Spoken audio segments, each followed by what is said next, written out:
Good morning. Welcome everyone to day 2 of the 2021 Canadian Indoor Rowing Championships. I'm Cheryl Lorenz, coming to you live from Utopia, Ontario, Canada, and I'm going to hand it on over to Nancy Storrs, who will pay tribute to Kathleen Heddle. Nancy?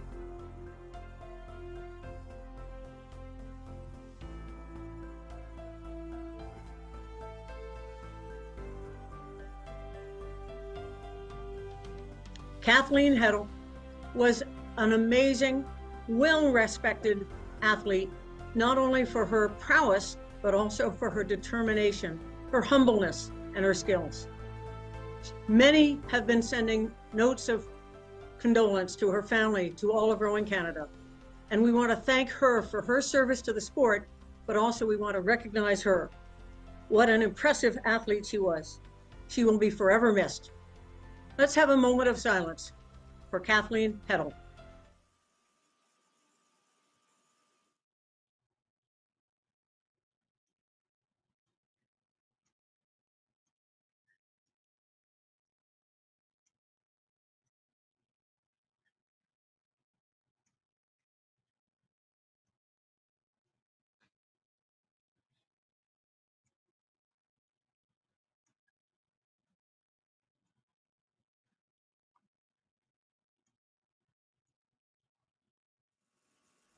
Thank you, Nancy, for that wonderful tribute to a Canadian icon, Kathleen Heddle. She will be sorely missed.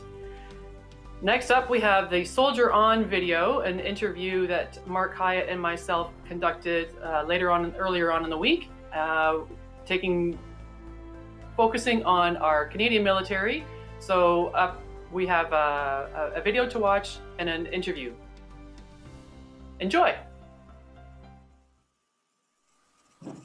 Well, hello everybody. Welcome back to the 2021 Canadian Indoor Rowing Championships. My name is Mark Hyatt. I'm one of the commentators for the event this weekend, along with my co-host, Cheryl Lorenz. Thanks, Mark. It is with the utmost gratitude that we are able to interview such an inspiring group of athletes such as yourselves from the Canadian Armed Forces, representing Soldier On, an organization of the CAF who will be participating for the first time, if I'm not mistaken, at the Canadian Indoor Rowing Championships. So good luck this weekend, if I don't get to say that after the interview. So over to you, Mark. Awesome, Cheryl, and let's get started, Soldier On team. We really look forward to speaking with you. Could we start with just a brief introduction of the team, of yourselves, perhaps name any indoor rowing experience that you might have? Actually, Joe, perhaps we might have you get us rolling. Could you kindly start us off and tell us a little bit about the Soldier On program and what it represents? Thanks, Mark and Cheryl, for having us today. Absolutely happy to. First of all, we're so grateful to the Canadian Indoor Rowing Championships for creating a Soldier On race this year that we can that affords our members not only a chance to taste competition, but also for a chance for Canadians to get to know the Soldier On program. So the Soldier On program is an official program of the Canadian Armed Forces, and with a mandate to help help the rehabilitation, recovery, and reintegration of ill and injured members of the forces and veterans to adopt sport, recreation, and creative activities as important tools in their recoveries. So, you know, rowing is one of many sports that these women and men have come to post injuries after their lives have been permanently affected by illness or injuries during their service. And you know, it affords them an amazing chance to be challenged, to feel that sense of teamwork and camaraderie, and even to in some cases put the maple leaf of Canada back on their chests and shoulders and represent Canada again. Awesome, thanks, Joe. So this next question will go out to all of you, and please answer as you see fit. How did rowing come to become part of your mantra, like part of your way of training, and what got you interested in the indoor rowing aspect? Anybody? Okay, I can go first. Nadia. So, hi everyone. For those who don't know me, I'm Nadia Durando. So, thank you very much for including me on this platform.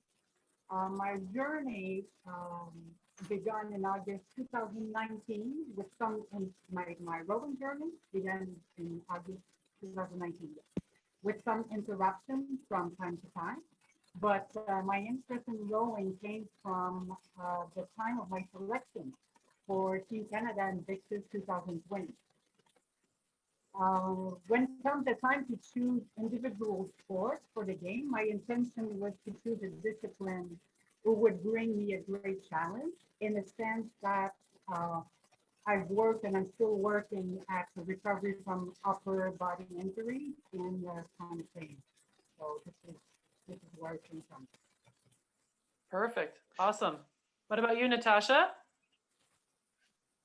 For me, rowing came along as well for the Invictus Games. So I participated in the Invictus Games Orlando 2016 and as well as the Invictus Games Toronto 2017. And that's where I picked up rowing.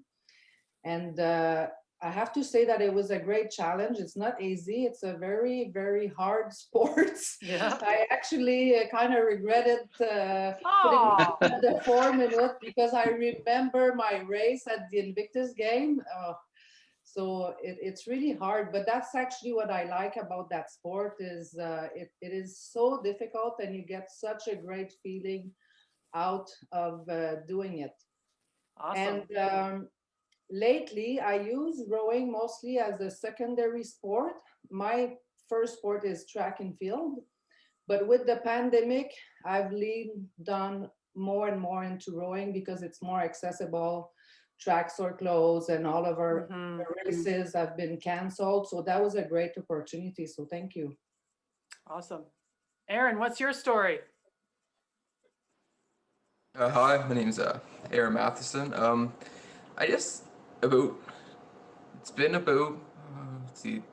It's been 4 years now, it's been a little over 3 years now, and it doesn't feel like it since my injury, which left me with T4, T5 paraplegic, and going through rehab. The main thing that they had for cardio was like an arm bike or an abdometer bike kind of thing where you just don't, and I hated that thing. So, and then it was the time, I think it was the Sydney Invictus Games. They had a training camp at the base where I was at the time. And that's where I fully got it. And I got introduced to the adaptive rowing. And then since then, that's been my go-to for say cardio and everything else. And then it wasn't until recently last year, until when we were out in San Diego. And then after that training camp in San Diego, the passion for rowing just skyrocketed after that in me. Right on. Yeah, San Diego's a nice place. I like it in San Diego too. Daryl, what about you? Well, my name is Daryl Ling. I'm from Dartmouth, and I got introduced into rowing by Soldier On, and I never did sports ever in my life. And I came from a dark place in my life. So I've been recovered for 5 years sober, and rowing is kind of like a stress reliever for me. So if I'm up, my stress level's quite high, I just hop on the rower and row 4 or 5 minutes and it brings it right down. So 2 or 3 times a day, I get on the rower, do my thing, but with Soldier On, it helped me my recovery. Awesome. Wow. Yeah, a bunch of inspiring athletes you guys are, I gotta say.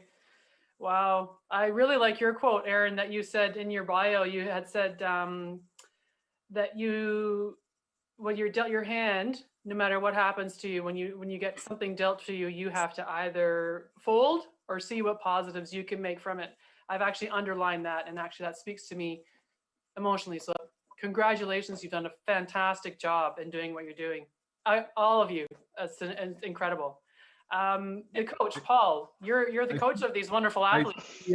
Cheryl, I see that Chris has joined from the West Chris, Coast. I'm sorry. I know we always forget about BC because they're over the mountain. I'm sorry. But I apologize, Chris, go ahead. Oh, good morning from the West Coast. Yeah, it's still nice and early in the morning here. It's only a quarter after 11, I guess. So yeah, I do get forgotten. Not only does my last name start with a Z, so I was always paid last at the end of the pay line. I was always the last getting admin stuff. So yeah, it was normal. But anyways, yeah, so my love for rowing also started with the Soldier On introduction to Invictus Games when we got selected for 2020. I'll be right honest, I thought a row machine was something simple to jump on and try to learn. And I remember practicing before we went to our first training camp in Quebec, but I found out later that I was doing it all wrong, and I spent the last year and a half really focusing on trying to get better. But since I've had a hip replacement 5 months ago, almost to the day, and what I've learned is my adaptive rowing has to be readapted because I'm learning how to bring myself back into the gate and out because my hip is now at a different angle than it used to be. So me going in this weekend for the competition is it's almost like a baseline for me. I'm definitely not shooting for any personal bests, but I'm definitely trying to just maintain my pace and speed and see how things go. Awesome. I did notice all of you, I think, but maybe Chris, not you, but we're in both the 1 minute and the 4 minute race. So any big thoughts in terms of which you prefer to anyone who might want to answer? I'll take this quickly. So for myself, I only selected the 4 minute.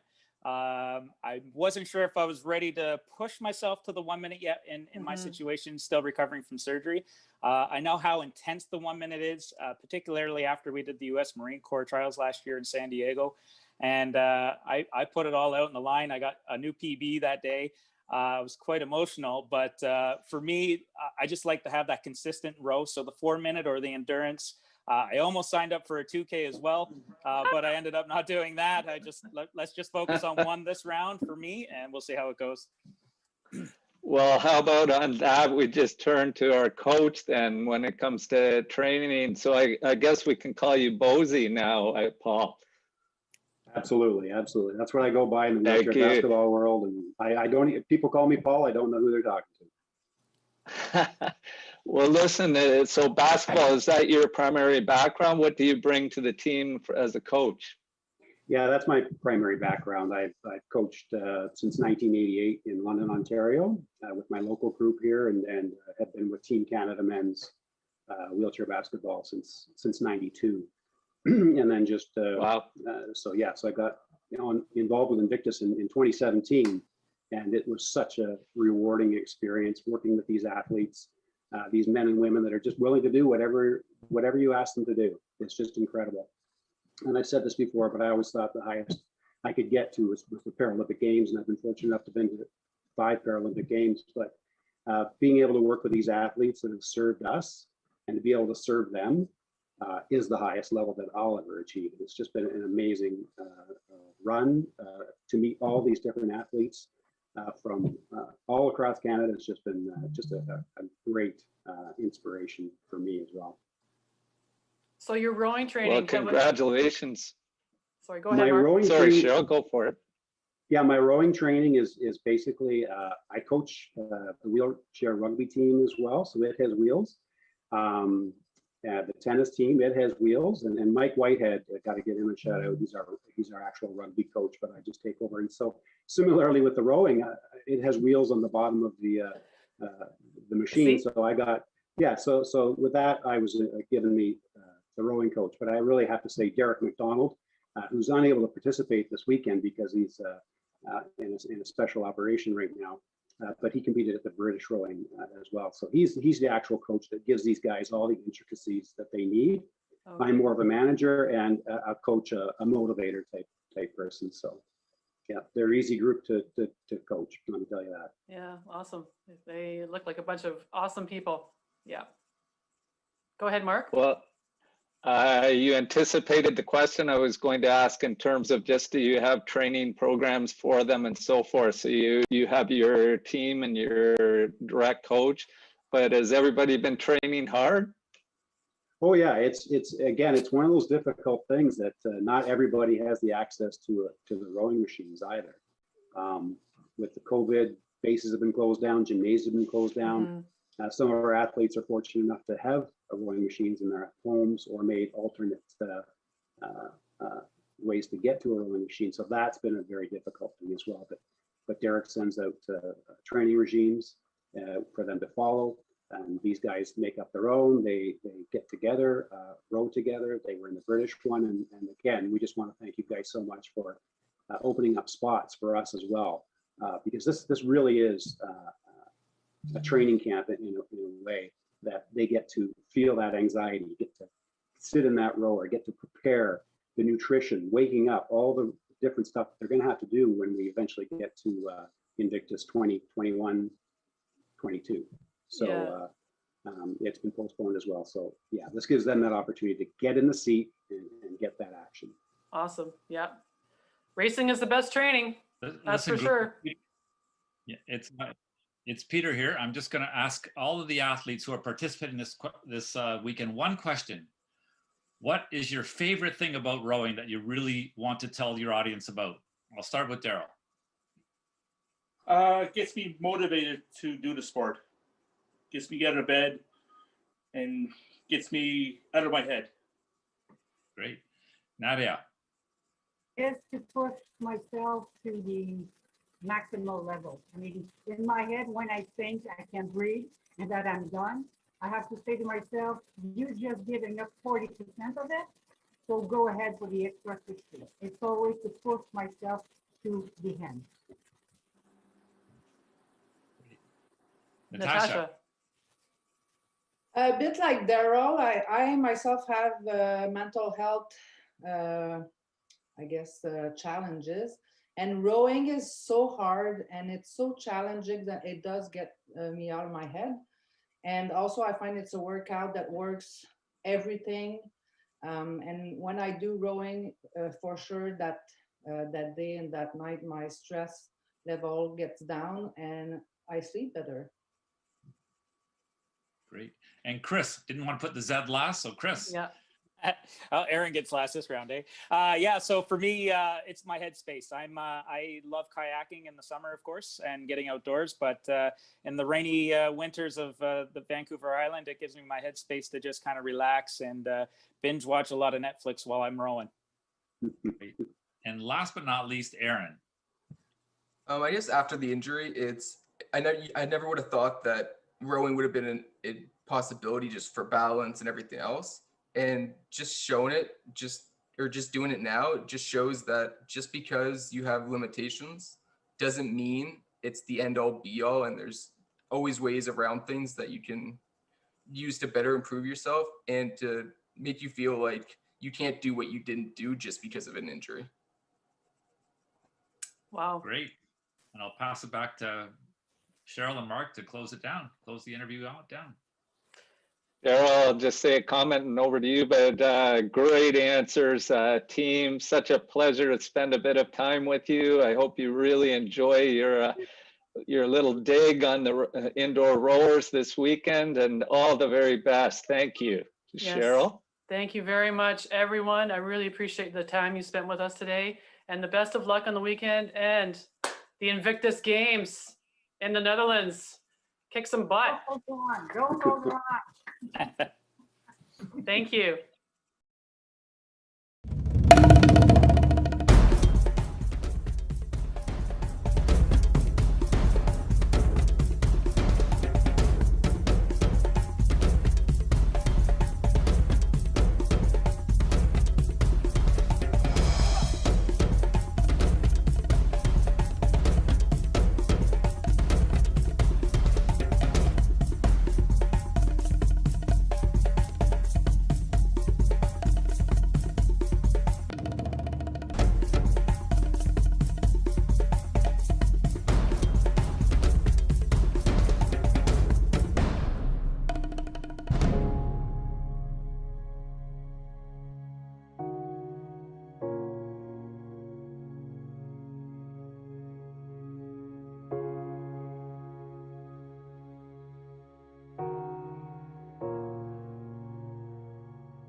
Well, we hope you appreciated that interview and that powerful video. Right now, we're going to go to some of the podium results from the last few races of yesterday.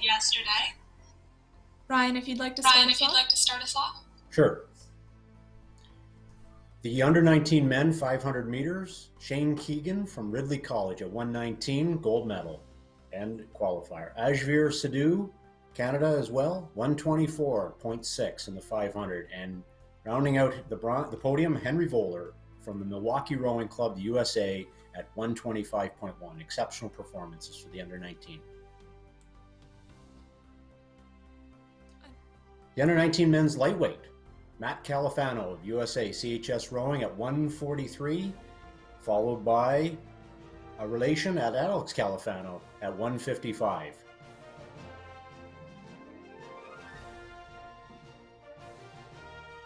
The under 19 women, also 500 meters.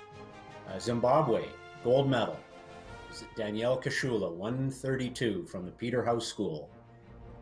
The Danish lady, Sophie Heck, at 133, taking silver from Silkeborg Row Club. And the American Sydney Huber from Row LA at 142 for the bronze medal. Congratulations, ladies. The U19 women's lightweight 500, Emma Staller, Oyster Bay, 150.3, gold medal and qualifier. Gabriel Unson, Sayasset Rowing Club, USA. And Mariana Artavia from Costa Rica, Rowing Studio Panares at 153.0. Exceptional, ladies.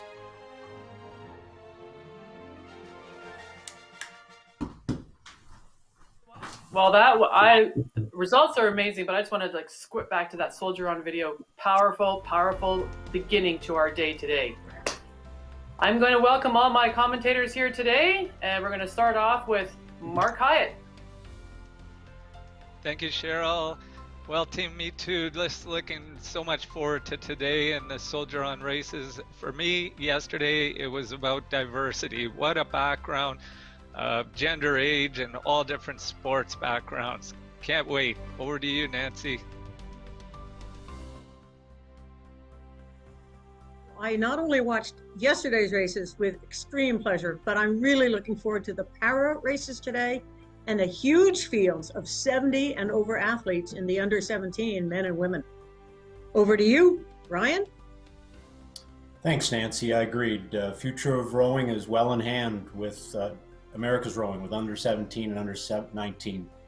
But the physical resilience and mental perseverance demonstrated by our Paralympic athletes as well as our soldier on athletes today will really epitomize for me an immense challenge, an immense accomplishment for those athletes. So that's what I'm looking forward to today. Linda Murray, over to you.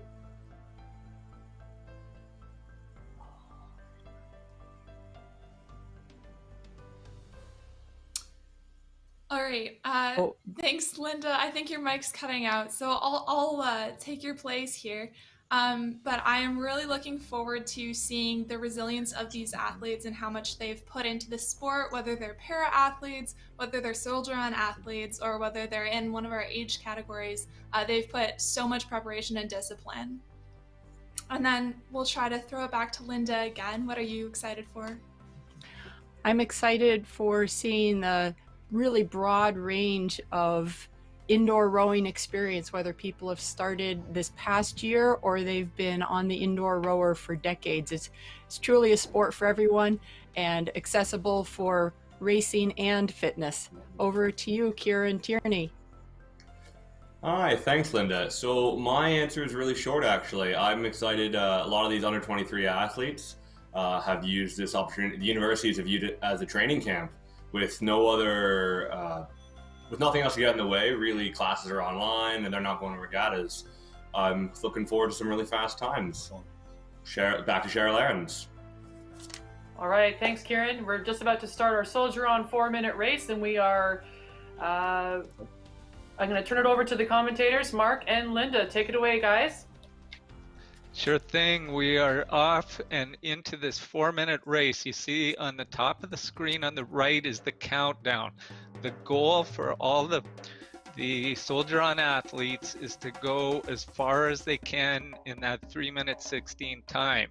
You notice Sean Walsh of USA stroking at 33 is rowing at a 1:36 split average, very quick. He's out front and pushing at 15 meters behind him is Phil Bedanai, who is at 1:42 splits, and right behind is Mark Beer. The rest of the field follows from there. I'll make a comment and hand over to yourself, Linda, but all of these individuals are dealing with their own individual injuries, recovery timelines, just as we heard earlier. They've all stepped up to compete to this day. Every one of them will be using this as a training experience as they get ready for other competitions, Invictus Games. So that 4 minutes effort, they're right halfway, coming to the halfway now, is a challenge for them. They're in the environment within their own home, looking forward to it, going for it. Over to you, Linda.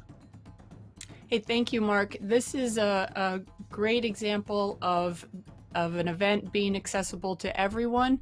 And we've got most of these athletes, not only are they rowing in this 4-minute race, they are rowing in the 1-minute race. A number of them competed yesterday in the 2,000 meter races. Really having taken rowing to heart and listening to these athletes, you see how much rowing has impacted their mental well-being and given them a new physical outlet as well. Just for the people watching at home, this is a friendly competition. If a competition can be friendly, it is not a qualifier for the continental race that would take people to World Rowing Indoor Championships. But we've got just a terrific efforts going on here, high stroke ratings, Nadia Duranlo raced yesterday. I know she's rowing in both the 1-minute and the 4-minute. It's really a lot of people just doing a great job. We're in the final minute, trying to get as many meters as possible. This is a standard indoor rowing effort. We see 4-minute pieces raced at various indoor regattas, and it's a great way to challenge yourself and a terrific way for these former and current armed services personnel who have suffered either a mental or physical disability. Very impressive. Great to see. What a way to start off the morning. As we're coming into the last home stretch here, Mark, I'm going to hand it off to you for a little bit of race wrap up. Thanks, Mark. You bet, Linda. There we go. 10 seconds, 5 to go. They are all pushing very, very hard at this point. And look at the grouping in the middle, from David Wood through Natasha, who we were just seeing on the interview, Donald, Chris Zizek, 152s. That was their finishing splits, just so close. 1,073 meters, 1,069 for Natasha Dupuis. 8 of the athletes over 1,000 meters, which means sub 153. So for any indoor rowers who are used to the machine, that's a good effort any way you look at it. And when you're under that 4-minute time trial experience, it's a push. They're all recovering as we're speaking right now, aren't they, Linda? They are, Mark. It's a strong effort. Even though you know the time, you are just pushing and pushing. Watching those athletes, they were pushing to get as many meters as they possibly could in that 4-minute segment. It's quite a fun event. It's very different from doing 2,000 meters. And Cheryl, what do you think about this next bit coming up? The next bit coming up, which would be the Open Men's 2,000 meters. We have quite the lineup of athletes going to be participating in this particular race, and all the ages and ranging probably from 15 all the way up to 95 or whatever, right? We have all these people coming in, and we noticing some of their bios, reading some of their bios yesterday. Very interesting individuals coming from a various different sports. Not all of them are rowers, which is fantastic. We love to see how diverse this sport can transition into other sports. Would you guys like to touch on any of that? Linda? Sure. I think there's a lot of carryover. I was anticipating that we were going to watch another short video on the Soldier On racing. But I think that the 2,000 meter races that we'll be seeing the rest of the morning are going to be quite interesting. Varied competitors from not only the Americas and the Caribbean, but from around the world. All right, we have a Cheryl, I'll hand it off to you. Oh, sorry, Linda. Yeah, we have just a very short video about Soldier On and how much better or more individuals how they can Soldier On can be beneficial to the armed forces. Let's take a look. What's gonna happen to you?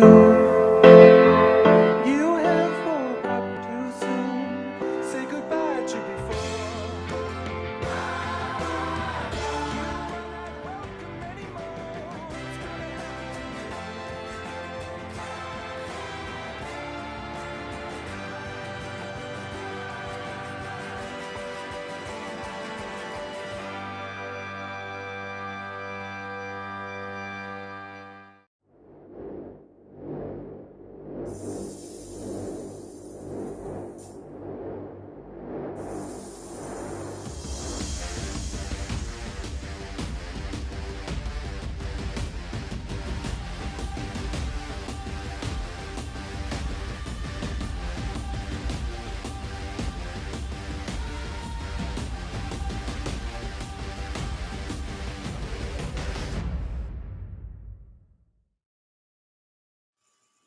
Welcome back. Hey, Nancy. Hey, Ryan. We're about to prepare for the men's 2000 open men's 2,000 meter race. I'd like to hear your thoughts on the competitors we have in this field today. Over to you, Ryan. Yes, we have 17 competitors in total, and they do range from 27 years of age to 51, so a spectrum of ages. 4 countries represented, naturally very strong contingents from Canada and the USA, but also an Irishman and Italian. So we're going to be looking forward to some open raw power over 2,000 meters today. Nancy? I'm expecting to see some times close to 6 minutes from some of these open men. I mean, the world record is 5:35, and that's going to be a tough one to get near. It's been there for a number of years. But we had a top qualifying position at the European qualification regatta of 5:47. So we're going to really see some good times from these 17 guys. A few of them did race yesterday. So Matthew Stankiewicz, he came in 3rd yesterday, and we're going to see some other gentlemen. That was the 500 meter race. Looking to see a few of the non-on-water athletes. Chris Robertson is a decathlete, a former decathlete. Gregory Davis, he has 8 world records over various distances of pieces. So we're going to see some pretty impressive long distance training now after yesterday's 500 meter races. Sean Walsh was listed, but he actually just did the Soldier On race. So he's moved to that race. Paul Marlowe over there in lane number 12. He is a massive guy, 6'7", 230 pounds. And he just came to rowing a couple of years ago. So we have some backgrounds of non-rowing. We have some backgrounds of sheer interest in just being fit. I'm really looking forward to this race. A few of them, Ernest Acebo and Tom Schellenberg and Wayne Yao, all of them are new to rowing. So we're going to see how well they can pace themselves through this 2,000 meter race. The splits we should be seeing will be down in the 135s, 140s maybe. And we're going to, obviously, some of these gentlemen are trying to break that magic 6 minute mark. This is an exciting race for the open men. We're going to see, and as I said, a range of ages. They go all the way up to 51 years old. So we're going to see a huge range in this race. Eddie Lyle, another experienced guy. Trevor Hunter, a mountain biker. We've got some good speed in here and good interest in long distance training. What do you think, Ryan? Yes, you mentioned Gregory Davis, one to watch. But interesting bio on Paul Matthews, part of the Blue Jay system and a dual Division I collegiate athlete. So diversity, which we mentioned quite a bit, but there's certainly a lot of strength in a 6'7" gentleman. He'll have the levers to put on a show for us. So we're certainly looking forward to the raw horsepower of the open 2,000 meters. These gentlemen will put on a performance for us. And you cannot forget Alessandro, the Italian, and as an Italian champion. So he's come to play today as well. Thank you, Cheryl. And I'll bring it back to you. And we are looking at the start of the race, I believe, momentarily. Alrighty, and we will also be having the benefit of watching somebody on a webcam. That would be Matt Stanowich in lane 15. So here he is right now on his webcam, warming up for the big race. This is going to be exciting. I love watching people actually when they're actually rowing on the video that we can actually see them. This is the former Division I and professional football player. We can tell by the size of him. Awesome. Welcome, Matthew. We're awesome. Thank you for letting us watch you participate in our race today. I guess he can't. Can you hear me? Oh, he's got his tunes going. Right on. He's warming up. He's warming up. Looking good. All right, so let's turn it over to you. We're about to ready to start the race. So we're turning over to you, Ryan and Nancy, to call this amazing race. We're sitting on the edge of our seat. Let's go, man. Okay, Nancy, you start us off here. We'll sure. look for the urge. I think one of the things the rowers are going to be looking at right now, being one of the first races of the day, they may not have been watching yesterday. So on their screen, they're going to see the announcement to stop rowing. And then all of the wheels of all 15 competitors are going to have to slow down and stop before the race can proceed. When that has finally happened, they'll be seeing the word attention. At that point, then they can grab their oar handle because really they don't want to sit at attention for too long. And then when they see the word row, it is game on. Actually, being connected throughout the world still means you can't jump the start. And it also means you don't want to be late off the start.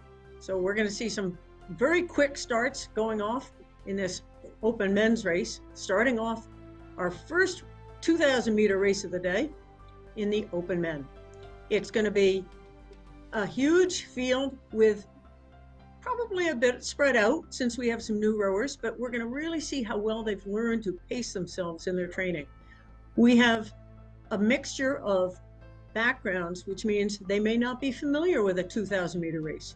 Don't forget, 6 minutes is a long time. There's a lot of lactic acid that builds up in that race.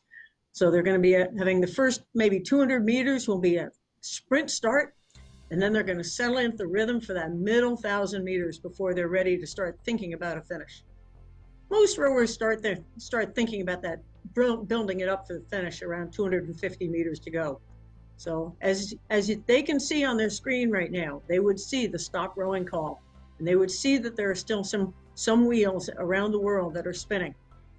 We have Canada, United States, Ireland, Italy, 4 different countries competing. So we're getting ready for the start now. And as you see on the screen, you're going to be watching Matthew Stankiewicz, our former professional football player, on the webcam. You can see the muscles on that guy. He really is going to pound it out with the upper body, I'm sure. As I said, they're going to sit relaxed. They're sitting waiting for the word attention, and that's when they're going to grab the handle. He looks like he's got a fantastic training atmosphere right there.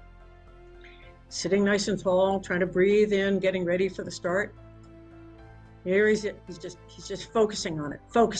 And there he takes a few short strokes, and he's getting right into it right away. 37 strokes a minute, and look, he's already lengthening out a little bit. Wow, 127 split right now off the start. And remember, at the 100-meter mark, the images will realign to show who is really in the lead. It'll show the sequence. So it is Gregory Davis, our 8 world record holder, in the lead with Schellenberg in second, and Stankiewicz, our football player, is currently in third. Dan Bennett and John Hammer following closely behind, and there's a battle actually for third and fourth right now.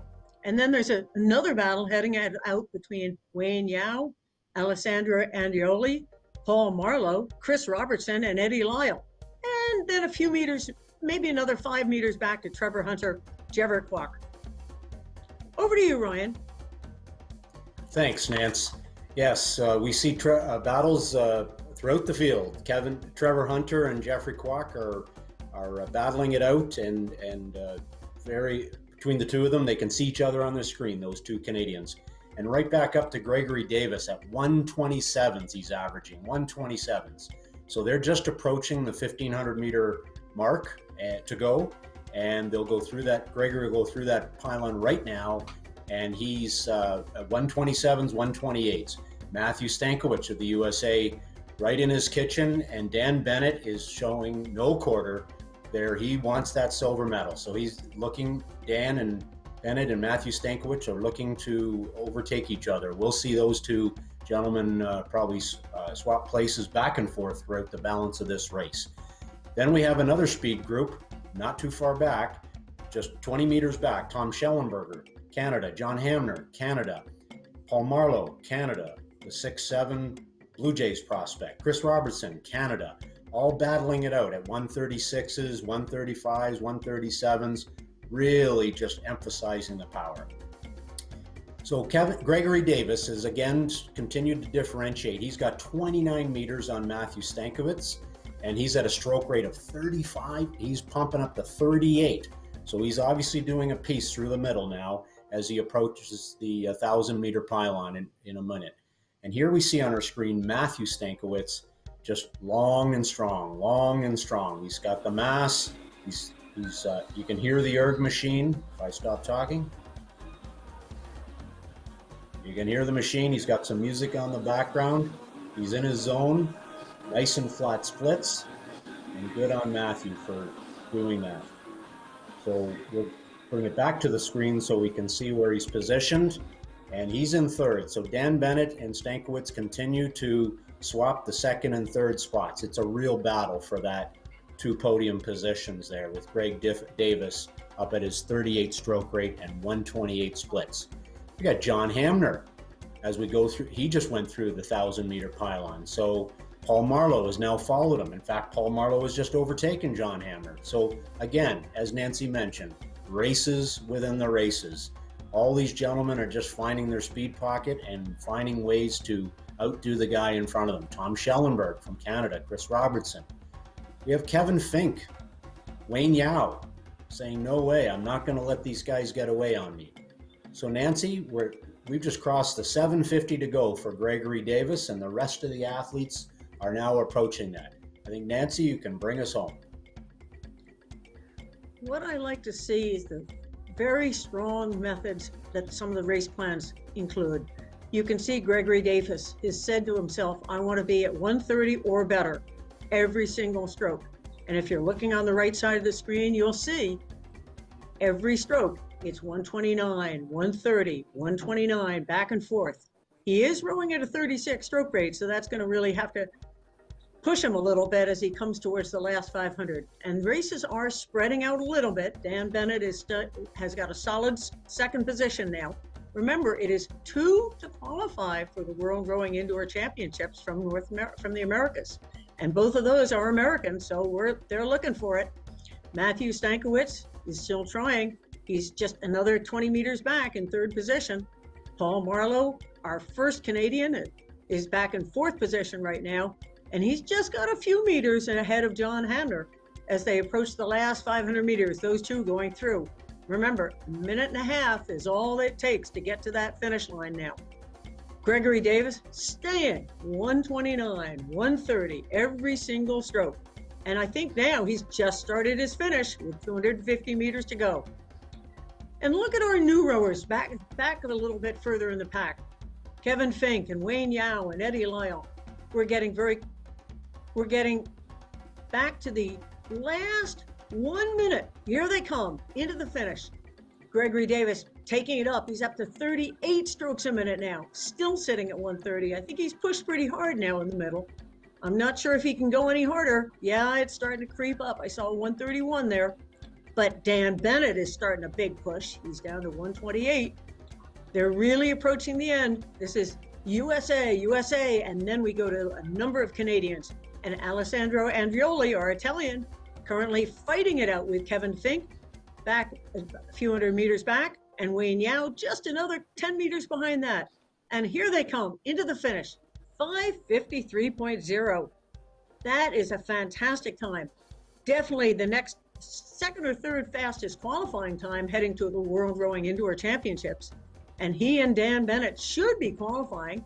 Don't forget, results will be official in just about a half an hour.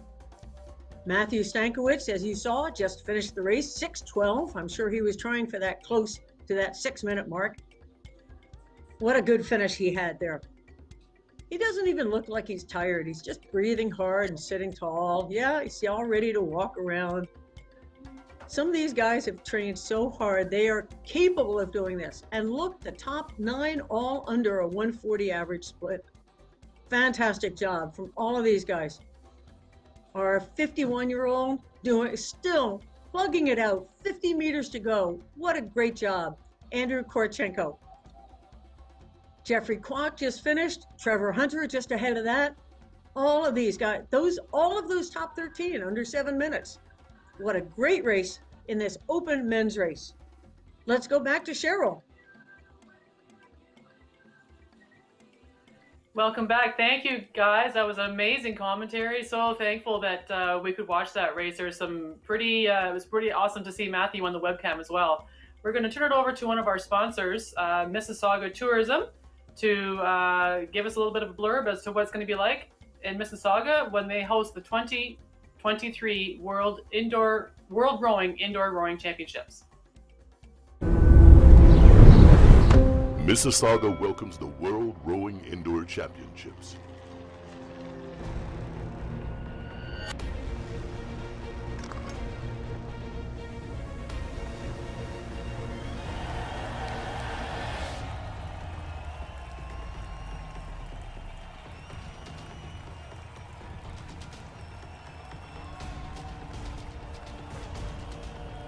Sitting up. Get ready. Lights on. Stop.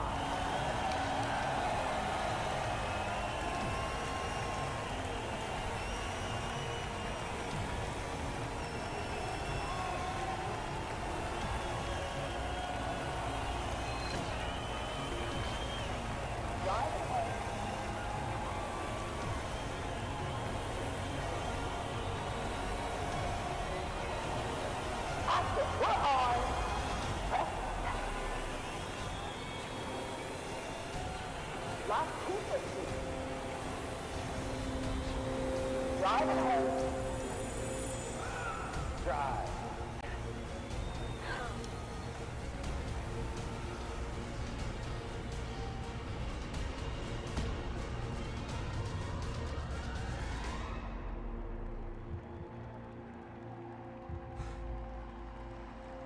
See you in 2023. Hi there, welcome back.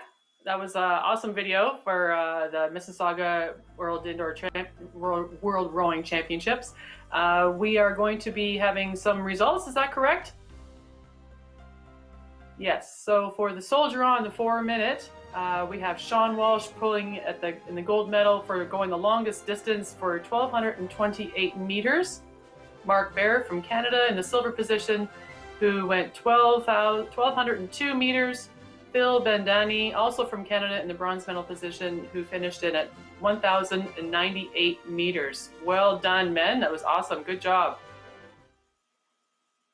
And we're going to throw it over to you, ladies, to introduce us to some of the fantastic competitors we have for the Women's Open 2,000 meter race, of which we have 7 competitors. Some of them we've got a few people coming from different countries. Ladies, who wants to let us go through the roster of these women? Nancy. In this open women's race, we actually only have 7 competitors. And in fact, if you look on the very bottom, Kaylin Mercury, she's one of our junior rowers, under 19s, from St. Catharines, I believe. But we're having a very strong field. Now, Kirsten Klein actually is a very strong rower who's done a personal best of 6:47. So that's quite fast. I mean, the world record is 6:22, but hasn't been broken in about 15 years. So she's gonna have a tough time getting close to that. But we have Canada, United States, and South Africa in this event. So we've got a very good race. Top qualifying position so far has been a 7:04. So if anybody can break 7 minutes, we're gonna have some good racing here. Lisa Boss finished 4th yesterday in the 500-meter race. We're gonna be seeing her race. Linda, what do you think? Well, Nancy, this is a very strong field. Just going back to Kirsten Klein, she raced yesterday and won the women's 30 to 39 masters category with a time of 6:51.7, just a few seconds off of her PR. Maybe she was holding back a little bit, and we'll see some more speed out of her this morning.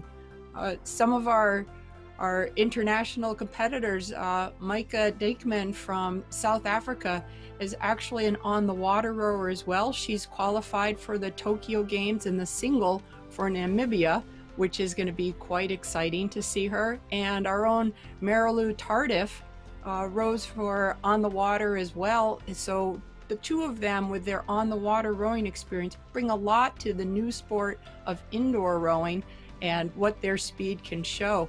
Marilou is training for the on-the-water Olympics for Tokyo this summer, so we expect to see some pretty good results coming from her. Really a very, very strong effort across the board.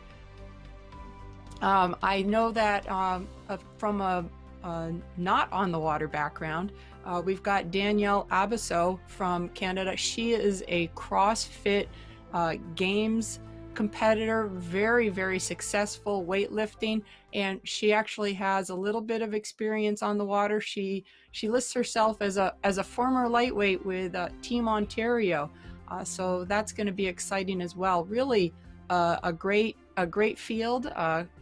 Lisa Boss from St. Catharines, so we've got a nice local flavor going on here, and of course we have Anna Fuller rounding things out. I don't have a lot of information on her, but I'm sure as the race progresses, we'll see a lot more of what she's doing. Nancy, is there anything that stands out to you here? Well, I am interested to see if Kirsten can get herself any faster than yesterday. That was pretty impressive when she won that age category race. And for her to race 2 2,000-meter races back to back is impressive. It's not easy to do these 2,000-meter races, and I'm sure she had to have a very good cool down to be able to recover for today. And I'm interested to see, actually, Danielle Abisso is a Canadian Armed Forces athlete as well. So it's interesting the backgrounds that these rowers have. Last year's winner of the Canadian Indoor Championships was Yara Ensminger with a 7:04. So let's see if anybody can break that 7-minute barrier.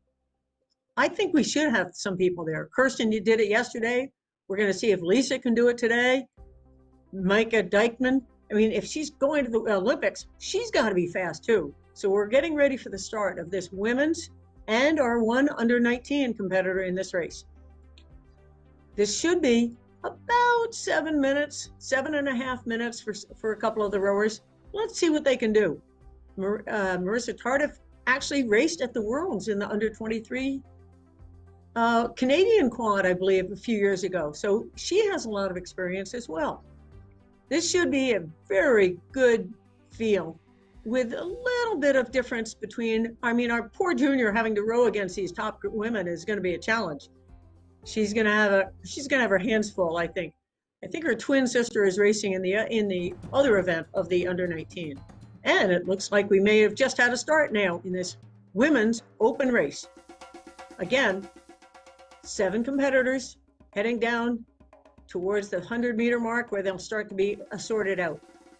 Starting off, the pace is a little bit more controlled than we saw in the men's racing. These women started off in the mid-30s, whereas the guys you saw up in the 40s. and we've started to settle out. Kirsten is definitely trying to take that lead. She's sitting at a 141. I think she's going to try to lock into that number and stay there for the entire race. Just behind her, though, is a good battle between Dykeman, Tardif, Abiso. Over to you, Linda. Thanks, Nancy. Kirsten is putting down quite the strong pace at that 141. We would expect her to break 645, which would be a nice margin off of her personal best. The European qualifying result earlier this winter, the best time so far to beat among the qualifiers is 644. So we've got quite a few women in striking distance of that. The world record in this women's open 2,000 meter race is 622.8. I'm not sure we'll see quite that fast a time today, but definitely looking to beat our European qualifier times and pushing perhaps the CIRC record of 635.9. And these women are doing a great job. Nice to see Kirsten has settled into a great rhythm here, rowing at 31. She's got that 13-meter lead over youngster Marilou Tardif. I always wonder how much is enough and what are these athletes thinking? Is 13 meters lead enough? Can they just sit there and kind of coast? There definitely are some tactics going on, and these women are pushing very hard.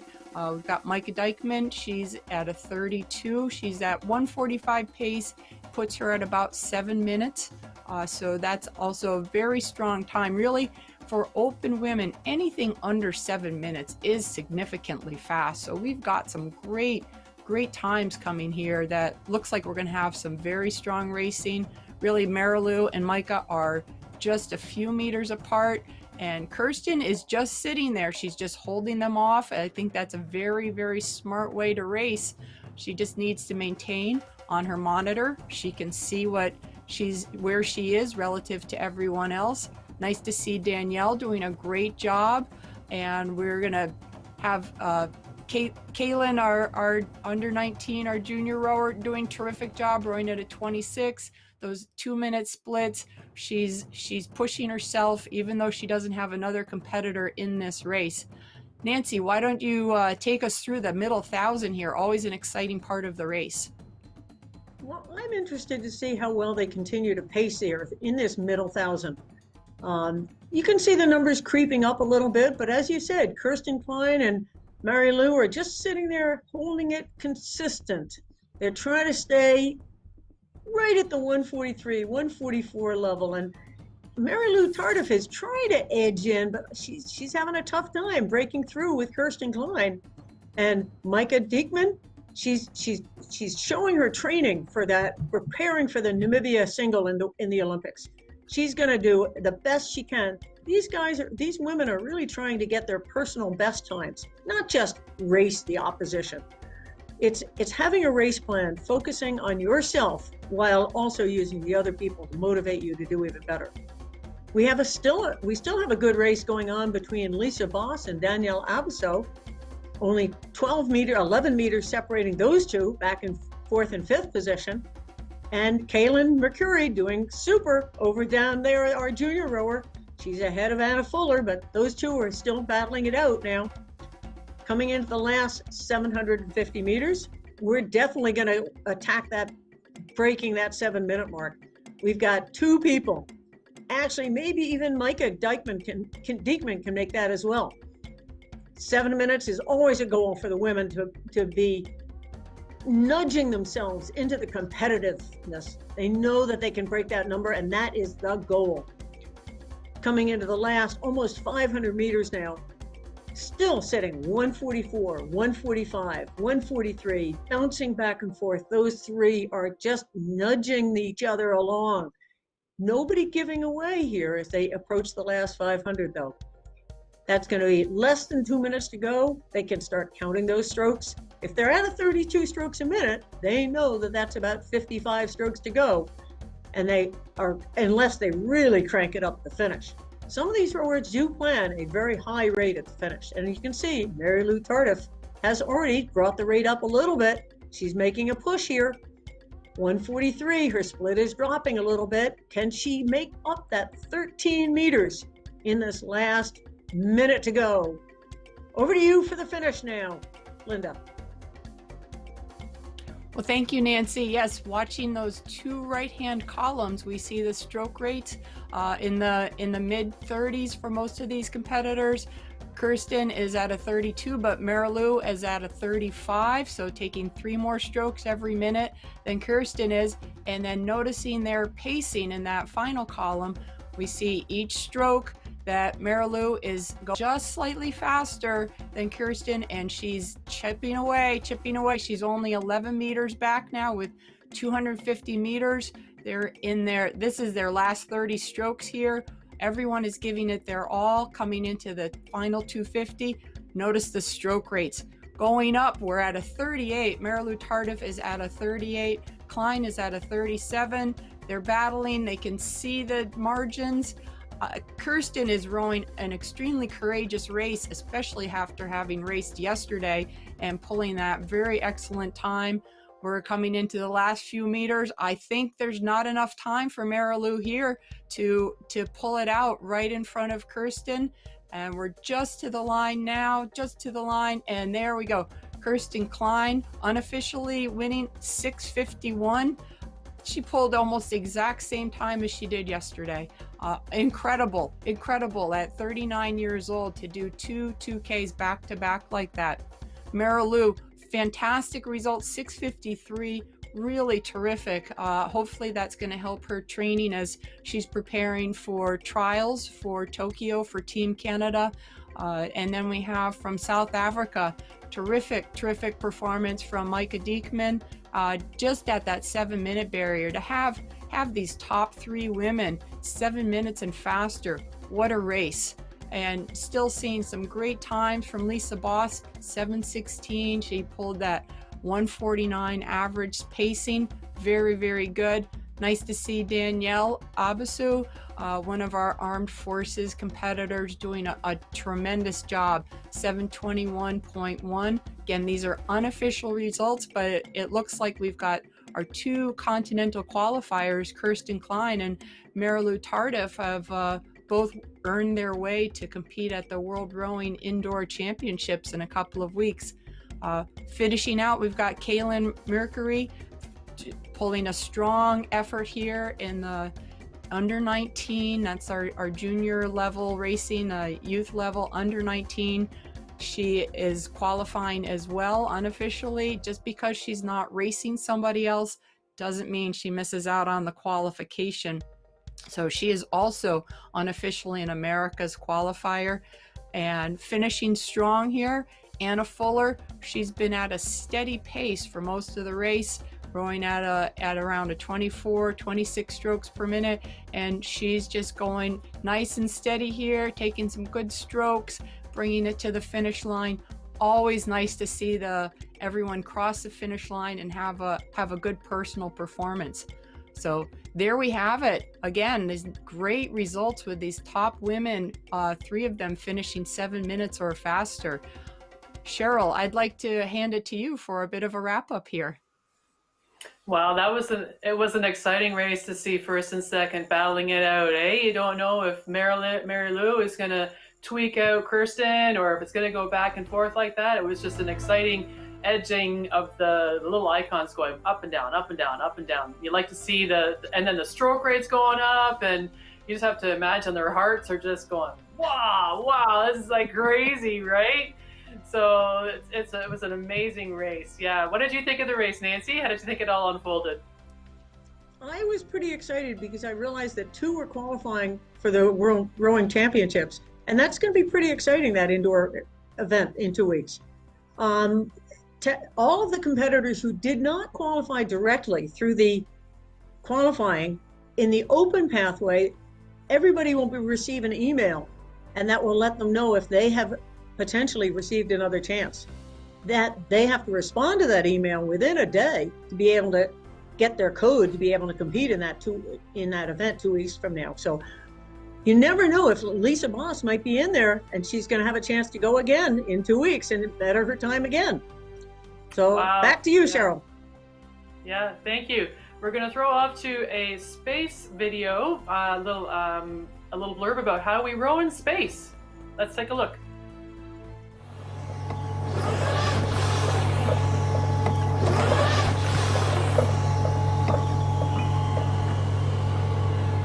Hi, I'm David Saint-Jacques, Canadian Space Agency astronaut. From on board the International Space Station, I want to wish all Canadian rowers a great season and best of luck to the elite of rowers who are pursuing their dreams towards Tokyo 2020. I can't wait to be back on the water this summer. Bye.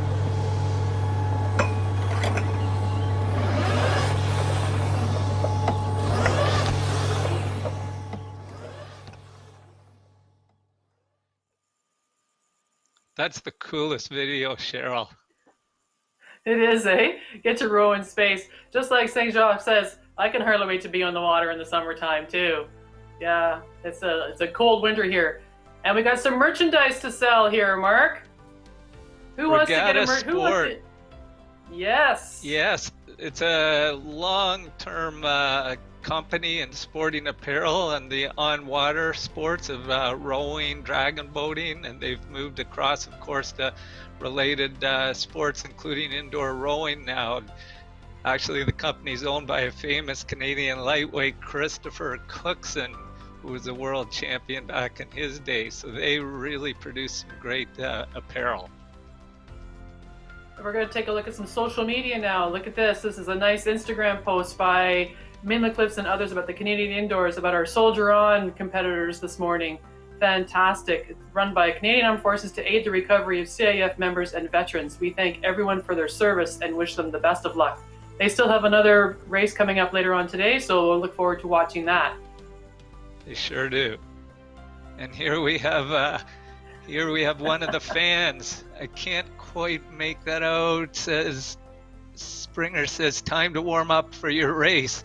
It's always good to have a coach in your corner. A beautiful picture. Oh, that's awesome. Yeah, that's terrific.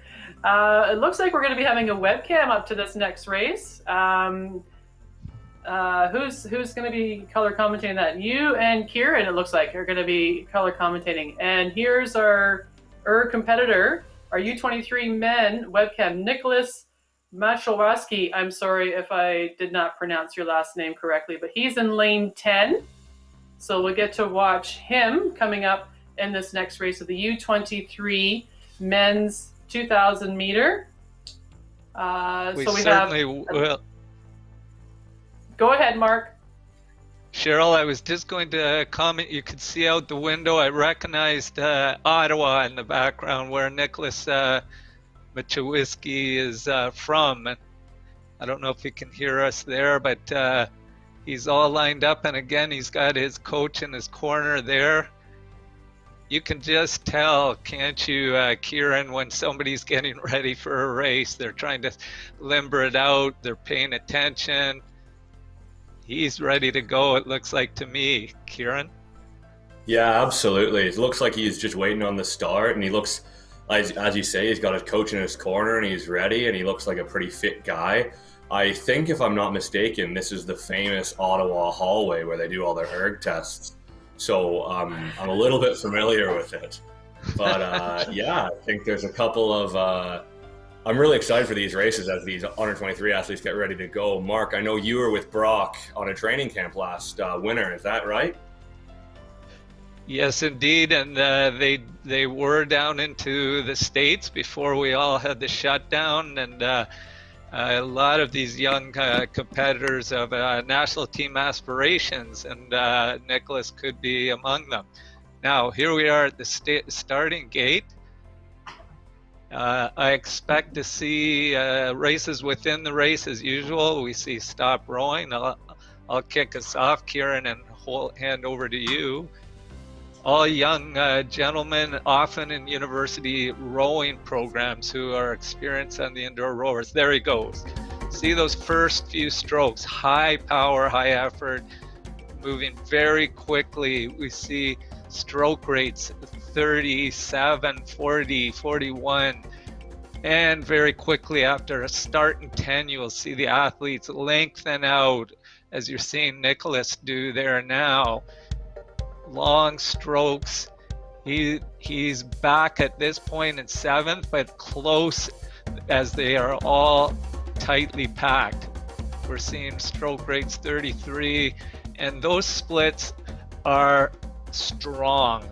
These are strong young athletes, and when you're pressing splits in the 130s and the low 140s for 2,000 meters, you're setting yourself up for a very strong time. His technique looks good, doesn't it, Kieran? Yeah, absolutely, Mark. He looks pretty calm. His face is relaxed. His coach is obviously guiding him through the race plan. So yeah, it looks like Nick's in a good shape here. I have to say, I think I've got my favorite though with Ian Holmquist. He's from Peterborough, and Carol Love has a great program out there, and I think we're going to see some good stuff from him. He's a 2020 Henley champion, a Canadian Henley champion in the quad, and I really think he's from good pedigree. There's a lot of good athletes: Andrew Stewart-Jones, Alex Watson, Josh King, Dylan Wing, who we call the People's Champion.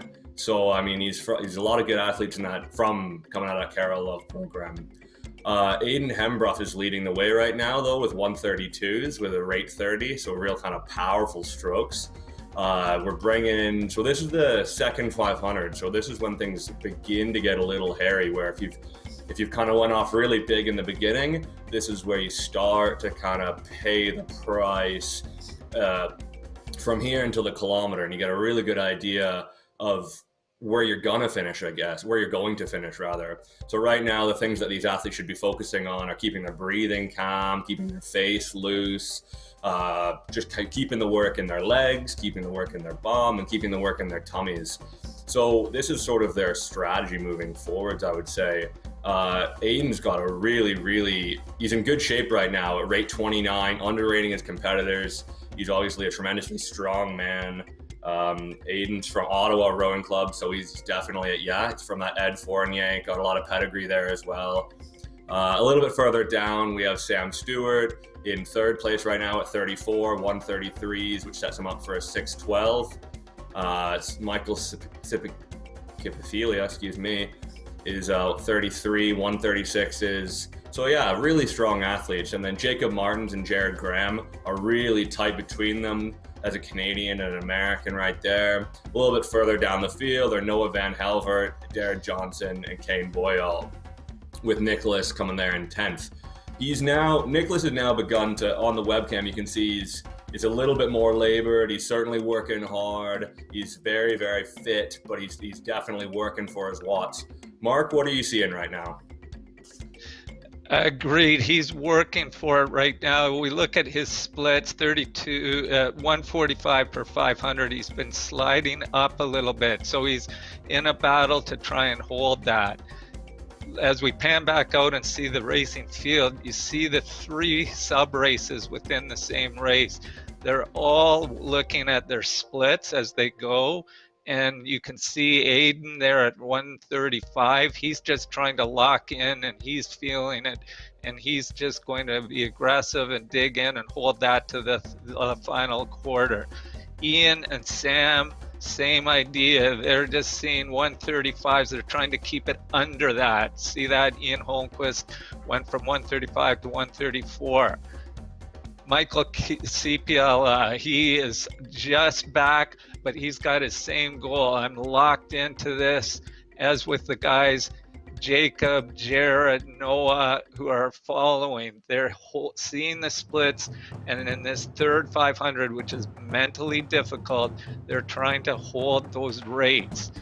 Down with Kane and Nicholas, they're looking at the low 140s, and they are going to just hold on to it. Nicholas there wants to keep it under 150 even as it gets tough. He came out quick, and now he's in a hang-on mode. And we're through the 500, Kieran. Bring us home. Yeah, okay. So right now we have our current front runner, still Aiden, still holding on, but Sam Stewart is really burning matches now. He's at 132. He's up at rate 33. Even Ian Holmquist looks like he's going to take it over. So Aiden Hembrough really has to respond. He's put himself in a strong qualifying position up in that first place. But if he's not careful, yeah, and then Sam Stewart's just pipped him there. So it's going to come down to it. Aiden's going to have to do something maybe a little bit special in these last 200 meters to kind of hold on to his lead that he worked so hard to get. Michael Spila also is kind of fading up, but he's got lots of competition from Jacob Martins and Jared Graham. Ian Holmquist has overtaken Aiden Hembrough. So that's Aiden Hembrough has gone from first to third place in the space of 50 or 60 meters. It really goes to show you that it's the full 2 kilometer effort, right? As opposed to an 1800 meter effort. As we start to get, Aiden Hembrough is really responding now. He's down to 130s. He's looking to retain that lead. He's trying to get back into contention. He is doing that something special. Currently, we have Sam Stewart up at 39, 127s, pushing. It looks like he's going to have to have done enough here to hold on to his lead with a time of 6:09. Aiden Hembrough, 6:11. He came back. Ian Holmquist, 6:11.5, only 0.2 separating them. They had the same average split. So that was really a good battle of resilience. That's one of the keywords we've been using today, is just when you get into the nitty gritty of it, whether you can kind of be on that right side of tight, right? So 6:29 in 6th place, David Johnson working his way to the finish now. He's looking, Noah Van Helvert looking for the finish, Kane Boyle looking for the finish. These athletes will all start filtering in that 6:40, 6:42, coming in probably below 7 minutes. Looking at these athletes, I can see a lot of them actually are lightweights trying out open weight or lightweights in the off season. Here comes Nick on the webcam making up there you go, all finished. Having gone 6:59.8 under that 7-minute cutoff. Really good effort from him in the hallway. His coach and him are celebrating. That's great stuff.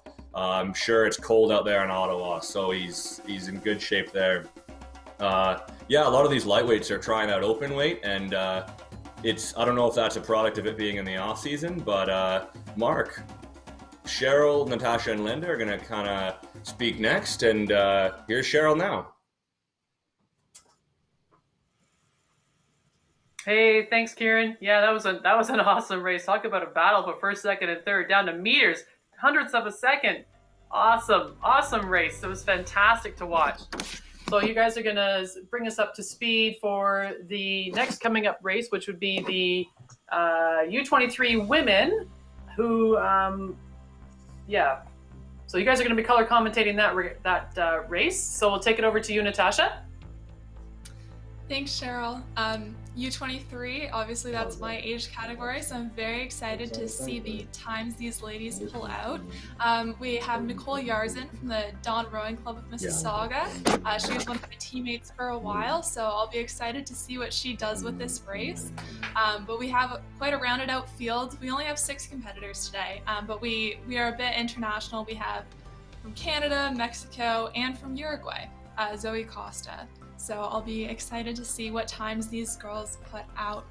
They're probably looking around the 7 to 7:30 range, especially for the winners of this category.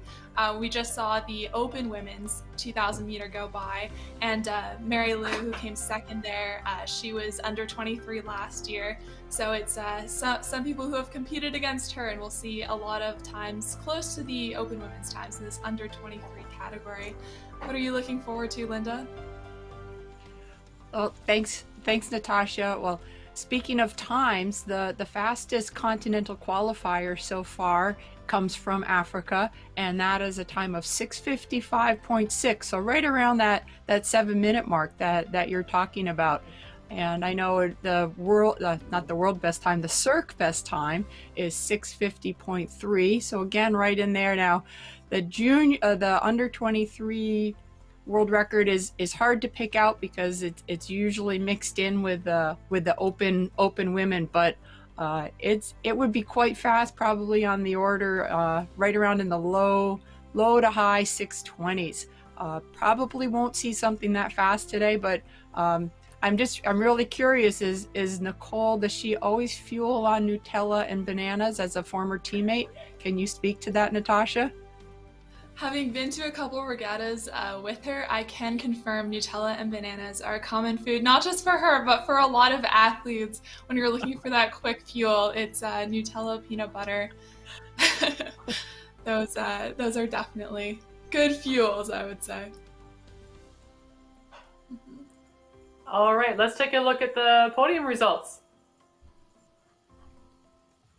For the Open Men 2000, we have in first place Gregory Davis, who is one of the fastest qualifiers of the Continentals, the second fastest, I want to say, at a time of 5:53 flat.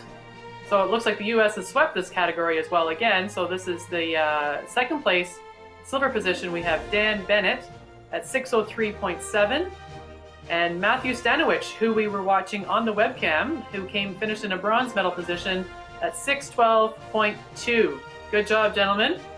Fantastic race.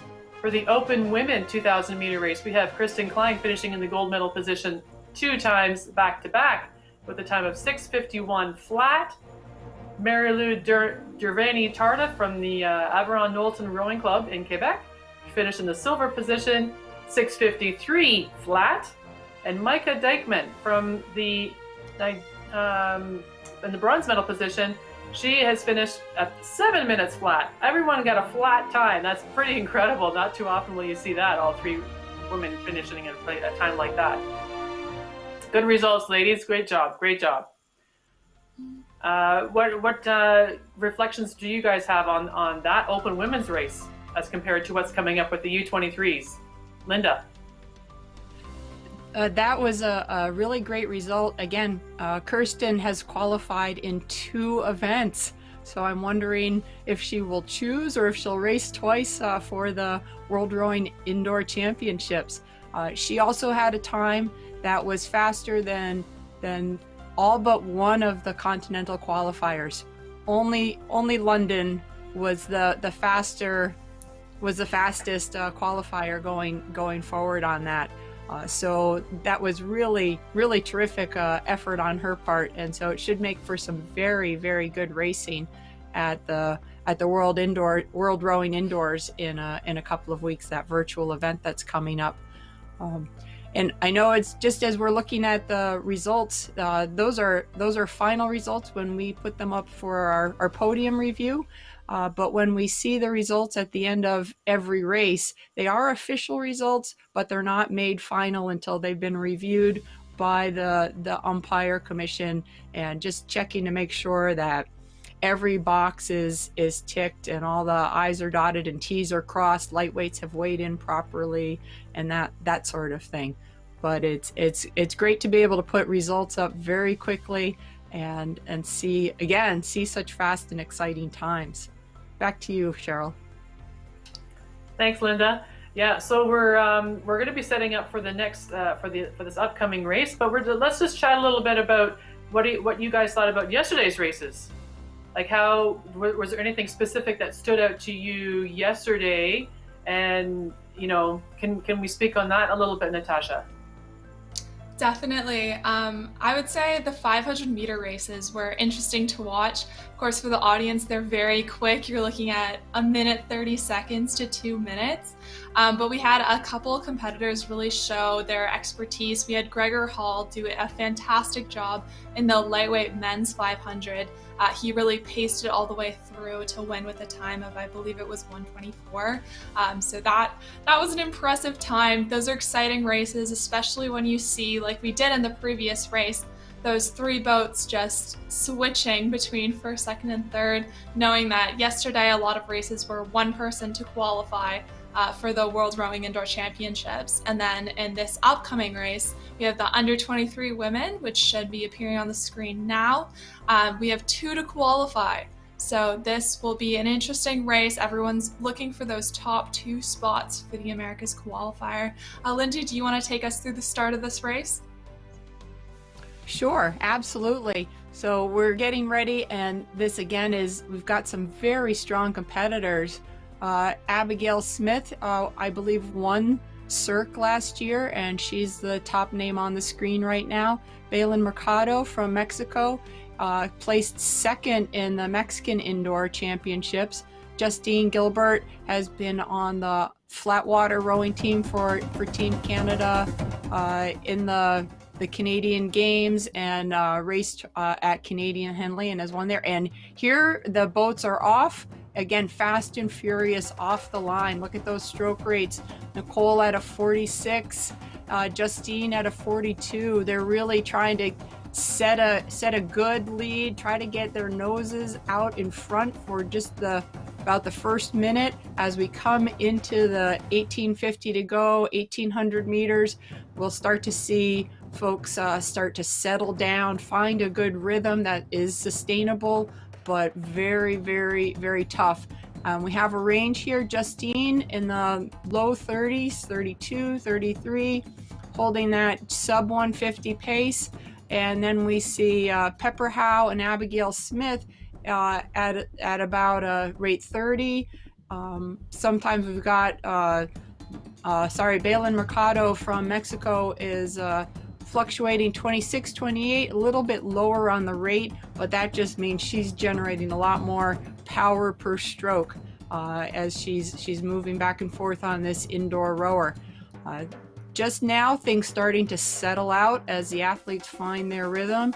We've got very good pacing here.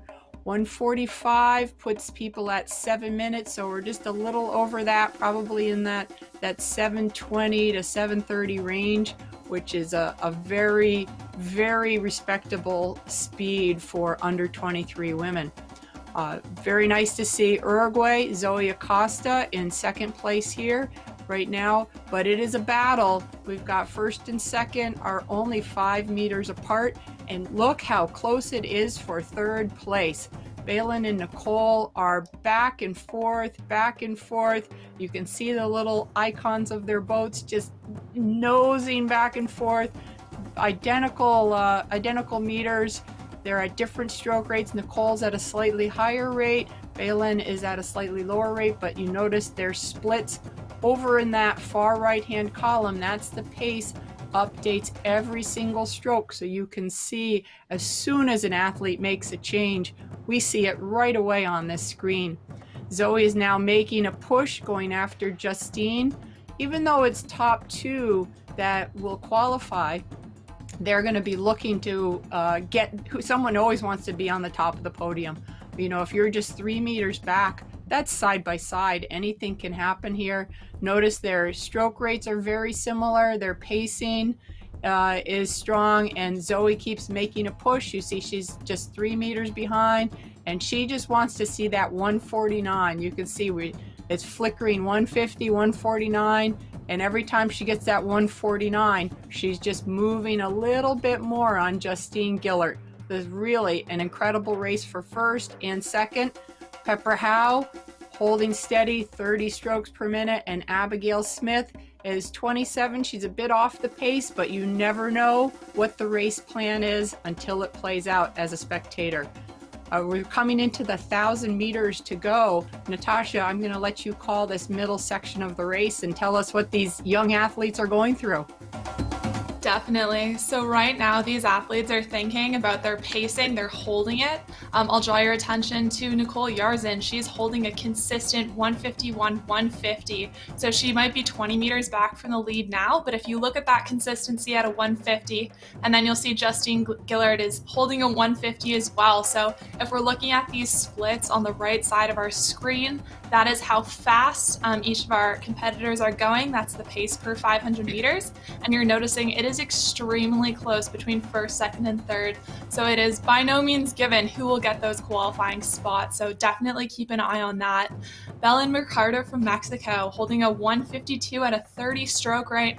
Again, 32 meters back from the lead and just 10 meters back from third place.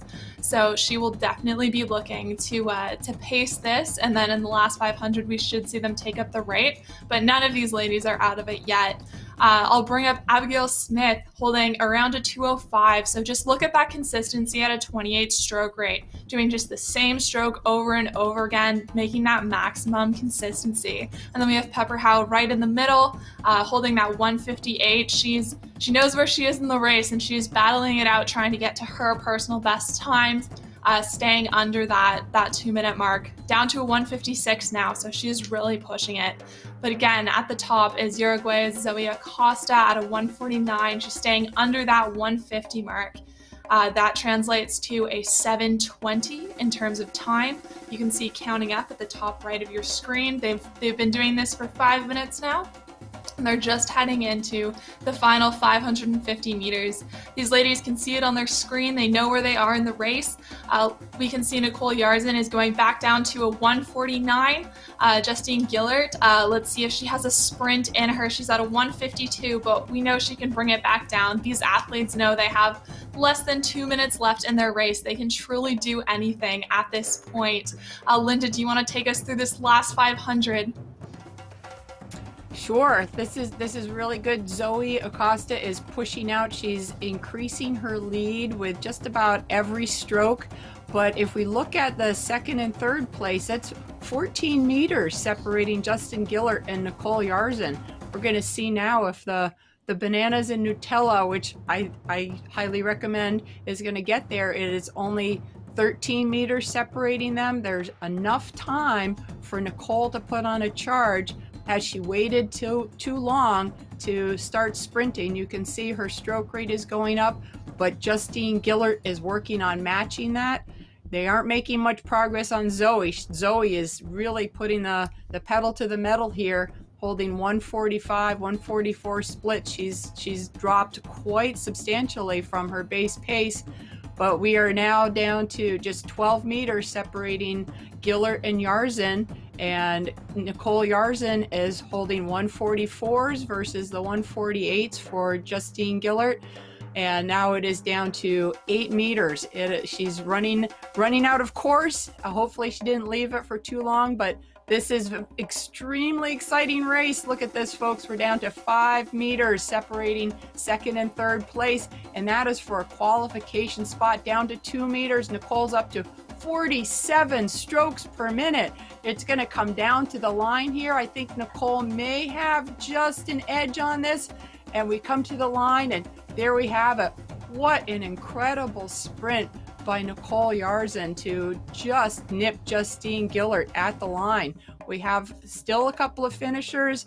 Belen Macardo from Mexico has just crossed the line in 7:29. So we have the top 4 under 23 competitors breaking 7:30. That's a very, very good pace here, but an incredible finish to have Zoe Acosta at 7:10.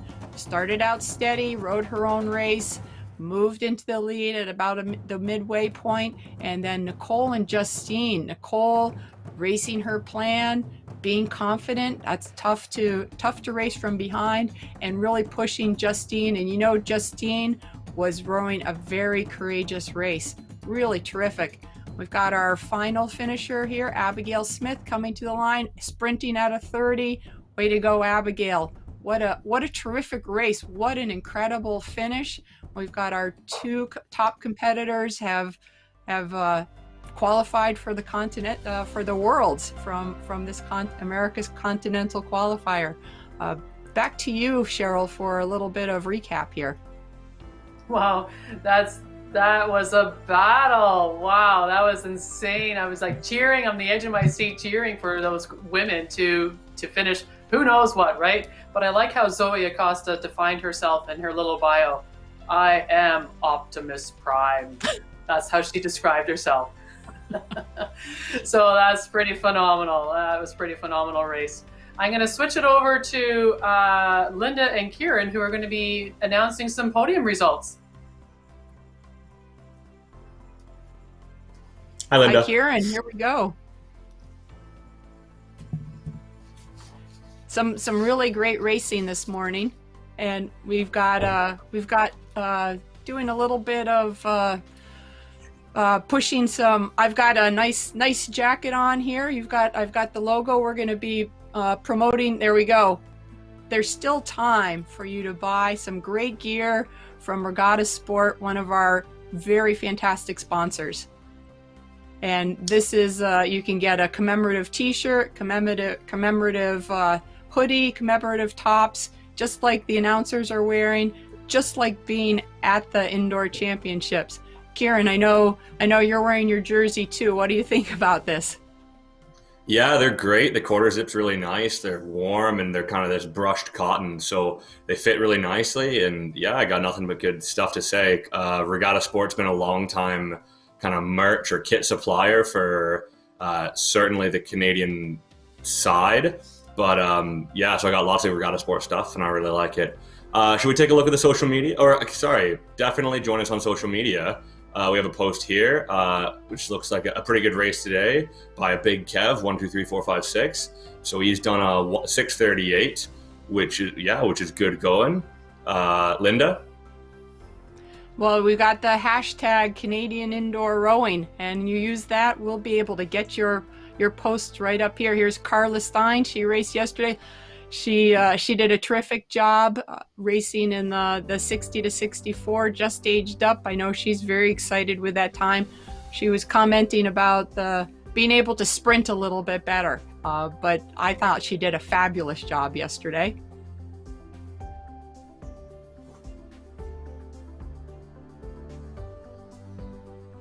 Yeah, that's great. I think like the more people using that hashtag and the more people tweeting at us, putting it on Facebook, tagging us on Instagram, the more it gets this sense of like being at being in North Mississauga like normal, right? And that so much the better. It gives it its sense is that real sense of community, which is something that we've all been speaking about, but certainly that draws us to the sport, right, Linda? Absolutely. I think we've got some world rowing information that we're going to take a look at right now.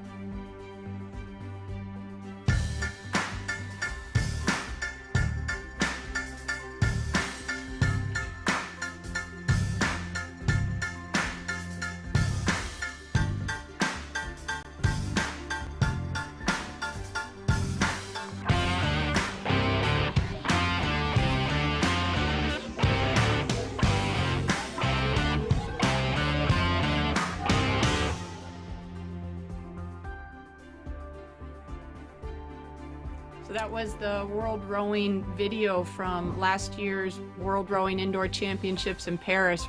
Really exciting to be there, but I think we're doing making this a next best effort possible, having the webcams, having a great team of color commentators. You know, it's wonderful to be there in person, but I'm just thrilled to be able to show what the athletes are doing and the competitors are doing today and yesterday. You know, they're pulling these incredible times in their basements, in their garages, maybe on their sun porch. It's a terrific effort that they're doing, and really great to be sponsored by, you know, Regatta Sport, Concept2, Mississauga. You know, tourism is really terrific. And we're going to bring in our host to the commentators. Let's have Natasha Kovac join us. Hi, Linda. Thanks. Yeah, I think we're getting set up for our next race, the U19 Men's 2000 meter. What would you say, Kieran, is the difference between racing U23 men and U19 men? What kind of times can we expect, and how's the competition level? Well, it's hard to say. I mean, I guess there's a lot of overlap there, right? So the really competitive under 19 athletes are going to be looking for scholarships to America or Britain or even to Canadian universities. We have a great university system here as well. While these under 23 athletes may have benefited from a year, 2 or 3 years in the university system with great coaches at Brock, under Pete Somerwell or Cara Love at Trent. So I mean, there are a lot of really super university programs here in Canada, but equally, I know, Natasha, you're part of a great high school program at the Dawn Rowing Club. You want to speak on that? Definitely. So some of these athletes that we're seeing in the under 19s men's category, Adrian Breen from the Dawn Rowing Club, I taught him to row, and man, did he ever pick it up quickly. So I'm really excited to see what he'll bring forward. Kyle Nummy, also from the Dawn Rowing Club, is a powerhouse on the erg. So you can see right now he's with the number 4 on his ergometer. He'll be someone to look out for. But all of these racers, we have a bunch of different champions, different students. Mark Whitaker is a speed skater from Toronto, Ontario. So a lot of different backgrounds here. And once we start this race, we will see how it turns out. For those of you who are just tuning in for this race, what you see on your screen is what the competitors will be seeing on their indoor rowers, telling them to stop rowing so we can virtually have them all aligned. They'll see the attention, row, and start. So this is the beginning of the race. This is where they're taking their short strokes, trying to get the wheel moving, and that gives them a bit of momentum going into the race. Then they're going to do settle, so they're going to find their pace. All of these racers have a race plan. They know that they're going to be racing for 6 to 7 minutes, so they're really trying to adjust and find an efficient way to start the race. Kieran, do you want to take us through this first bit? Yeah, certainly. So we basically now just had our first reshuffling and reordering of the racers. We got a really up in first is Jacob Lafaro with 131s. I'd put him at 6:04, which is great. Right now, the best time we have is, the world record is 5:45, but the best time we have out of New Zealand is 6:33 for the Oceania qualifier. He's looking like he's really consistent and quiet. Rate 30, 132s. He's really doing some work there. In second place, we have Andy Colshaw, 8 meters back on 135s. So we're still kind of in that almost sprint region, right? And with the youth, it's maybe that early settle. If they don't have a coach in their ear, you get a bit more of a freestyle race plan. So we'll get to see sort of how this whether the field will, how many times it'll reshuffle. But there's an enormous battle between kind of third and maybe 8th or 9th place, all separated by 1 or 2 meters. And in that regard, it's anyone's game, right? So whether you come 10th or 3rd, it could be only 2, 3, 4 meters between you, which is really, really tight racing. Right now, Jacob is still our leader. In second place, Andy, again, he was at 27 actually, so he's really a power-based athlete. I'm expecting big stuff out of the speed skater, as you mentioned. I know in Canada we have a training grounds system, I guess, where you take these athletes that are really dominant in swimming or power skating in their own fields and then kind of swap them to rowing. Because some of these skills are transferable, and that's really exciting stuff. As we come through the 1250 here, where everybody wants to be in their race plan, we see a really smooth graduation from second to about 20th here, or maybe 15th anyways. And everybody is still like just faded off by 2 meters, 3 meters, 2 meters, 3 meters. So all of these athletes are going to see on their erg screen that their nearest competitor is a meter or 2 in front of them, and their nearest competitor behind them is 1 or 2 meters behind them, which is similar to an erg championship in an arena where you have that sense that everyone's nearby, and it gives you a real good sense of what's going on.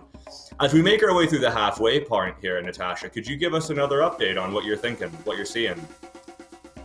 Well, I'm seeing some great racing from all competitors, that's for sure. As you mentioned, the competitors on their indoor rowers can see the person that is in front of them and behind them. So they can see that they're 2 meters off, and you can definitely bet that that is motivating these competitors.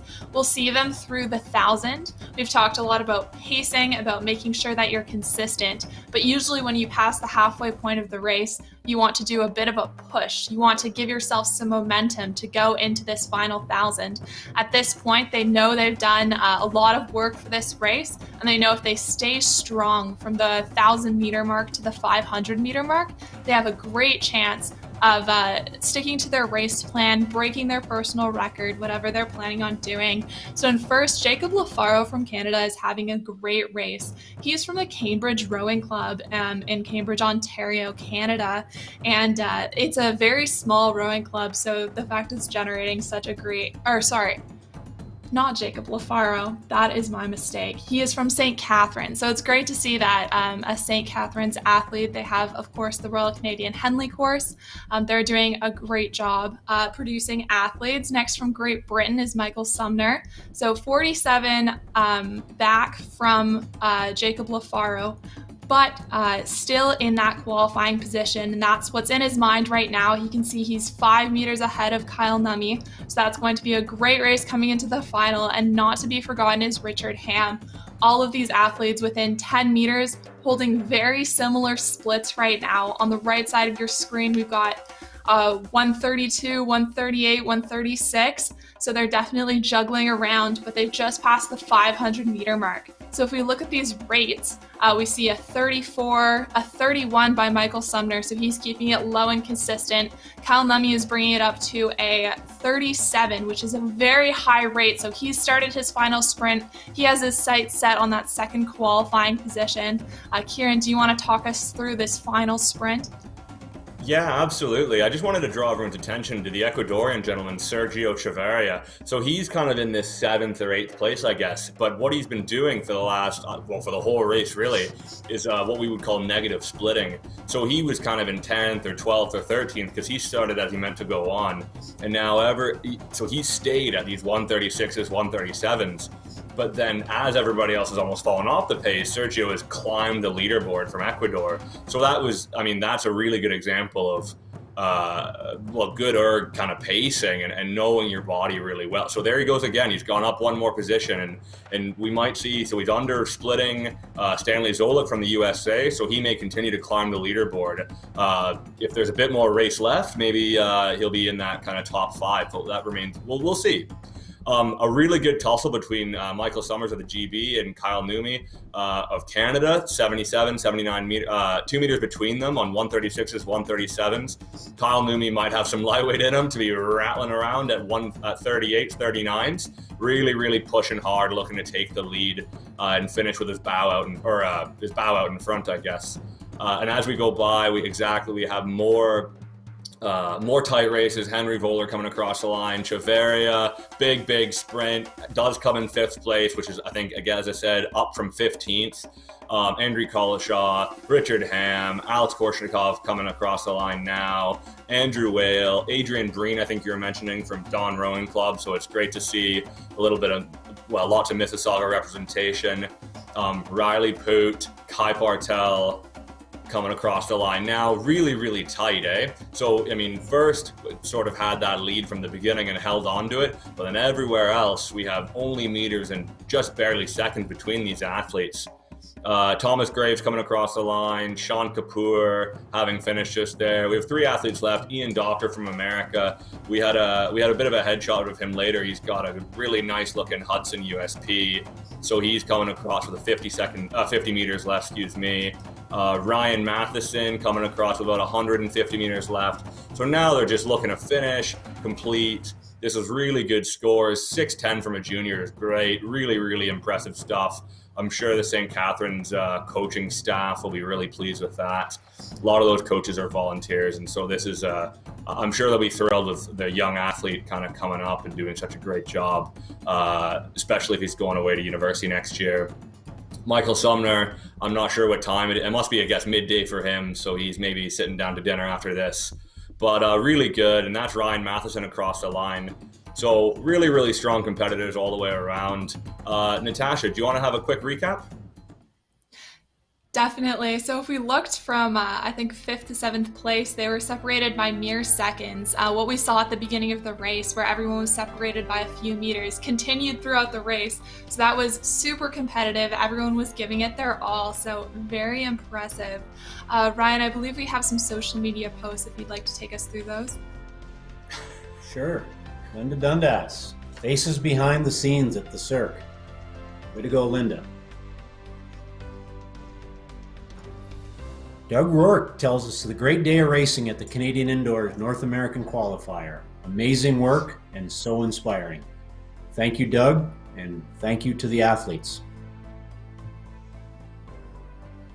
Yeah, Linda Dundas is a long-time Dawn Rowing Club member, and I don't know how much involvement she has still now, but I mean, she was hugely involved in my rowing career when I was there. She was there for my older sister. My dad rows there as well. Like, I mean, she really is part of the structure and the fiber at Dawn Rowing Club, so it's great to see her. Or it's great to work with her, I guess, after so many years of her helping me. It's been really nice to work with her. Natasha, what's the Dawn Rowing Club like now under Horatio? It's great. I think you can tell by some of the pacing of these athletes that there's really a huge fitness level where they're able to pace and then bring it down in the last 500 meters. That shows a great cardio system. It shows a lot of strength from these athletes. So there's definitely a fitness focus. So you can expect that from these athletes.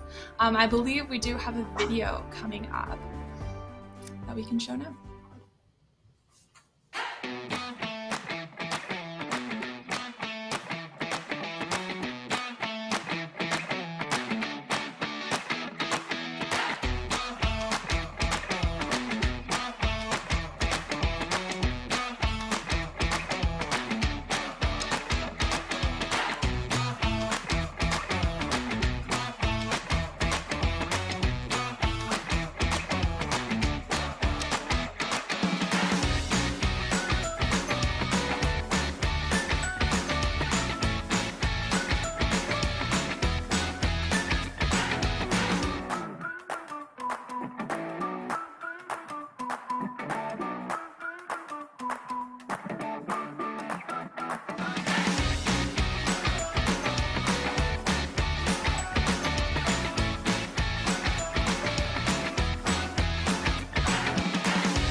Hello, everyone, and welcome back.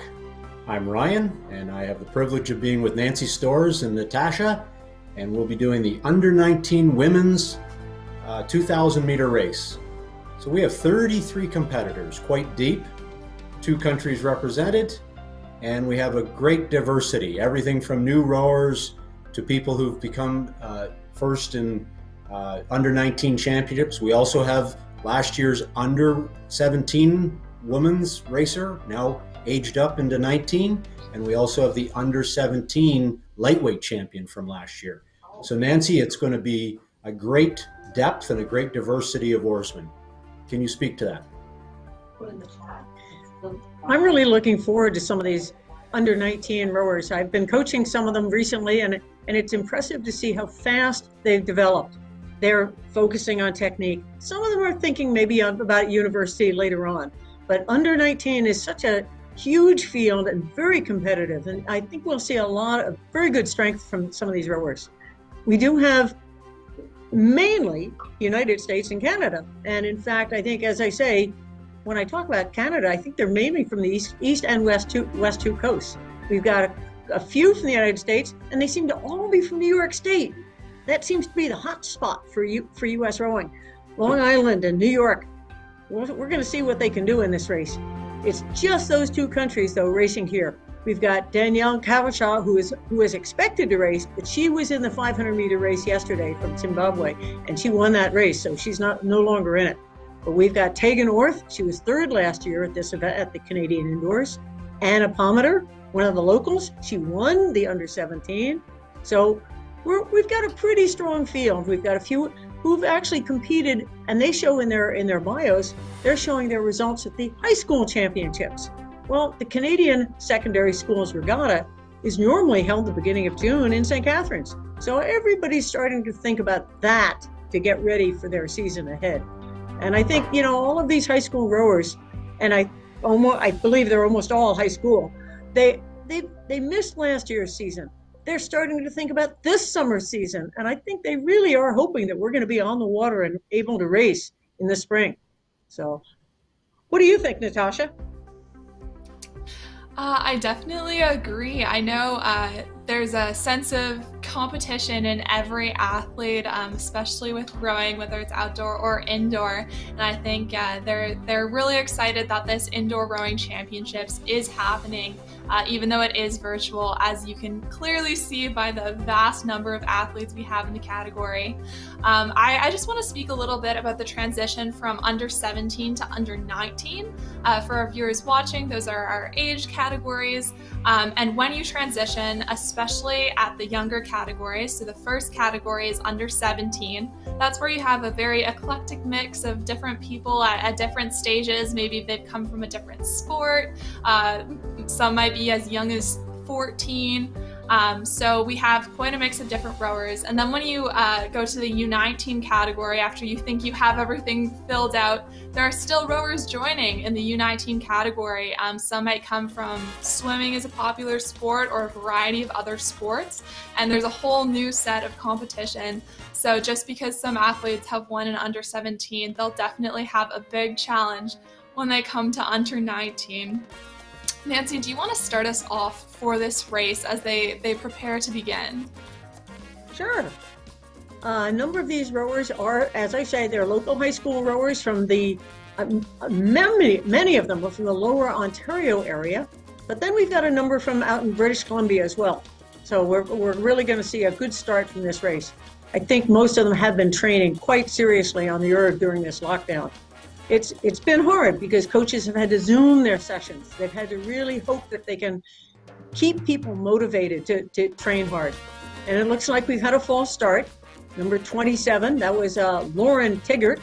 We'll see how the wheel stops slowing down, and then we'll have a restart. This is, again, 30 votes now.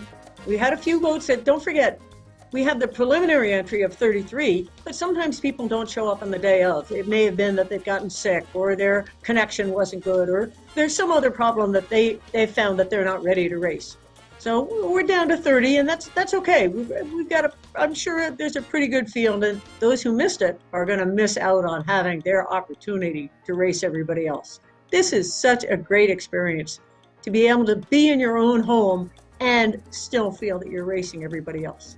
So we're still waiting for that last couple of wheels to slow down. We'll get ready for the start. And again, this is the open under 19 women's race.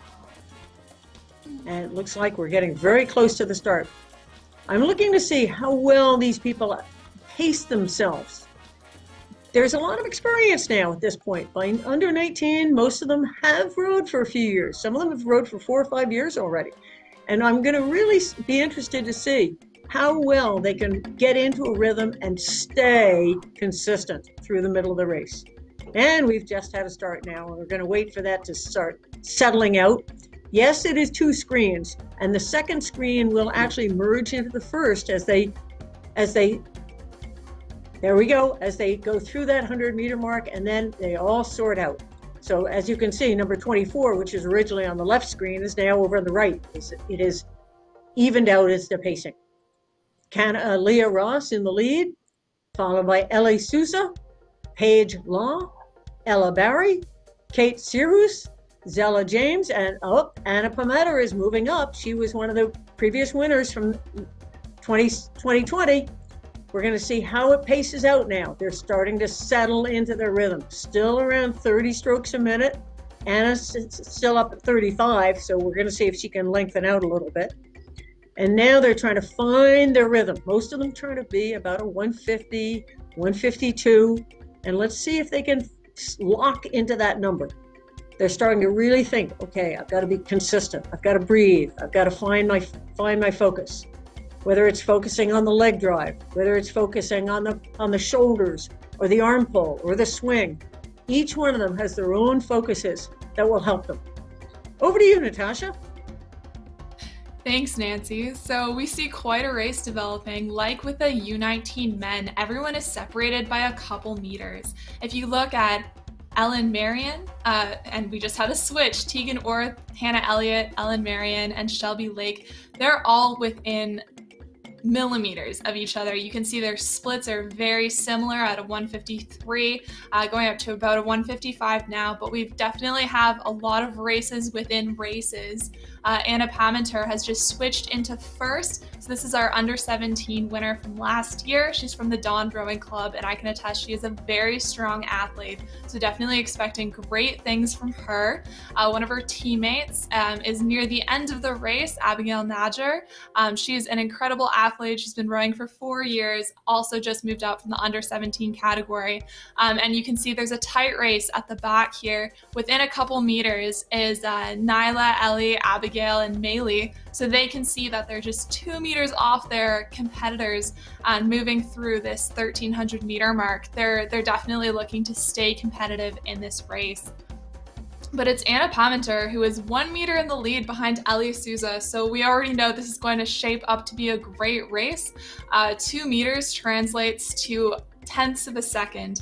So they're really, really close, just to give some context for our audience. Then we have Ella Berry, who is 8 meters back from first. She is doing a great job holding a consistent split. She's at a 32, 152. So she's definitely sticking to her race plan and knows that she can bring it down. She has confidence in herself there. We have 3 ladies from 4th to 6th place, all 24 meters behind the lead, all holding a 154. Riley Wake, Paige Lowe, and Katie. So that's an exciting race shaping up there. We hope everyone at home is really cheering on these athletes. They're all doing a fantastic job. Nancy, do you want to take us through the 1,000 meter mark? By now they've found their rhythm, and we can see a number of them sitting right there at a 150, 151. And if they want to make a move, they take 10 strokes hard. Then they come back to their rhythm. But look at that battle now, right now between 4th and about 10th place. Only about 6 meters separating those, and they are neck and neck. And on each person's monitor, they are watching who is slightly ahead of them, who is slightly behind. Can they make that up? Or are they going to follow their race plan and hope that the other person is going to fade a little bit? Anna Paminter staying in the lead, but only by 5 meters. And it is neck and neck between she and Ellie Souza. And back in the pack, we've still got a good race, though, for that other group. They're all sitting at 158. Don't forget, they are trying to break that 8-minute mark. So anybody that's sitting at a 2-minute split, that equals that 8 minutes. So they're trying to see, not only can I break it, but how much more can I get better than that 8 minutes time. They're coming into 700 meters to go. That's just about 2.5 minutes. So we're really going to see who's going to be in that top speed now. Top qualifying position so far for the South African time at the qualification regatta was 6:55. I don't know if we can quite get down to the below 7 minutes, but in Great Britain it was 7:04, and in Asia it was 7:33. So it looks like we should have some top qualifiers here. Don't forget, it is 2 to qualify, the top 2 heading on to the World Rowing Indoor Championships. Right now that looks like Anna and Ellie. But can Ella Berry move up? She's only 11 meters back in 3rd position right now. And in fact, maybe she could get one of those open qualifying positions. Hannah moving up now into 4th position, but it is still neck and neck with Paige. 1 meter separating those two, with Katie another 1 meter back, and Tegan another 1 meter back. All of them, you know, right now they're starting to say, okay, 500 meters to go. I've got to do my finish. Okay, I've got to breathe. I've got to be ready. And here we go. 500, 400. Every 100 meters is about 10 strokes for these girls. So they're starting to think, okay, 10 for legs, 10 for arms. How can I do it? Am I getting the split down? And I see 151, 150. Hannah dropping down to 148. I don't know. In that last 1 minute, who's going to be able to make up this difference? Can Ellie Souza come back and take over the lead? Can Ella Berry move up and get into that 2nd qualifying position? It's getting close. Over to you, Natasha. Definitely. So this last 200 meters, they know they have 1 minute left in the race. And as our coaches always tell us, you can do anything in 1 minute. This is where it gets really mental. So you're looking at the mental strength of all of our competitors. They've given you physical strength for the last 6.5 minutes, but now they're just convincing themselves they can get across the line. Look at this incredible sprint from Ella Berry, a 42 stroke rate, a 139 split, and Ellie Souza is right behind her. We have about 12 strokes left in this race, and everyone is putting on a massive sprint. 1 meter off from the lead, 2 meters off from the lead. We'll watch them rearrange, but it's going to be very, very close at the line. 44 stroke rate again. Let's see who wins this race. And Ella Souza takes it right across the line. We have Hannah Elliott rode a fantastic race. She crosses the line again, 7:22. That's a great time for this age group. And then we have 4 boats cross the line almost simultaneously from 5th to 8th place. Great job to these ladies. 152.1568, so they're separated by tenths of a second. Everyone's finishing very fast here. We have a lot of times under 8 minutes. We have Leah Ross crossing the line, Tegan Stewart, Nyla Youngblood, Shelby, Abigail, Maylee. They're all just crossing the line, and look at these great sprints from these athletes. They're trying to negative split, so bring the split that you see on the right side of your screen, the speed per 100 or per 500 meters. They're trying to bring it down to get across the line as quickly as possible. They've put in the work at this point. These last few ladies have been going for 8 minutes, and they're just crossing the line now. So fantastic job by all of our competitors. This was a great race, very tight, very thrilling. What did you think, Nancy? Actually, I'm watching right now as Kylie is finishing, because her twin sister is the one that had to race earlier today with the open women. So I'm sure she's going to compare her time with her twin sister. She may have finished last in this race, but did she beat her sister? That's a big question. So everybody trying for their personal best times, and it's so exciting to see the times under 7:20. That used to be the standard for anyone trying for the junior team. That used to be the magic number. Can you be faster than that? And then are you then going to go out and try out for the junior national team? But back to you, Ryan. Okay, well done. Well called, ladies. Thank you, Natasha. Thank you, Nancy. Yes, Ella Berry and Ellie Souza just putting on a clinic there. I was going to say a tie for first, but in fact, Ellie Souza of VC, Victoria City Rowing Club, took it by a tenth of a second over Ella Berry. So they may be our 2 qualifiers. We'll let the officials determine that. But Anna Pimenter, it was a wonderful race for those 3. She went up in age and into this under 19 group, and just a wonderful call, ladies, and equally importantly, a wonderful athlete performance from all 31 athletes. We'll go to a video now, and we look forward to what that is about. Mississauga welcomes the World Rowing Indoor Championships.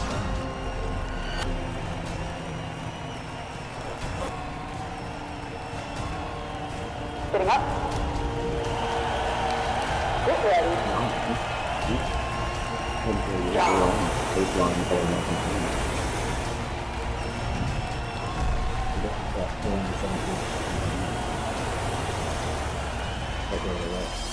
See you in 2023. Well, we'll see. Just do this.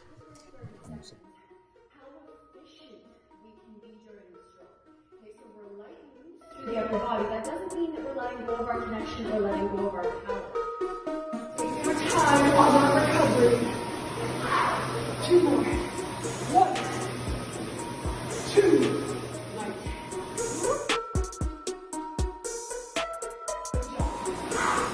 Together, jump. Jump. Brace that core. Belly button in. You got it. That's it.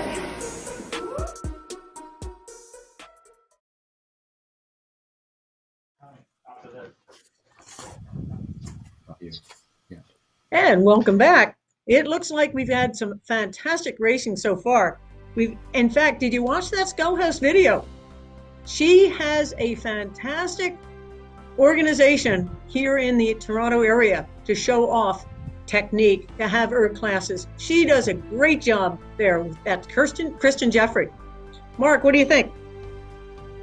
Absolutely. And Nancy, that was some kind of race that we just watched. It appeared like a dead heat at the finish, and in the end separated by 1/10. You could tell that both of them saw how close it was. They were bringing their splits down. That was beautiful indoor rowing happening. I'm really enjoying these younger categories because there's so much what I call guts and glory. They really are going to attack it. It's not just power. It's a lot of mental toughness. You know, they're just not sure how hard they really can go. So they're getting better and better at it, and they're really starting to learn how to attack. I really enjoy these younger categories. And later on, we're going to have the under 17s. So that's even, and those are huge fields. So I'm really looking forward to that too. Absolutely. In fact, I mean, further to that, it's just tremendous, all of these young athletes, as they're getting their taste of competition at this age and stage in their development. And for every one of them, there'll be a story. We'll see who is bitten by the bug. You have individuals who go on and aspire to national teams, or maybe in the indoor rowing, they realize, you know what, I got my personal best today. I see that world record. I can go after that. And then they start to develop from there. It's super exciting.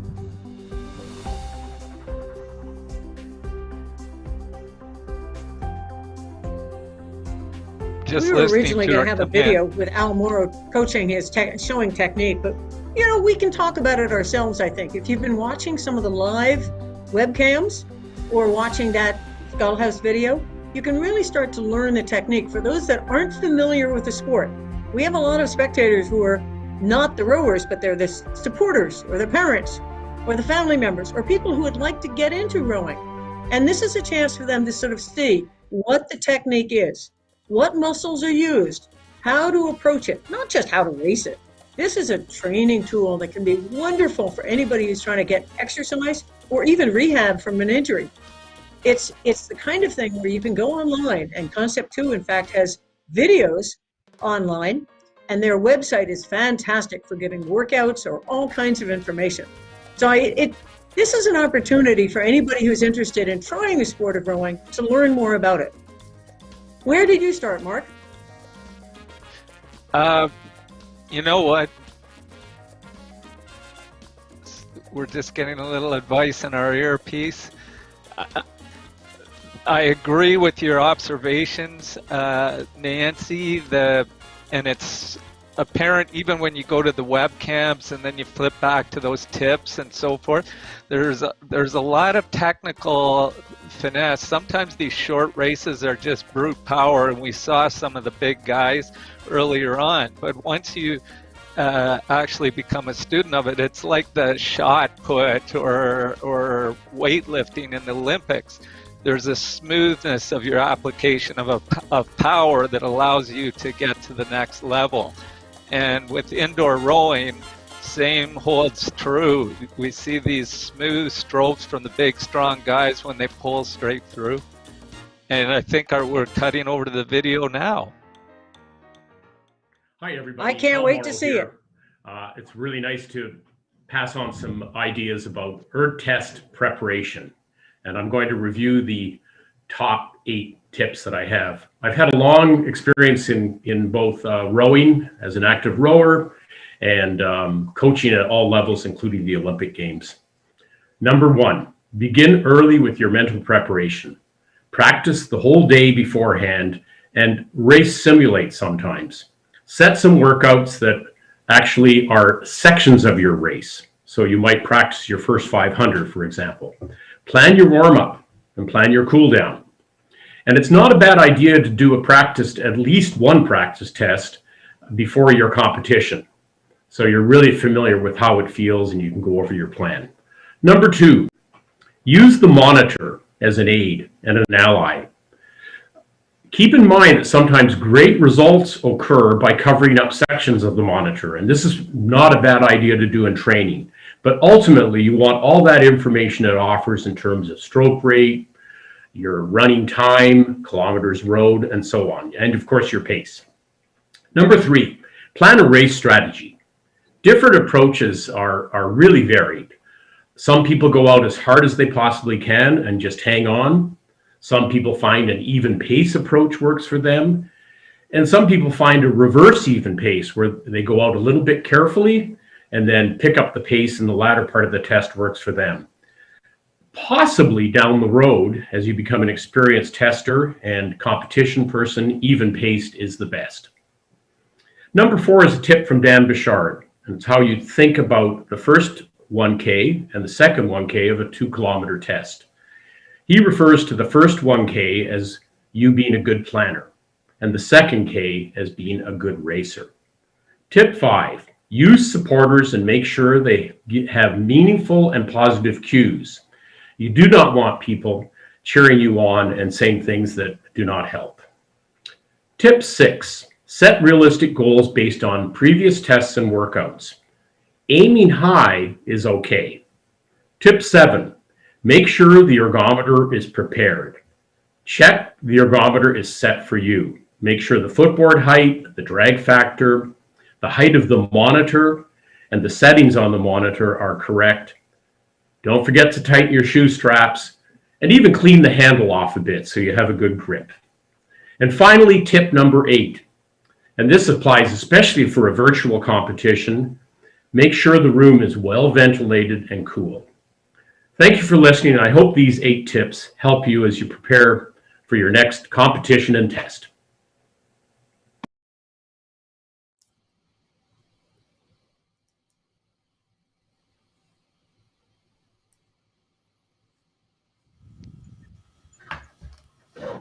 Straight to the... Thanks, Al, for those tips. Top 10 tips of indoor rowing on the erg, training or racing. So with me is Kieran Tierney and Mark Hyatt as our commentators, and we are just 100 meters into this under 17 men's race with 61 competitors. They've just sorted, and now I'll turn it over to you, Mark.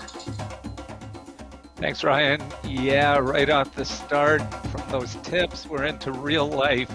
Across the world, these guys are in their homes, on their machines, pushing away. Let's look at the splits. 134, 138. Shane Keegan and Luke Edward pushing out front in this first part of the first 500. All the rowers will have done the same thing. They go off aggressive and strong, and they're trying to transition into something where they know they have good capacity to hold on. This is a huge field, the under 17 men. This is the first flight of 2, and it's going to be quite an accomplishment to top the field across this kind of competition. We can see many Canadian and American racers here. So it's sorting out as we approach the 500 meters. Shane Keegan and Luke Edward are taking us through to the first 5 out front. Alden Weaver following close behind, and the whole field very competitive from 4th to 10th. Over to yourself, Kieran. Hi, Mark. Thanks. That's great. Yeah, if there's one thing I learned about the under 19 or under 17 race categories is that there's no such thing as a comfortable margin. With these young athletes, you get such variation in technique and sort of mental toughness, I guess, that really, I mean, 18 or 20 meters can evaporate just like that because someone, and I've said it before, has burned all their matches early doors. So here we have Shane Keegan, 21 meters in front at 135s. He's looking comfortable. He's in the right stroke rate range at 30. He's pulling 135s that puts him on pace for a 620, which is a very good time for an under 17 athlete. Behind him is Luke Edward, rate 29, 140s, 141, 142. So a lot of very consistent kind of 140 times, which puts you in that 640 range. But it looks right now like Shane Keegan is going to have a bit of a lead coming into this halfway point. A bit further back in the field, though, we have a really, really tight race developing sort of between 8th through 9th. And they're chopping and changing every meter, where between the Canada, USA, Canada, a Bubala and a Hoyne and a Grayson. So yeah, very, very tight. And then even just 5-6 meters behind them is Lorenzo Ferrari and Kyle Peacock. So what we're seeing here is, I think, it's easy to, especially in these younger years, where you focus on a part of the race, and so they go out and they say, okay, I'm gonna have the best first 500, and they go out and they go out like the clappers and they have a great 500, or they go out and they say, okay, the middle 1,000 is my piece, and so they kind of have a medium first 500, but then that middle 1K, they really get themselves in the driver's seat. So we have different strategies with these younger racers, where a bit after you've raced a few more times with the mature racers, it's sort of able to manage that first, second, and then third portion of the race. So right now, Shane Keegan's still holding on to his lead. He's stretching out. He may make me eat my words with this really kind of comfortable rate, 31:35. Looks like it's going exactly according to plan for him, which is great stuff. Luke Edwards behind him has a 20 meter gap to Alden. And then behind him is 10 more meters, another 10 meters. So we're getting a little bit of spacing out now. And then kind of nearing the backside, we have Ian Weir and Alex and Lucas, Alex Coleman, Kyle Chen, Rowan Hobbs, Ethan Steele. And these are all athletes that are sitting in that 2 minute to 1:57 range. So they're looking for somewhere between an 8 minute 2K or maybe slightly above that. As our leader, Shane Keegan, comes into the last 500, Mark, could you help me out a little bit? What are you thinking? Absolutely. Shane is now looking at his meters just evaporating down, 400 to go, as are all the other guys. They're well aware of that big split in front of them. Every single athlete in here, you look at Kyle Chen there, he's trying to hold that sub 220, all that he can to get to that finish line. Every athlete has paced themselves. They've got to the point where now they are going for it, or they are holding on, or somewhere in between. And Shane Keegan leads out, 2:50 to go. He's down to about a minute, 20 big strokes he's entering, and he's up at 42 stroke rate. Luke Edwards just holding off Alden Weaver at they're in the low 35, so they're just powering it. They've crossed 250. Now we'll see their stroke rate coming up as they race each other. Lewis through Grayson are in the middle of the pack, and this is, again, heat 1 of heat 2, folks, but they are all racing against themselves and their colleagues right there, as well as those who are to come. So it's very exciting. We're down to the wire. There comes in Shane Keenan at 1:33 split time. That's a very fast 6:15. Luke Edwards coming into the finish. He's holding off Alden Weaver. 1:38 for a 6:30. Again, these are very quick times. We're looking at range of 6 to 6:30 to 6:45 for fast international caliber races for young gentlemen like this. 6:43. All these times sub 7 are just super for these young athletes. And the field continues in. Peter Raccinello, Dean Safran. Here comes Bodie. We're looking at into the 7-minute range now. That's still, for those who are on the rowing machines, 145s. All under 150. You can see people like Matthew there in 13th place, 7:16 with his 149. He was fighting off that 150 the whole last part of his race, and he pulled it off. Just as further down, Ethan Steele would have been going through his own battle, really, to get to that finish line, to hold the pace that he had established, to finish off. As I'm speaking and the field's coming in, everybody's starting to recover, but Lucas, Kyle, Alex, Ian, they're still bringing it in and they're holding on as best they can. Look at the splits are coming down as they know they're into the final 5-10 strokes. And Kyle Chen brings it back into the 150s there as he chases Lucas. They finish neck and neck. And here comes in Alex, and he's rowing 209s right now, getting his experience, his first taste of a 2,000 meter indoor rowing experience. And as we bring in our final athlete, Ian is coming in, Ian Wong, and he will be just over 840. And Alexander Tracy is either coming in or we have a technical, and we'll pass back to our host, Ryan. Quite a race. Thanks, Mark. Thanks, Kieran. Well rowed. Shane Keegan, flight 1 of flight 2. We must remember we have a second flight. And welcome, Cheryl. But we're in between our 2 flights here of the under 17 men. Good to see you back, Cheryl. Yeah, thanks. Welcome. Thank you. I guess we're going to do some social media posts. Is that correct? Let's check out the social media. There's Peter. Nice. Look at him working hard, our producer. Look how hard he's working. Well, I don't know. I'm kind of guessing with the white hair. Yeah, exactly. So great race, Justine. Under 23 women. Justine Gillard from Manitoba. So someone shouting out to her. Bronze medal. So that's great job, Justine. Nice pick.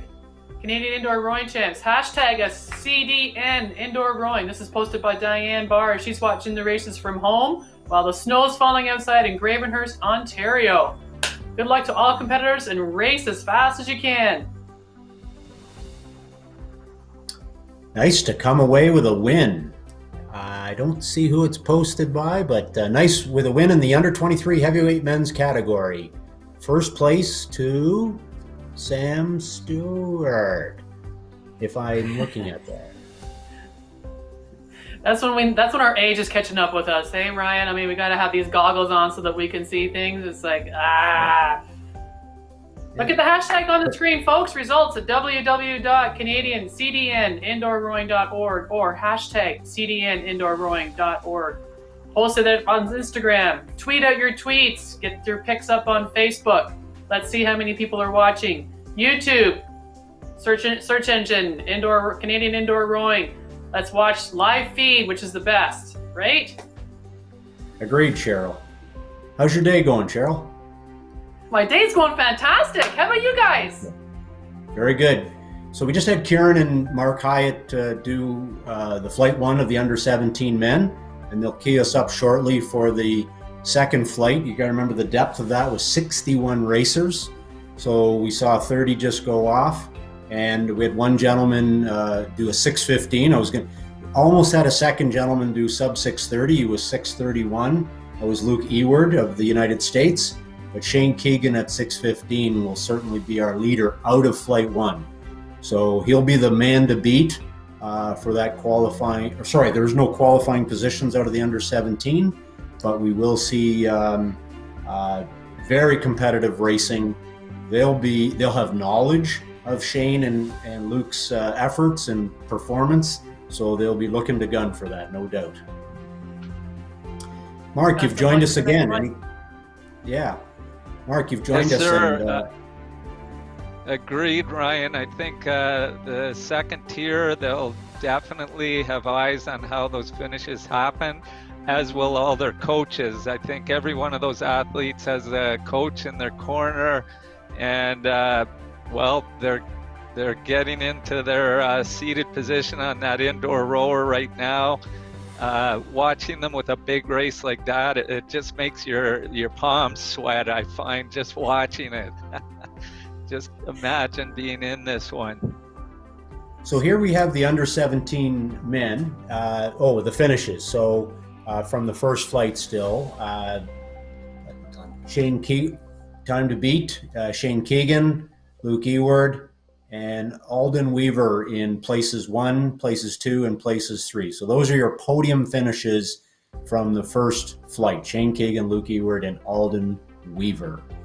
So that's exciting for the rest of these guys to look to those gentlemen to see how they can improve upon their scores to get up in and onto that podium area. Kieran, what did you notice about the race in the flight? I know you called the middle portion. Yeah, so 6:15 is definitely really a punchy time for someone who's 17 years old. What's good to remember is that these athletes, this is oftentimes their first exposure to a 2-kilometer length race. So Canadian Indoor Rowing Championships normally has, I think they call it a Young Olympian event, or sort of for younger than 15 rather. So before high school, where they're 500 meters or 1,000 meter dash type or sprint events.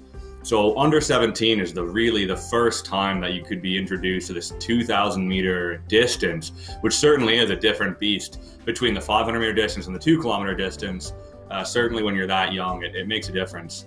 I just want to draw attention quickly to Shane Keegan, and he looks like he's a budding romantic here with, I believe his quote here was that he enjoys long walks on the beach and a challenging puzzle. So he's from Ridley, and that it sounds like he's got his hands full there. Don't let that mischief. He's a wolf in sheep's clothing, obviously. Okay, so we have stopped rowing now, one last erg, and this is now the start of Flight 2. And I'll turn it over to Mark to, we've had a false start, number 9, and I don't, oh yes, USA William Goki has decided to jump the gun. He's anxious to start and hopefully equally anxious to finish. So we'll wait for his wheels to come, all wheels to come to a stop. And once his erg stops, then we'll get the attention, are you ready? And then of course the instruction to row. All the athletes have the benefit of seeing this on their ergometer, and we're just waiting for Josh Ruby's wheel to stop. Josh Ruby from Canada. And it looks like all the wheels have now stopped. And we'll see, we're seeing Shane Keegan's results again and Luke Ewart as we await the Flight 2 race to begin. So the splits of Shane Keegan, just to give him some sense here, is 133s and Luke Ewart at the 137s. So like I said, almost for Luke, almost sub 630 and pulling off those 137s. So really good job on his part. Just a hair over is 137.8. So Mark, what do you expect in Flight 2? Is there something to watch for? I'm thinking, Ryan, it will probably unfold similar to the first flight. With that many athletes, we'll see individuals who have greater and lesser experience. We'll start to see sub-races within the race. Of course, all the guys are sitting there watching those flywheels after they've had that false start. They're keyed up, trying to stay loose and ready.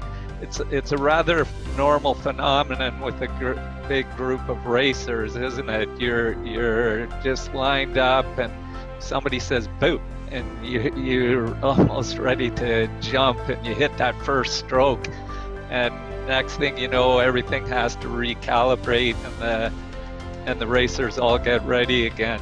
It's a fun moment, isn't it, Kieran? Yeah, it is a fun moment. I've been part of a couple false starts, but the tough ones, I'd say, I raced a little bit at Henley Royal Regatta, and when there's a false start there, it's about 15 or 20 minutes to get them reorganized again. Okay, so we're into the race here now. We're 50 meters in.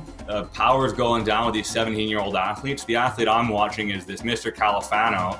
I know him and his brother raced earlier in the 500-meter events. So it looks, I believe he picked up a silver there. So let's see if he's in and amongst it here, okay? We've had our first reshuffling. It looks like Murray Oliver's gone out absolutely, I know he's a rugby player from Britain. He's absolutely gone out flying at 132s. He's currently beaten Shane Keegan's time, but we'll have to see these white pace boats are the times from the earlier race rather. So we're gonna get an idea how they finish kind of virtually among everyone else. So Murray Oliver is your current front runner at 135, rate 35, really racing hard early doors. Owen Bartel, Max Pally, then we have Luke Edward from the first heat, Cole Carter, Maximilian Walsh, Brent Bowman, Joshua Ruby, kind of bringing up this middle pack. Lots of really tight racing in this 9 to 12, all separated by 1 or 2 meters. They're about 40 meters back, but again, like I mentioned before, there's no such thing really as a comfortable margin. Murray Oliver's holding on to your lead at 139s. So he's faded up a little bit. Maybe he went kind of really big to set himself, kind of throw down the gauntlet to Owen Bartel. But we'll have to see if that comes back a little bit later in the race. Really tight through these 9 to 10, 1 meter, 1 meter, 1 meter, constantly shuffling between them. Right now, we're 500 meters in. This is the point where it's really critical to hit your stride. If you've not hit it by now, it's going to get really tough kind of near that back half. So you're looking to be breathing, using the big muscles, making sure your shoulders are down. Al Morrow had a couple of really good tips. Clean handle, dry handle is the one that I always had to do. Looking to find a rhythm and just kind of forget about everything else. All you're doing is creating 139, 139, 130, whatever it's going to be, right? It's just you and the the indoor rowing monitor and nothing else. Mark, I'm going to throw it back to you. We're 750 meters in. This is a new kind of part of the race. Tell me a little bit about it, Mark. We're right into the middle of it, aren't we, Kieran? And we see the top 3 out there, Shane Keegan, Murray Oliver, and Owen Bartel. They're locked in sub 140s. Shane is holding sub 135. That's what they'll all be focusing on, is what is the race? How are they feeling? Can they sustain? I'll just hit the leaders of each of the subgroups that are in following Luke Edward, 37 meters back, holding 137s. He and the following boats are all very close to that magic 140, and they're trying to hold down to it or under it, which would be a 6:44 finish time. Then you have Nigel down with Canada rowing 146, as you have a tranche of them in around the 150 mark there, to Joshua Ruby. And the group there that are trying to hold off those 2-minute splits. And when I say hold off, that means it gets hard. If you relax, your split time climbs, and they're trying to hold on to it. Some of those racers, Mahmoud Radwani is at 155 now. He's dipping back. So they're changing around in each their own races. But now we're into the heart of the third 500, which is to say 3/4 of the race. With 750 meters to go, you've got about less than 2 minutes of effort going. Everybody is feeling it right now, and they're trying to hold those splits with comfort, to be aggressive, but still making it sustainable. It's always a fine balance on how much gas you're applying, so to speak. And as we approach, I'll take it to the 500 meter, Kieran, and then for you to the finish. As they approach that 500, and Shane Keegan sees it right now, again, they're trying to stay strong in there, probably throwing in big 10s with the coach in their ear many times. They are holding the splits. Murray Oliver there from Great Britain at 140. I can bet you he is trying to hold it to 140 if he can, to see the 30s. Luke Edward has dropped to 137. He's trying to reel back. Oliver Murray from Great Britain. That's great racing right there. And we're through the 500, Kieran. Yeah, okay. And I pick you up with about 400 meters to go for the leader, and maybe a little bit longer than that for that back half. I want to draw your attention again to Luis Silveria. I think I said this in an earlier race, possibly as an older brother or someone by the same name. But he's been rowing a really consistent race in that 12th position, I think. He's been doing a great job. He's on 150s, 151s, and similar to his brother, I think, what he's done is he's just been flat. The Kiwi pair always did this really effectively, where they rode the same rate and the same pace the whole way. And now with the little bit, he's brought up the pace. So you kind of flat pace it for the first 1,000 or the race, and then you really start to bring the pace up when everybody else is hurting. You have a bit more gas. So I would not be surprised to see Salveria start to really jump up the the table, because he's been doing a great job. So we kind of near the finish here for Owen Bartel. It looks like we'll finish in that. These athletes have really done a good job. I mentioned earlier about there's no such thing as a comfortable margin, but it seems like there's a lot of really mature athletes, which is great to see. I certainly wouldn't have been able to flat pace like this when I was 16 or 17 years old. So really great stuff, and physiologically very impressive. Great time, 6:43, 6:40, 6:36.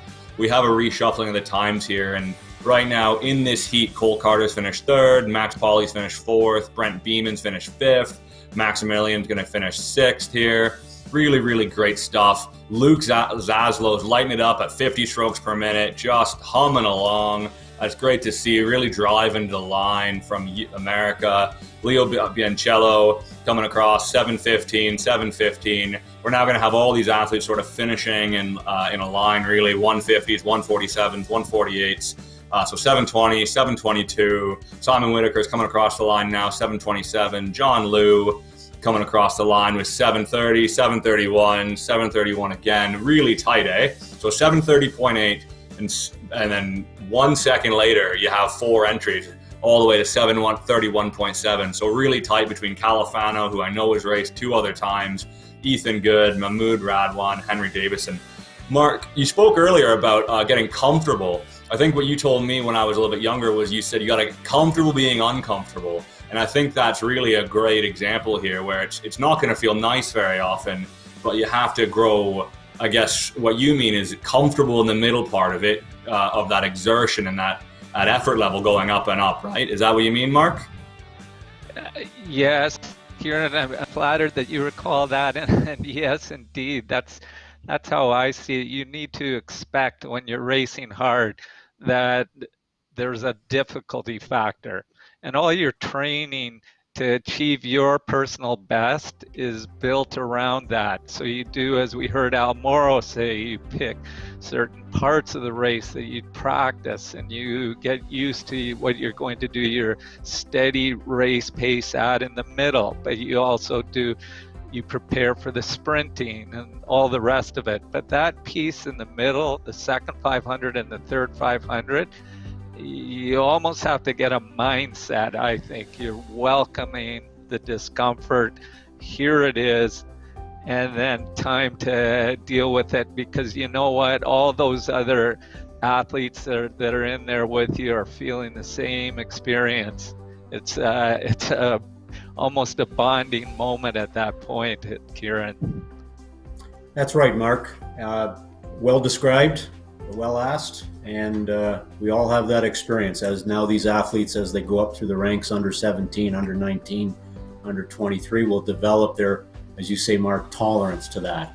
So back to the race, we see what appears to be Owen Bartel at a 6:24, if I captured that correctly, snuck in right under Shane Keegan from Flight 1 with his time of 6:15. So a little differentiation there between Keegan and Bartel. Yeah, 6:15 and 6:24.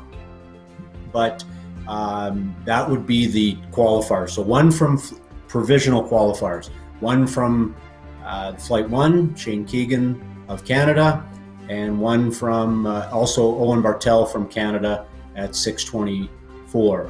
I misspoke. They're actually not qualifiers because they are not qualifying. But nonetheless, anticipating that this is the beginning of their indoor careers, they'll finish in those top positions on the podium. So good job to Owen and good job to Shane Keegan. So Mark, yes, we'll go right to the Mississauga video, which is, as we all know, 2023 will be the host for the World Indoor Rowing Championships. Mississauga welcomes the World Rowing Indoor Championships.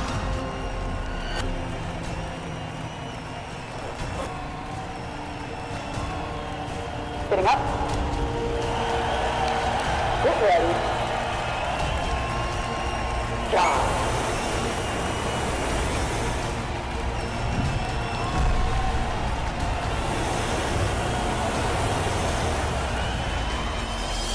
See you in 2023.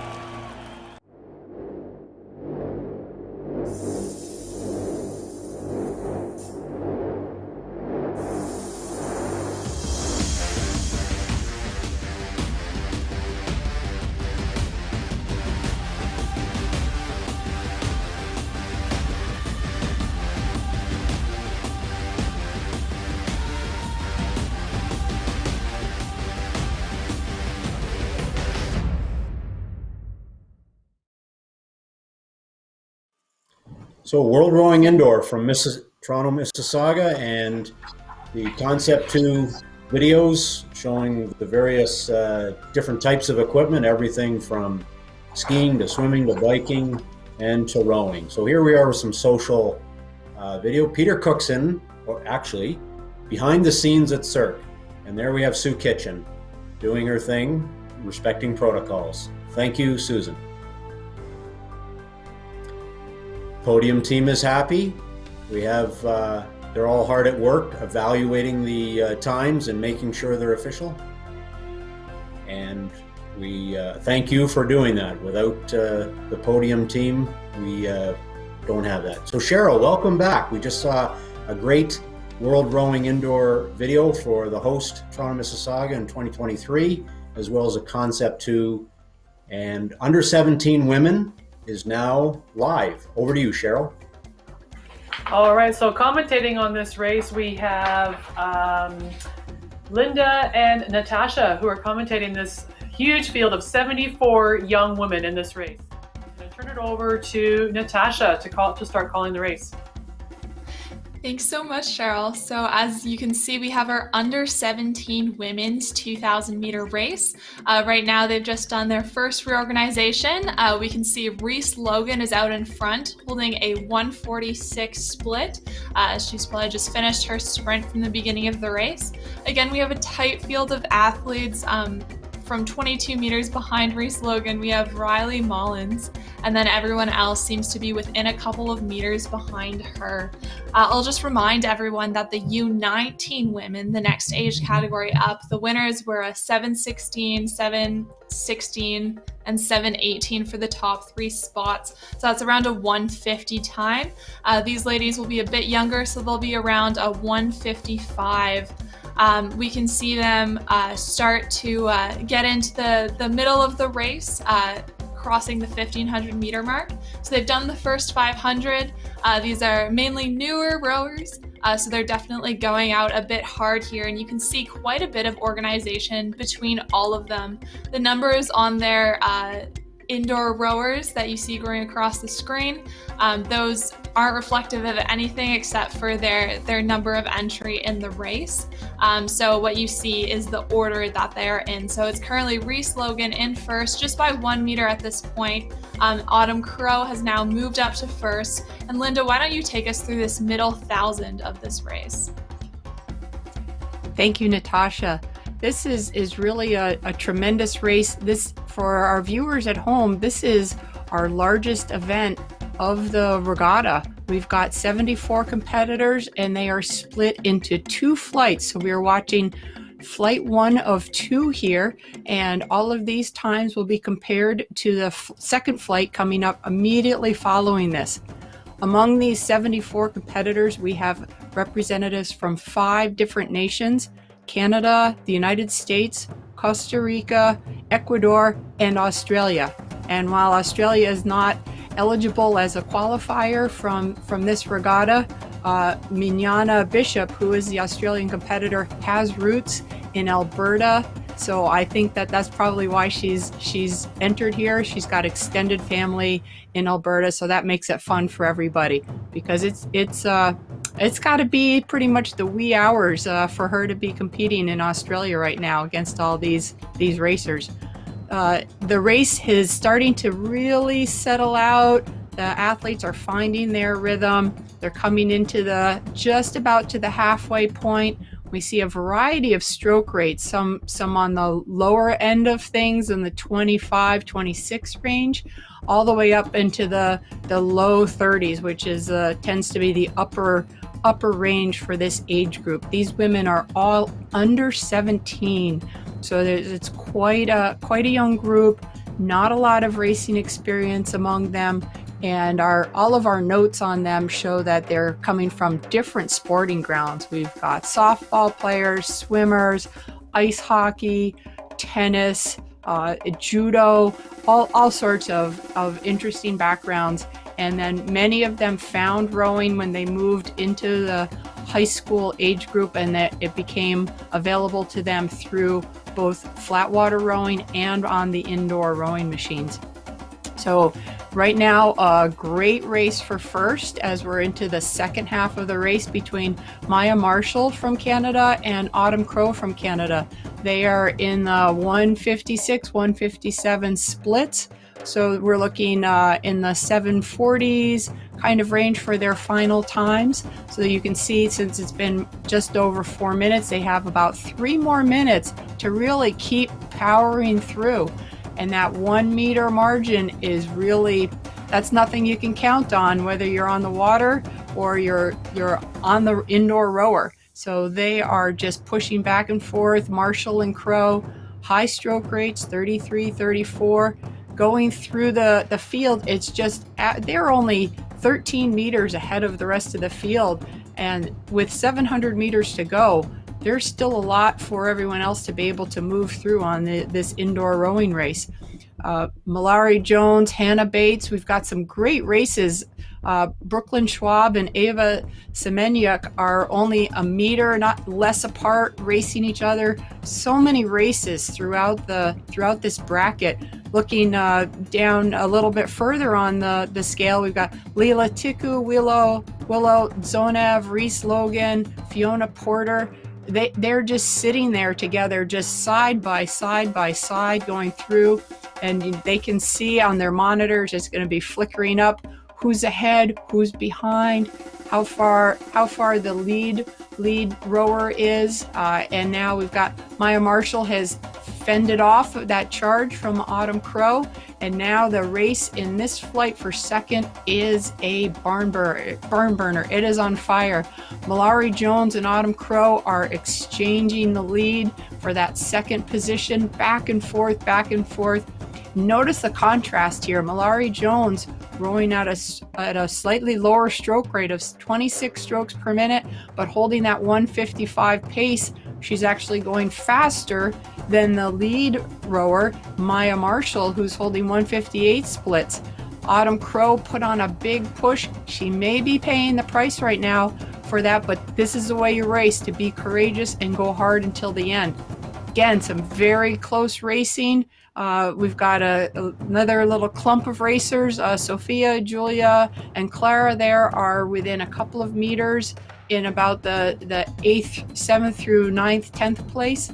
And again, looking at the top of the field, Maya Marshall has regrouped. She's coming into the sprint. Look at her go, raising the stroke rate, 151 pacing.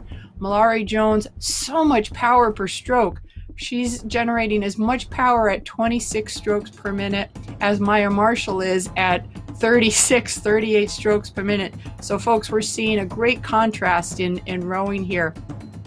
We've got a lot of racers going to be finishing the line here. Some of our racers are in their last few strokes, but many others, again, very young field, 13, 14, 15 years old.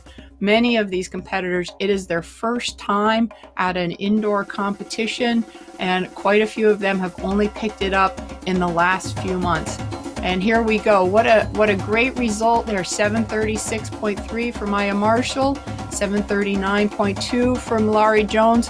Those are our two leaders right now, but remember, we have another flight to go, and these times will be compared to the times in the next flight.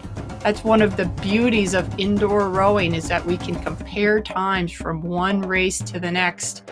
Unlike maybe outdoor track and field, the wind's blowing. Here, we're perfectly climate controlled, whether you're in your garage, your basement, or your kitchen. I think this is a terrific race.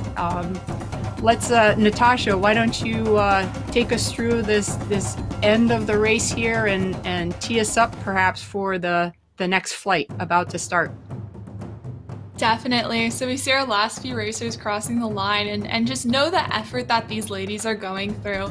Under 17 women, they've been going for almost 9 minutes now, and they're just doing their final, 2 strokes to cross the line. Congratulations to Claire Naylor and Catherine Davidson. Great races coming in under that 9-minute mark, which is one of the first marks you cross when you start doing these 2-kilometer races. Reagan Nielsen and Lyric Pronger, congratulations to them. And then we're just having our final competitor cross the line, really bringing it up at a 31 stroke rate just for that final push, final 4 strokes. And then we'll watch her cross the line, Samantha Works. I just want to point out thank you to everyone who is in the cheering section of the comments on our YouTube live stream. All these girls, I'm sure, will feel very encouraged by all the kind words. So thank you so much to everyone who is doing that. Linda, what did you think of that race? That was very tight at the end there. We saw a lot of rearranging, which I think shows us just what the U17 women are about. They're so courageous, going out there and really giving it their all, and it's phenomenal to see this next generation of athletes, wouldn't you say? I agree, and I certainly got so caught up in the race that I have to correct myself. This was not a qualifying event for the World Rowing Indoor Championships. It's the athletes are too young to qualify. It has to be in the U19 group, but that didn't take away from the excitement. And it really is, as you say, Natasha, really is exciting to see this next generation and absolutely courageous racing, really putting themselves out there, rowing their hardest, figuring things out. Whether they listen to Coach Morrow's video tutorial, probably a little too late for them to listen to it right before their race, but certainly they're practicing all sorts of things, what their stroke rate should be, what they had for breakfast this morning. Really, really wonderful to see this young group of athletes starting to come into their own and figure things out. They certainly all have a very long career ahead of them. Indoor rowing is a sport for the ages. We've had our own share of competitors this weekend, 89, 94 years old. These young women are 16. That gives them, wow, another 70 plus years that's a lot of time to accumulate a lot of meters on the indoor rower. But Natasha, you're pretty young. I'd say you've got probably about that much time as well. What do you think? Definitely. And I'm excited for it, just like I'm excited for these young rowers. We do have some excitement coming from home on our social media channels. So I think we have a couple posts to show you. The first one is our social media team. So these are the ones spreading our hashtag, running our channels. So thank you so much to them for popularizing this event just so everyone at home can see it. They're looking great. They're looking happy. They're certainly helping us out a lot. And here are all our links. So please keep sharing CDN Indoor Rowing, hashtag CDN Indoor Rowing, or check us out on Facebook, CIRC Race Control, Twitter, CIRC Race Control, Instagram, CDN Rowing. I've been posting a little bit to Instagram myself. We'd love to see your posts, stories, whatever you get out there. We're very excited to have things come up on our social media feed. Keeps making the community a community. Definitely. And here we have our... Go ahead, Natasha. Go ahead. All right, here we have our event merchandise. So as you can see, all the commentators are wearing extremely comfy sweaters throughout the weekend, and these come from Regatta Sport. So a small Canadian company, they have done an amazing job with the apparel for this event. Tech racing tees, so these can be worn while training on the indoor rower. So feel free to go to their www.regattasport.com website. You can pull it up now and browse as you watch our next couple of races.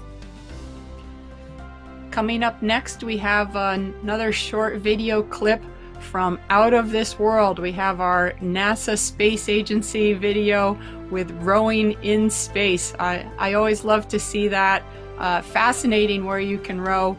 We've had competitors over the weekend competing on the far reaches of the globe, certainly Australia, but one of our competitors, Canadian competitors last year, who was in Kathmandu, Nepal, and some of our athletes have gone, but all sorts of places, but we're gonna head to space. Let's take a look at this video now.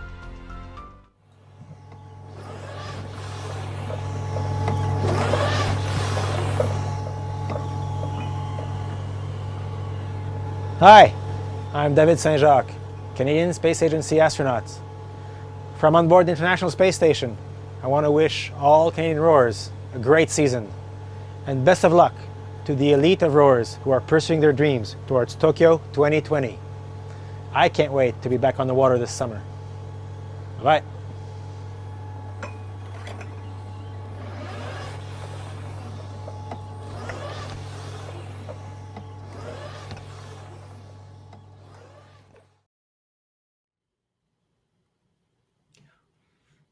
What an incredible way to keep fit in space. I love to see the rowing machines everywhere. Natasha, we've got our second flight of the U-17 women coming up, and why don't you lead us into that race as we're getting ready for it to start? Yes, definitely. So we just saw the first flight of under 17 women come down the course. And it was thrilling. You can see them switching places all the time, never really knowing who's going to come up, come down. But we have the top 3 finishers from that event at a 7:36, 7:39. They will be at the top of your screen here, just in white. So that you can keep pace and see how this other flight compares to the flight that came before it, which, as Linda said earlier, is one of the perks of indoor rowing. You can really compare all of those times. So right now they're off, so they're just taking a couple quick strokes to start the race. These ladies are feeling that they have a lot of energy, they have a lot of adrenaline, they know the race is shaping up. And now our audience can just kind of watch and see who comes out in front. So we have an incredibly fast start here. You can see the white boats are at the very bottom of your screen. So these ladies are starting a lot faster than the last heat, but it's just the first 200 meters of the race. That isn't particularly indicative of what is going to happen in the race to come. We have Minea Bishop from Australia in first place here at a comfortable 29 stroke rate. That's a very controlled stroke rate at a 145 split. So a very ambitious split here, but it looks like she'll be looking to even out her split and settle into the race. We have Catherine Berry from the US in second at a 32, Victoria Conrad in third, and then look how close these 3 ladies are. Victoria Conrad, Sydney Huber, and Stasia Bittman. They're going to be switching quite a bit. They're all around 153 split, and they're all within meters of each other. You can see Maya Marshall's pace boat. So she won the previous heat, but she's still only in about 8th place here. So they're definitely going out very, very fast in this race. Linda, would you like to call the next 500 of this exciting race? Absolutely. We've got Minea Bishop as our Australian competitor. She is doing a terrific job, again, maintaining that long, strong, steady pacing at 28, 29 strokes per minute. Very efficient, takes a lot of effort to do that, but showing great power and strength, holding those 150 splits, doing a great job. This is a very close race at 9 meters separating first and second. Catherine Berry in the second position from the United States, rowing at a higher stroke rate, 33, 34. She's making a push here as they're in the second 500 of the race, and that's a time where you really start to buckle down and you know what's coming at you, but you want to still keep this good, strong, steady rhythm. The athletes are starting to sort out into their race pace, and you can see how where the three top finishers from the previous heat are still in that top 10 category. We're seeing their average pace overall, but we're watching in real time, of course, how flight number 2 is playing out. And Bishop is still at that lower stroke rate, but Catherine Barry is pushing by a slightly higher stroke rate and trying to dig in. We'll typically see athletes make a big push here from this 1100 to 1000 meter mark. They're really going to make a push, really get themselves past the 1000 meter mark so that they can set themselves up for this final 1000 meters. It's very close now, very close, as Catherine Barry is within 3 meters. But again, Sophia Ulinski and Sydney Huber, Stacia Bittman, Leah Miller are just not that far off, and we see Maya Marshall's sort of phantom boat there doing wonderfully. She's holding that 154 pace that we're seeing, that average pace, and just really perseverance in terms of these other women have gone out hard, and can they hold on to the pace that they set up. And we're just about at a virtual tie in the first position between Catherine Barry and Minaya Bishop, doing a great job.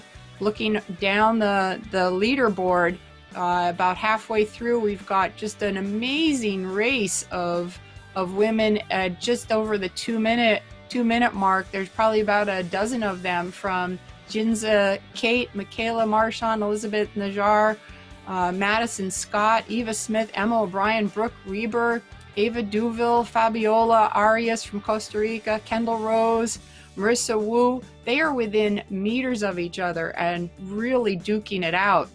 The lead can change hands stroke to stroke.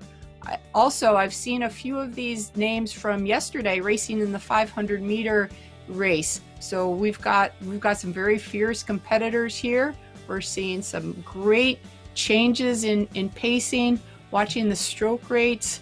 You can see how the early push starts to make it challenging in the second half of the race, compared to Maya Marshall there in from our first flight. Her time keeps pushing up.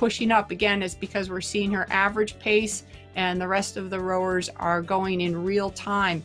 We're coming into the final quarter of the race here, and Catherine Barry is pushing hard at a 34, holding those 150, 152 splits. Really looking great. I think we're looking at about 740 pacing here, and just doing a fabulous job.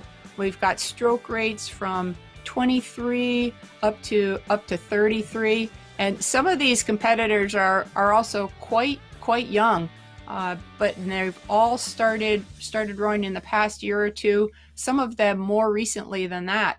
But with about 300 meters to go, we're coming into our final 300 meters, final minute or so of the race, and I will turn it over to you, Natasha, to take us through right to the end of this race. Thank you, Linda. This is incredible. We have Catherine Barry. She says in her bio, this is her first race. That is hard to believe, as she's doing exceptionally well. Look at this 40 stroke rate. She is really bringing it up for her final sprint. She knows she's put in the work, and she just needs to bring herself to the end of the race. So you can bet she feels her legs are burning, but she knows she can break through it. So definitely cheer her on as she goes to the end of the race. Then we have Sophia Ulinski and Minaya Bishop. A great race between these two. We just have 6 meters separating them as we head into the last 100 meters. Anything can happen at this pace. Again, like you said, Minaya Bishop has a lower rate at around a 28, but still holding those same splits. At a 148, she's really starting her sprint. Let's see if she waited too long or if she has enough. It's going to be very close here at the finish, but it looks like Catherine Barry at a 7:23.9. What a great split from this athlete. Sophia Ulinski comes in second, with Minaya Bishop closely following her. Then Maya Marshall, remember this is our winner from the heat before. She comes in fifth, essentially, in this race. We have great finishes. a 740.3 to 741.3 to 741.6 from Leah Miller and Stasia Bittman and Hannah Bates. All of them within tenths of a second, which is a very, very close race for these athletes. Elizabeth Nadger crosses the line in 8:01, very close to that 8-minute mark. And then we have our Brooke Reber from Canada, Eva Smith crossing the line. Look at how close these racers are. 809.8, 810.4. They can see this on their screen, and that's really pushing them to get through the end of this race. Look at these stroke rates from Anna Cummings, Samantha Wimbush, Ariane Birch. We're great. We're up here at a 33, 34 rate. Bringing it to the end, when you see that they have about 30 meters left, that means less than 5 strokes. So they know that they just have to bring it to the end here. Ariane Birch crosses the line. She is a fantastic rower. I had the pleasure of rowing with her and training with her at the Dawn Rowing Club. So congratulations to her. We have Olivia Richardson. She is in her final 50 meters, holding that 1:53 pace now. So you can see she's done a great sprint. That's some negative splitting. So her pace per 500 meters has gone down during the race. That is fantastic to see. We have our last 2 racers coming down the course now. So we have less than 50 meters for Ella Hastings at a 30 stroke rate. Now a 2:09 split, so again, bringing it down for the last little bit of the race. And then we can see everyone in the YouTube comments, go Leah and Brooke, go Kate, go Leah. So definitely cheer on our last athletes as they cross the line. And just look at these times. There's definitely a variety, but that's to be expected with the U17 women. Like you said, Linda, we have people ranging from 13 to 17 years old. So that's quite incredible that they're all able to race at the same time and just be so competitive and find someone to compete against. Paige has now entered her last 50 meters. So congratulations to her. She's got about 5 strokes left in her race. She's bringing up the rate, and she's about to round out this really, really well done race. So congratulations to her. But again, we have a winning time of 7:23.9. That is only about 6-7 seconds off the winning time we saw in the U19 women's category. So I think that's exceptional racing, and we'll really see great things from Catherine Berry in the future. But well done to all of these athletes. Wasn't this an exciting race, Linda? Absolutely. Very, very exciting. We had 12 competitors under 8 minutes, but we have an opportunity for an interview. And so I'm going to join Mark Hyatt and interview some of our earlier competitors, early racers from this morning. Here we go. Mark, why don't you get it started? Hi guys, congratulations, super race. Thank you. Thank you. I'm just looking at the times. I'll start, Gregory, with you. Fabulous. You broke your goal, I believe. Can you tell us how your race experience? Did it unfold like you hoped? Yeah, I competed at the 2019 World Indoor Championships and crashed B's at 2017. So, I just want to get back into it. With everything shut down, I was training for Tokyo, and I saw the opportunity to race virtually indoors, and just another race, and I wanted to compete. So it was a lot of fun. Thanks for putting this on. It was a great event. Well, congratulations again. And Matt, I mean, you're relatively new to the indoor rowing, if I understood correctly, but you're looking super fit and you grabbed 3rd place. How did it feel? It felt great. Yeah, thanks for having me, guys. It's cool to see Gregory. I saw him on the screen ahead of me the whole time. But yeah, I'm new to the sport. I just got the rower in November and been training alone and looking up times and body sizes. And it's a very cool sport, low impact, and you can kind of do it your whole life. So it's very cool to, be new into it and see some cool competitors here. How did you gentlemen find it with the virtual experience as opposed to being in the atmosphere of a big indoor auditorium? Yeah, you know, just same approach. The virtual thing, I never competed. You know, before. just I mean, like the only difference really was that it was virtual, so we got a lot of different time zones. I'm out here on the West Coast, so I had to get used to 620. I was outside most of the time with a little headlamp, just to get used to it. But you know, I just imagine that everyone's still there, and you just got to kind of get in the zone and stay in your own lane, and you know, just like race your own pace.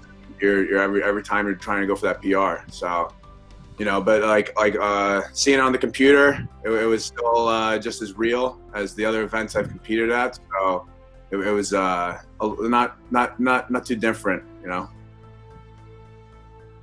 Yeah, and regularly, and of course, I never competed in a stadium with rowing, and I would love to. I love feeding off the crowd and maybe pump you up a little bit more. But yeah, it was a cool experience, and it wasn't that hard to set things up. You just have to make sure you read the directions, and it works out fine. Gentlemen, you were just examples for all of us. Linda, anything you'd add or question? Oh, I thought it was really great. Quick question for Greg. I want to know what he thought was a comfortable lead, and then I got one question for Matt too, if we have time. Yeah, you know, I just wanted to really race it the first 1,000. Yeah, just having a race is a little different than pulling your own piece. Just like during training, yeah, you want to lay down the law in that first 1,000 and kind of set the example. And you know, I just wanted to finish again. Pulling at 6:20 a.m. is not the easiest on the lungs, and getting used to it and all that. And but you know, just still having that good piece and trying to go for that PR each time. Yeah, just laying down the law early on. Oh, congratulations, Greg. And Matt, I can't resist. I'm a big Patriots fan, and I know that you're on, I think, their practice squad, and so I want to know quickly, Bucks or Chiefs? Bucks or Chiefs tonight? Well, I'll go with either or. I actually have friends on both teams and teammates on both teams. But I just hope it's a fun game, high scoring, exciting. But I wouldn't mind if Brady gets his 7th. But I wouldn't mind if my friend Stephen gets his 3rd. So it'd be exciting. There you go. I feel the same way. And we're gonna wrap it up. Thanks, guys. Congratulations on your great results. And we're gonna throw it back to just the two of us here. We've got some racing coming up, and let's see, turning it over. I think we probably have a merchandise push coming up here. I know we're doing a great job. You have to turn it over to you. Turn it over to you, Mark. For sure. I think we're just right. It's Regatta Sport again, and that's where to go. Regattasport.com for your apparel needs, indoor rowing, outdoor active wear. Great range of apparel that can be acquired at Regatta Sport. So just go to regattasport.com and you can buy this wonderful gear. We've got the cotton hoodie, the tech tee, and cotton t-shirt. You can be outfitted just like the announcers. Pick up your commemorative gear from one of our longtime and local Canadian supporters, Regatta Sport. And now we've got, Mark and I will be doing one more interview. So we've got, here we go, Mary Lou Tardif. Hey, congratulations on a great race. How did you feel about your time? It was pretty good. That was basically what we worked towards with my coach. So that was pretty exciting to see. So I'm pretty happy with that. I know there's room for improvement, and there are some easy things to make it better.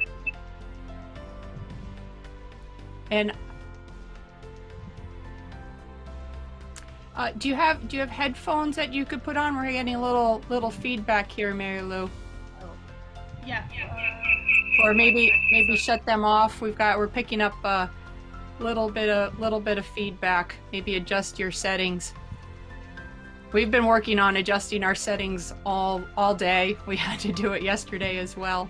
But while Mary Lou is adjusting that, I'm just going to point out she has been training through the pandemic and prepping to go to Tokyo for On the Water, and it'll be interesting to hear how this 2K today on the indoor rower is preparing her for her upcoming trials and selection. Assuming that Tokyo 2020 is happening in 2021 as scheduled, it'll be really great to see how she's doing. Mark, a little bit of background on Mary Lou. Do you have anything to add? I would pick up on your thought there, Linda. I agree. For all the Olympic athletes from all countries, they are training away very hard under the assumption it will go forward. And events like this are just a fabulous opportunity, and we'll see if we can hear now. Mary Lou, are you able to hear us? Is that better? Oh, there we Yes. go. Okay, awesome. So, Mary Lou, yeah, we're wondering. We know that you've raced on the water, flat water racing, and represented Team Canada at the under 23s in the quad very successfully.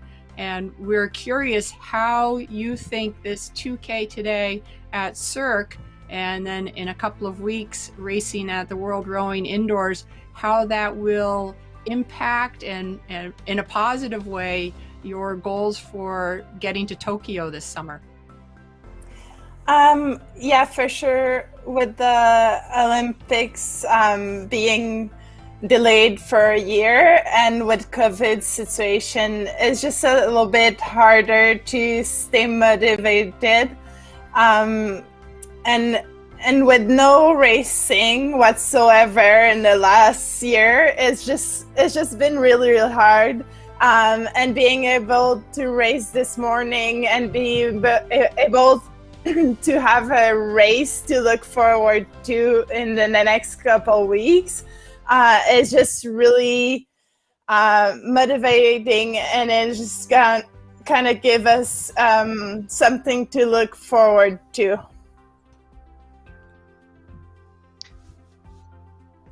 Absolutely, Mark. Mary Lou. And can you tell us, how did you feel through the course of your race today? Did it go well? For the most part, yes. There was this, I don't know how to explain it, but I think with the technology and everything, it was a little bit new, and also racing by myself, just like away from everybody else.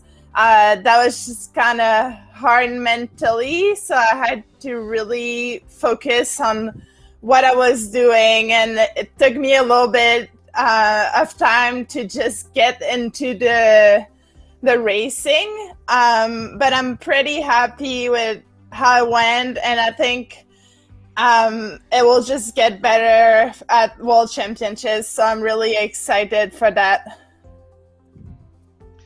Well, congratulations, you did just great. Thank you. Yeah, we thought it was terrific. I was able to call that race very exciting to watch the field unfold, and it is challenging to do this virtually, but we're glad that you feel that it's helping prepare you for your on the water career and balancing that with the indoor rowing. Do you have an opportunity to do any virtual training with any of your teammates on the indoor rower?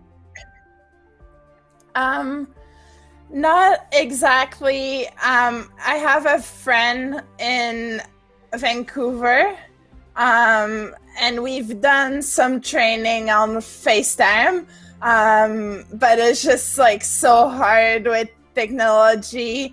and having a FaceTime on for like 2 hours on the erg, and then you can really stop to adjust if anything happens, because you need to just get through your workout. So I've done some stuff with friends, but it's mostly more just checking in and calling once a week to see how they're doing, and then just get motivation from them, and I hope giving them some motivation as well. Well, thank you very much, Mary Lou, and congratulations and good luck going forward. We're going to cut away now to a World Rowing video right before our lunch break. Everyone will have a chance to refuel for the afternoon. Thanks again. Awesome. Thank you so much.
Mississauga welcomes the World Rowing Indoor Championships.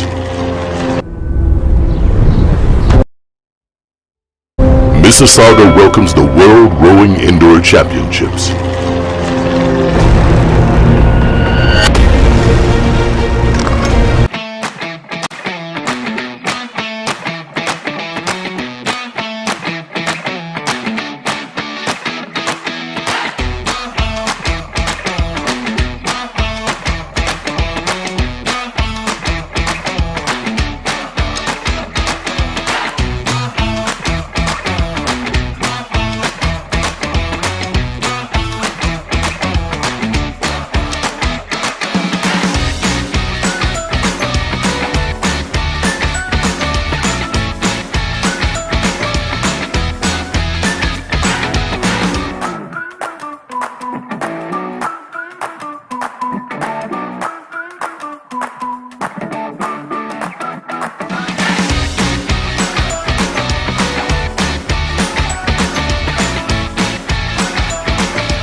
Welcome back from lunch, everyone, to the Canadian Indoor Rowing Championships, the America's qualifier for the World Rowing Indoor Championships.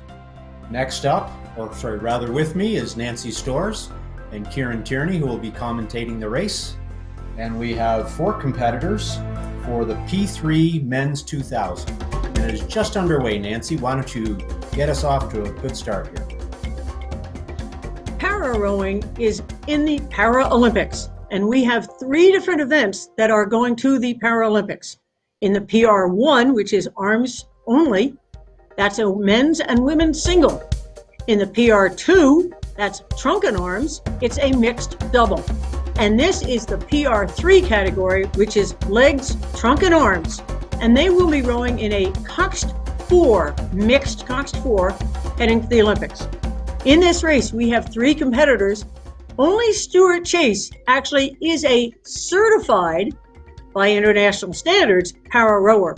But don't forget, during these COVID times, they haven't been able to do any certifications. So we see Gerardo Chavez and Luis Salas also competing in this para PR3 race, but it is right now just going for time. Stuart Chase trying to see if he can be good enough to maybe make a national team. He started rowing just back in 2019, and he's got a fair bit of pride already. He's already been to the World Para Championships, so he obviously has a lot of speed here. So he and Gerardo Chavez are battling it out right now in the front. Still solid power, but you can notice Stuart rowing at a little lower rate. Now, each one of these rowers may have a different disability. It could be an amputation. It could even be a visual impairment. So we've got in here Gerardo Chavez from community rowing. They are a stronghold of para rowing in the United States. They have a massive program gearing up for all the Boston rowers, and they really do have a lead into the national team for the United States. So that's why Stuart and Gerardo are battling it out in the top of this first para race that we have here. From Argentina, we have Luis Alberto Salas from Club Zarat in Argentina. And it's getting closer and closer as they go into 700 meters gone. Look, only 2 meters separating the 3. There is a world record in this event, and boy, we're gonna have a tough time anywhere getting near that. Because don't forget, this can be any type of para-type disability. So our top qualifier so far, qualifying to the World Rowing Indoor Championships, has been a 6:16. And we're gonna see if we can have a time anywhere close to that. Heading over to you, Kieran. Hi, Nancy. Thanks. Yeah, so I join you here with about 1,150 meters to go. Yeah, it's really a tight race. I mean, you've done a really good job setting the table here and getting a lot of background information. But this race is really, really tight. Between the three athletes, Argentina, Canada, USA, it's a great kind of America's tussle, really, with one athlete representing from each country. Louis is now taking the lead. He had a really strong second 5. We've spoken about that before. Whereas his beginning was okay, it was quiet, and then this second 5, he's really, really gone to work, which has been the hallmark, I think, of kind of a strong athlete. So he's now at 146 as he leads the fields at rate 30.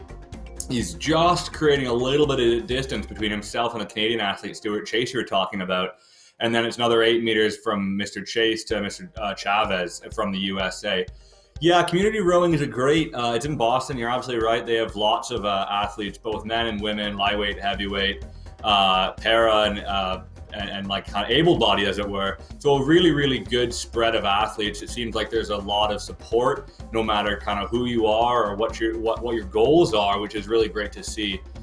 But joining us back into the race, we have about 750 meters to go. So we're looking at that 3 minutes to go, more or less, really looking sharp.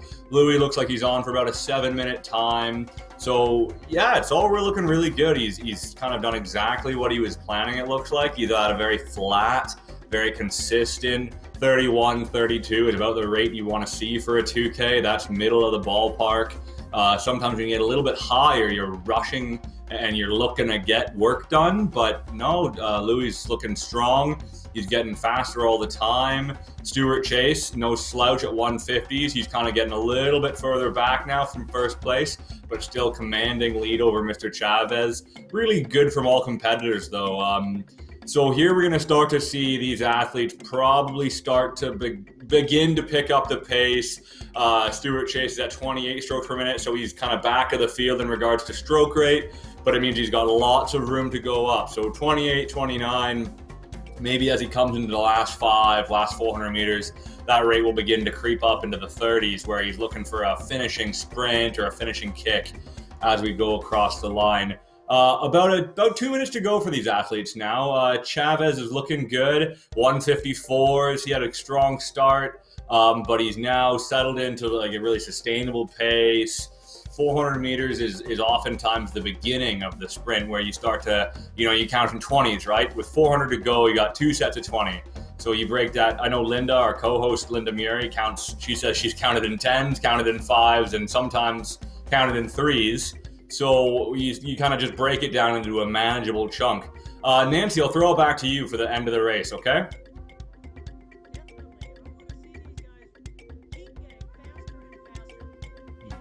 Rowing in the PR3 category, they're trying eventually to be in a Cox 4 if they can go to the Paralympics. But Stuart Chase is definitely showing his speed now, and he's trying to really stay in that, hopefully, that Canadian team that's going to go to the Paralympics.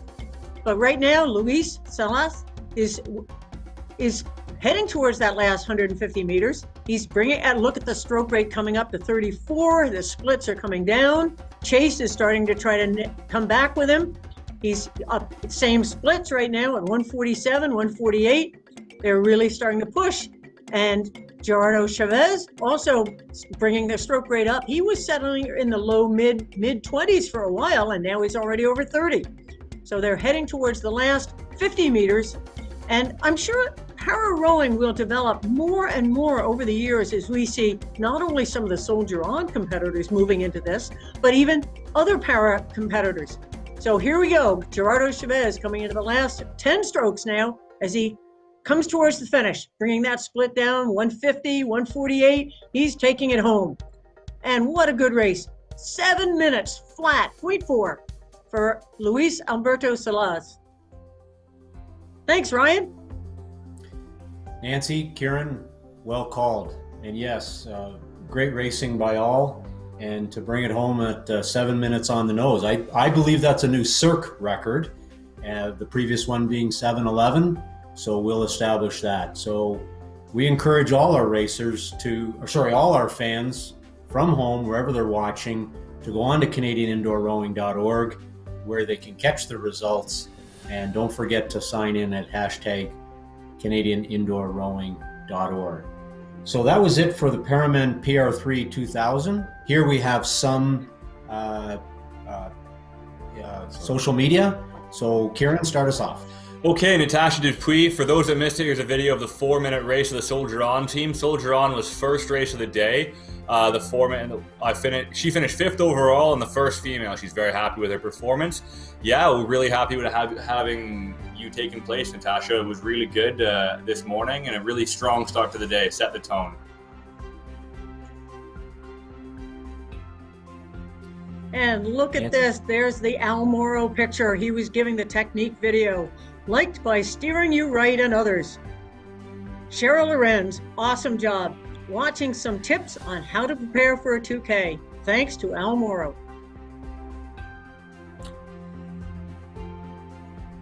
Yeah, and then we go back to some of our sponsors. So Regatta Sports, one of the sponsors, and is providing clothing for the commentators. So all of us have our quarter zip on. But Regatta Sports has been a long-time supplier of kit to the kind of southeastern Canadian market always. Really, really good stuff, and it's been a strong supporter for a very long time. Okay, and I'm going to bring you back to Ryan. Thanks, Kieran. Yes, Regatta Sports has provided tech clothing around the world, many international teams, Canada and others as well, across multiple sports. And it's just casual wear for those who wish to do it as well. So good on to Regatta Sports, one of our key sponsors. So we're going to see some podium results now, and we'll just have the broadcaster bring them to us. So Nancy, you want to take us through? Sure. In the under 23 men, the 2,000 meter race earlier today, gold medal to Sam Stewart of Brock University with a time of 6:09.8. In silver, Aidan Pembrough of Ottawa Rowing Club, 6:11.3 at only 0.2 of a second back. In the bronze position, Ian Holmquist of Peterborough Rowing Club with a 6:11.5. For the U23 women, we have Zoe Acosta from Uruguay with a 7:10.6. In the silver medal position, we have Nicole Yarzan, also from Uruguay, with a 7:16.8. And about 0.8 seconds after that, we have Justine Gilbert, in the bronze medal position with a 7:17.6. In the under 19 women's 2,000 meter race, the gold medal went to Ellie Souza from Victoria City Rowing Club with a time of 7:16.8. And just 0.1 of a second back after an exciting race was Ella Barry of Oak Neck Rowing Academy, 7:16.9. And in the bronze position, Anna Palmeter, 7:18. For the U17 men 2,000 meter race, the gold medal position was Shane Keegan from Ridley College with a 6:15.3. He held out over 2 heats, so he set the gauntlet early doors and then really held on to it. In the silver medal position, we have Owen Bartel from St. Catharines Rowing Club with a 6:24.3. And with the bronze medal position was Murray Oliver with 6:28. Really tremendous times from these young athletes, really bright futures. Hello and welcome back. So I have the privilege of introducing Linda Murray and of course Nancy Storrs, and we're getting ready for the Para Women's PR1 2,000 meter race. That's just coming up quickly. Linda, you want to set the stage for what we can expect? Sure. So para rowing is a way to adapt the machine. So a lot of times you'll hear people say adaptive rowing, and it is the machine or the equipment which is adapted to the athlete. And because there can be very different challenges that these athletes have in terms of getting on the rower, there's a lot of ways to set things up. And in Daniela Sanchez's case, she's a Mexican rower in the PR1 category. PR1 is use of arms and shoulders only. And Daniela will be in a fixed seat.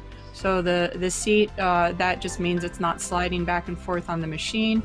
It is fixed on the monorail, and she's in an upright seat because she doesn't have much use of, she doesn't have the same kind of use of the upper body, and that's what defines the PR1 athlete, arms and shoulders only.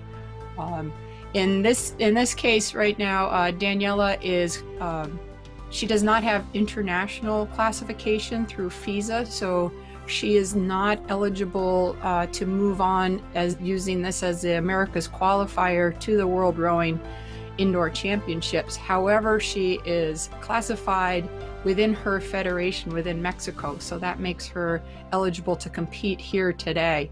And it is also an on the water category, the PR1, and it is raced at the Paralympics. I know Nancy had mentioned that as an event, but the really wonderful thing about indoor rowing is that it makes it accessible to people with any number of disabilities. And the challenge that Daniela has is the same challenge that I have, getting across the finish line first.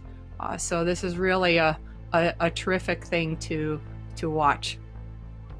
So it'll be fun to have her race coming up shortly.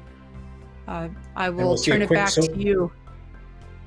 Yeah, we'll see a quick social message, and then Nancy will ask about some times we can expect. So quickly, I'll do the like by Jacqueline Criswania, and she loves the interviews being conducted. So kudos to Linda and Mark Hyatt for conducting those earlier interviews of our Canadian Olympian lady. Go ahead, Nancy. And Sunday afternoon trials with Tux Rowing. Look at the different training atmosphere that everybody has. You can see the oars in the background. It looks like a South African flag there too. That is our South African competitor. So Nancy, I see they're getting the attention and they're ready to row. What kind of times might we expect today from Ms. Sanchez? Well, the world record is an 8:31.8, which is pretty impressive. And I can say that there's only been one other qualifier in the different qualification regattas, and that time was 9:33. So you never know what exactly she can do. I know that Mexico is making a big effort to really promote their para team, and they're really trying to give them as much race experience as possible. We were trying to get some good information on the whole Mexican team, and it seems like, you know, the coach is very busy with these rowers. So we're really hoping to see what Daniela can do. She is only 28 years old. She has a little bit of a background though in this sport. Now, one of the things you'll notice with PR1, which is, as we said, arms and shoulders only, they tend to row at a much higher stroke rate, because you can imagine they don't slide forward, back and forward on the slide. They don't have as much trunk swing because they're fixed in their seat.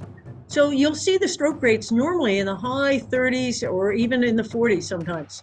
So you can see she's rowing along at a nice solid 37 right now, 150 meters gone.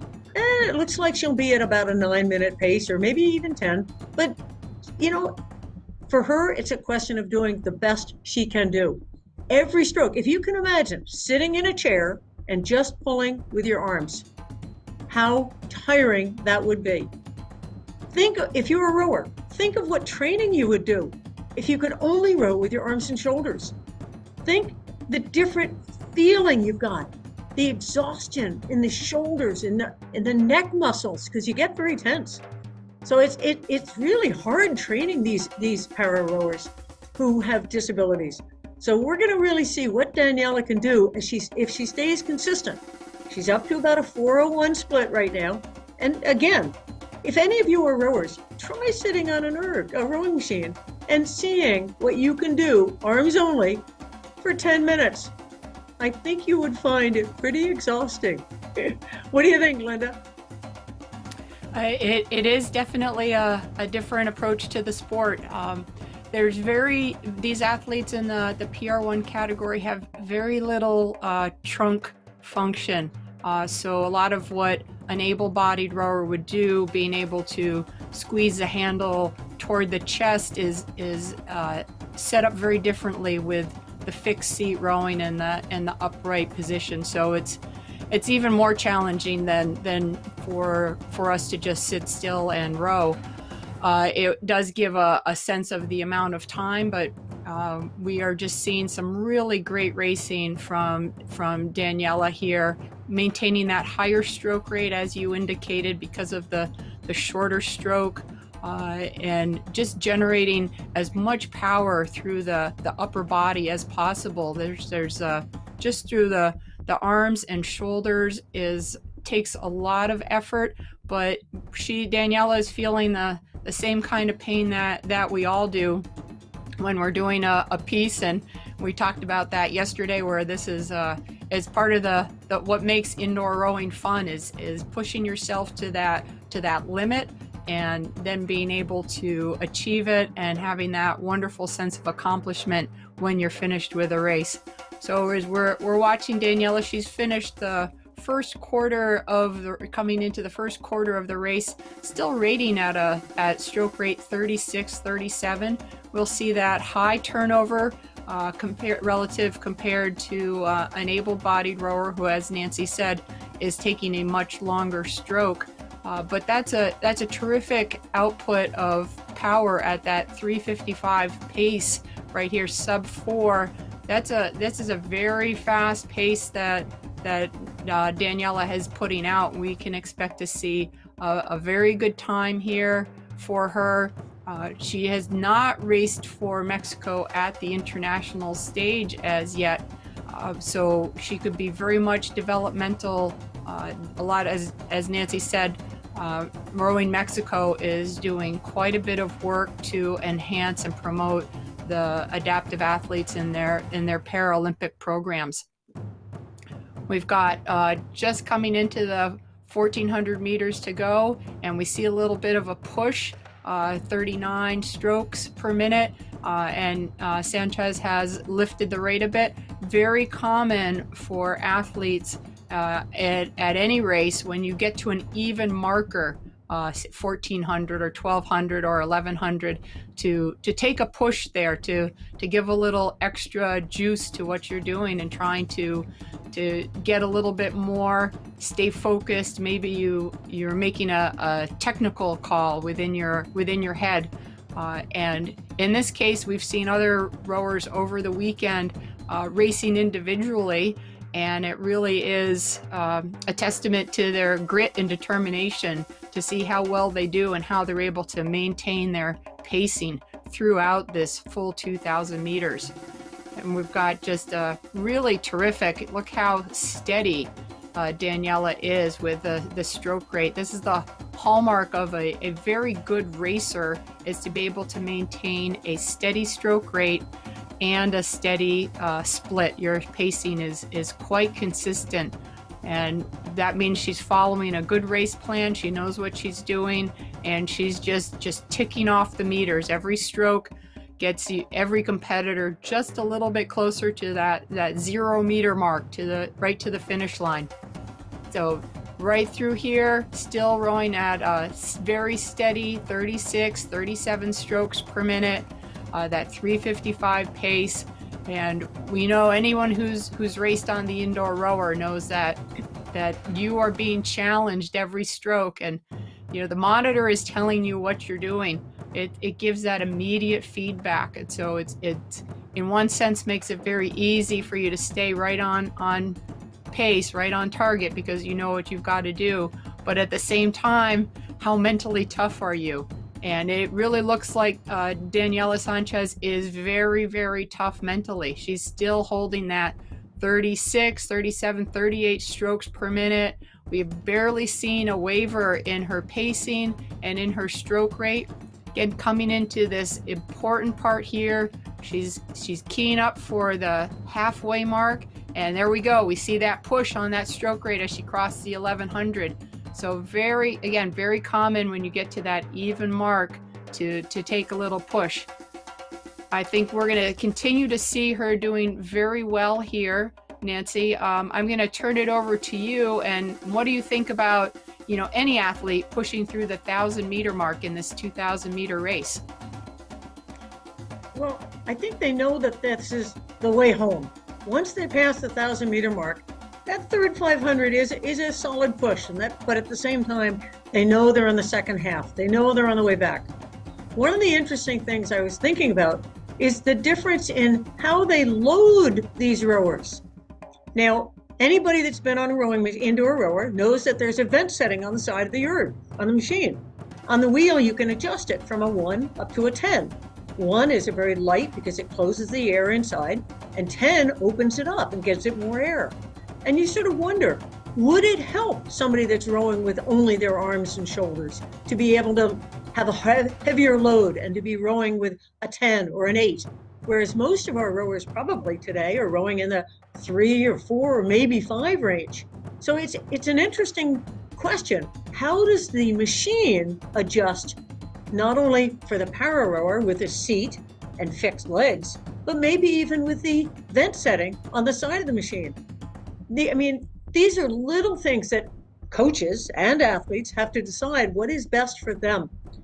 It's a factor that a strong, like we saw earlier, that strong football player, he probably has a heavier load, which is up maybe at a 7 or 8. But then some of us who are not as strong, obviously, would be rowing at a much lighter load.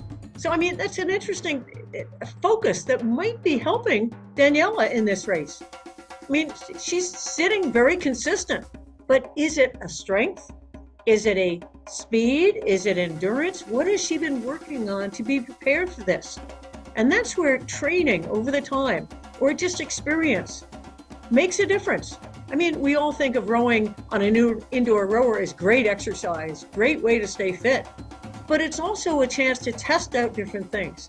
Do you want to row at a low stroke rate and feel a heavy load, or do you want to row at a higher stroke rate and have a light load?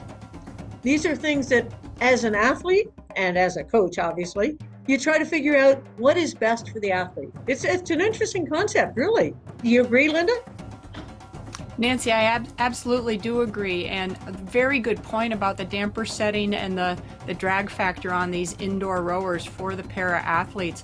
On the PR1 and PR2, which are both fixed seat rowing, and again, this high stroke rate, the drag factor is a bit higher than what you and I would use because the flywheel spinning, they're taking such a high stroke rate that they're able to keep tapping that flywheel along, whereas I'm rowing and it's probably taking on an indoor rower, 2 to 3 seconds for a stroke, and they're rowing at probably 1.5 or seconds per stroke. So it doesn't take as much.